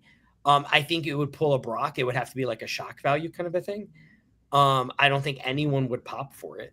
I think it's such an ugly thing to do. I don't think it will happen. I think what's going to happen is I think they're looking over the course of John Cena's career and going, oh, he got like really jobbed out that one time. We need to make up for that. Yeah. I hope so. I feel like that's what this is. I feel like this is let's make up for the rare John Cena squash and let's correct that. Let's do a really nice thing where he beats Brock Lesnar. All right. That's a good plan. I like it. Yeah. Wait, did Cena not defeat Lesnar at Extreme Rules 2012? Or did Brock win? You're a better man than I am. I was going to say, you're an encyclopedia, brother. I didn't even this is yours, Hound. Yeah. This is all yours. What's up, Cortez? Hopes it doesn't offend nobody. I grew up in the Attitude Era, and I'm so happy I did. People are just soft nowadays.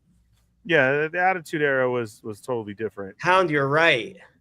Oh, really? Oh, he did win. John Cena has defeated Brock Lesnar, but only once in a singles match. The victory occurred at Extreme Rules 2012. Where Cena won by disqualification. Oh, that's not really a win. Oh, see? Lesnar with a steel chain. Okay, so he needs the 1, 2, 3 still. So the story could still be there. In their other singles matches, Brock Lesnar has consistently defeated John Cena, including Backlash 2003 and SummerSlam 2014.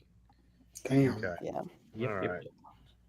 Well, that was a long one, guys. Fucking 4 hours. Yeah. We're putting up enabler numbers, man. We put up enabler numbers tonight. Yeah. Shit. We're not fucking drunk or anything. I know I'm fucking starving, though. I think I'll get a drink. I need it. Yeah. So thank you guys. I know it's late. I greatly appreciate it. But this was cool. I'm glad we finished it out and went through everything. Thank you to Rick and Matt jumping in as well, too. I appreciate you guys taking the time and being here. the Federation, everybody who jumped in here as well too and stayed for the whole damn thing. That's crazy. Yeah. I appreciate it. Everybody on the rewatch, remember to hit that thumbs up, hit the subscribe button. We got the Toy Migos meetup going on August 30th. Come hang out with us. We're going to do Frankensons, walk around there, do the meetup at noon. Then we're going to go eat at Thirsty Cow after, and then go to Ready Player One after that, which is an arcade place that has like bowling and karaoke and just a cool hangout. Playing games and all this stuff. Yeah. Yeah. And now it's also turned into a 2-dayer, just like SummerSlam has. Yeah. And we're going to do the cornhole the next day and just finish out the weekend. So it's going to be a good weekend. If you can make it out, for more info, join us tomorrow on They're Not Dolls with the Toy Migos. Sarlacc even finished before us. I hope you got the rules on how to win your SDCC Black Series Anakin and Obi-Wan. And just stick around for more great content. We got a lot going out. Like I said, all the super chats will now be going to try and get the Pocket 3 because I definitely need that. I do love the Ray-Ban metas, and that's for more like Disney stuff and quick shooting. But it's time to upgrade and start making this channel turn more than just a live every Wednesday. Hell And yeah. Cook. that came from all of you guys and everybody there. So just to let everybody know, that's what all the super chats and everything will go towards now. Thank you guys so much for your time. Augie, where can we keep up with you? This is my socials, and tune back into YouTube tomorrow night where I will be live for They're Not Dolls with the Fallen Fett. And You got y'all be in the chat. Come say what's up. Did you hit up Frankensons this weekend? I was gonna go today. I was so tired. I worked all day today. And it was like, go to Frankensons, miss this. And I chose this. I totally forgot to fucking ask you. I need Vega. Does your homie have Vega? Oh yeah. I went last weekend and there's more Vegas there. He does? Yeah, they got him. They got him when we went. They got more. They have more. I'll go on Saturday. Okay, let me know if you go. I'll sell you money. It's retail. It's $25. Yeah, I know. That's what's great. That's why I'll just say pick me up one and then I'll get it from you at the meetup. Thank you, sir. Thank you. Rick, where can we keep up with you? What's up? It's RickDom2345 on Instagram. You can keep up with me every Friday night on the ACBA podcast with Poncho, Boog, and sometimes not Fabio of the hit TV show Book of Boba Fett. Yes. So catch us there this Friday. And at the Toy Migos meetup, I'll be with the Toy Migos coming out with the squad. Brad, Harper, Vince Figs. We're going to be out there, baby. And my wife, of course. It's going to be great. Nice. Awesome. I can't wait, man. I can't wait. Grumps? Yeah, you can Bat Force Grump on all the socials. Toy Migos voice chat, Discord voice chat. And also on the Bat Fan Addict podcast. Nice. And Bat Force Radio might be making a comeback soon as well. Oh, really? See. Yeah. Nice. We'll see. Good to hear. I still love the background. Thank you. Yeah. I saw you got the Beast Kingdom Batman. How did you like it? I did. It's okay. Okay. I always wondered about their stuff, and I've never pulled the trigger on any of it. Joints are real loosey-goosey. Okay. I know. I've heard that. Yeah. All right. All right. Yeah, so go check out Grumps over there for all of that. Hound, thank you so much, man. I appreciate you putting everything together and all the news and insights and everything. This is definitely a good one for you, and I appreciate you being here, all of you guys. But where can we keep up with you, Hound? Thank you very much. I love it here. It's peak. We are cooking every month. If you want to talk to me, you can catch me on Instagram at Wrestling Hound, where I just post everything I want. I love toys, as you can see from my background. Thanks, Brad. Love you, bro. Thank you, Brad. And if you want to just talk to me, go to Toy Migos Discord voice chat. I'm about to hop in there right now. Set it off. Set it off, huh? So, set it off, man. You got it. That was awesome. Thank you guys again, everybody on the Thank rewatch. you, Arnie. I greatly love you guys. Appreciate you guys so much. Just thank you, man. This was a good one. I'm glad we finished it out. And we'll catch you guys on the next one. We'll see you guys tomorrow night. Later. Bye.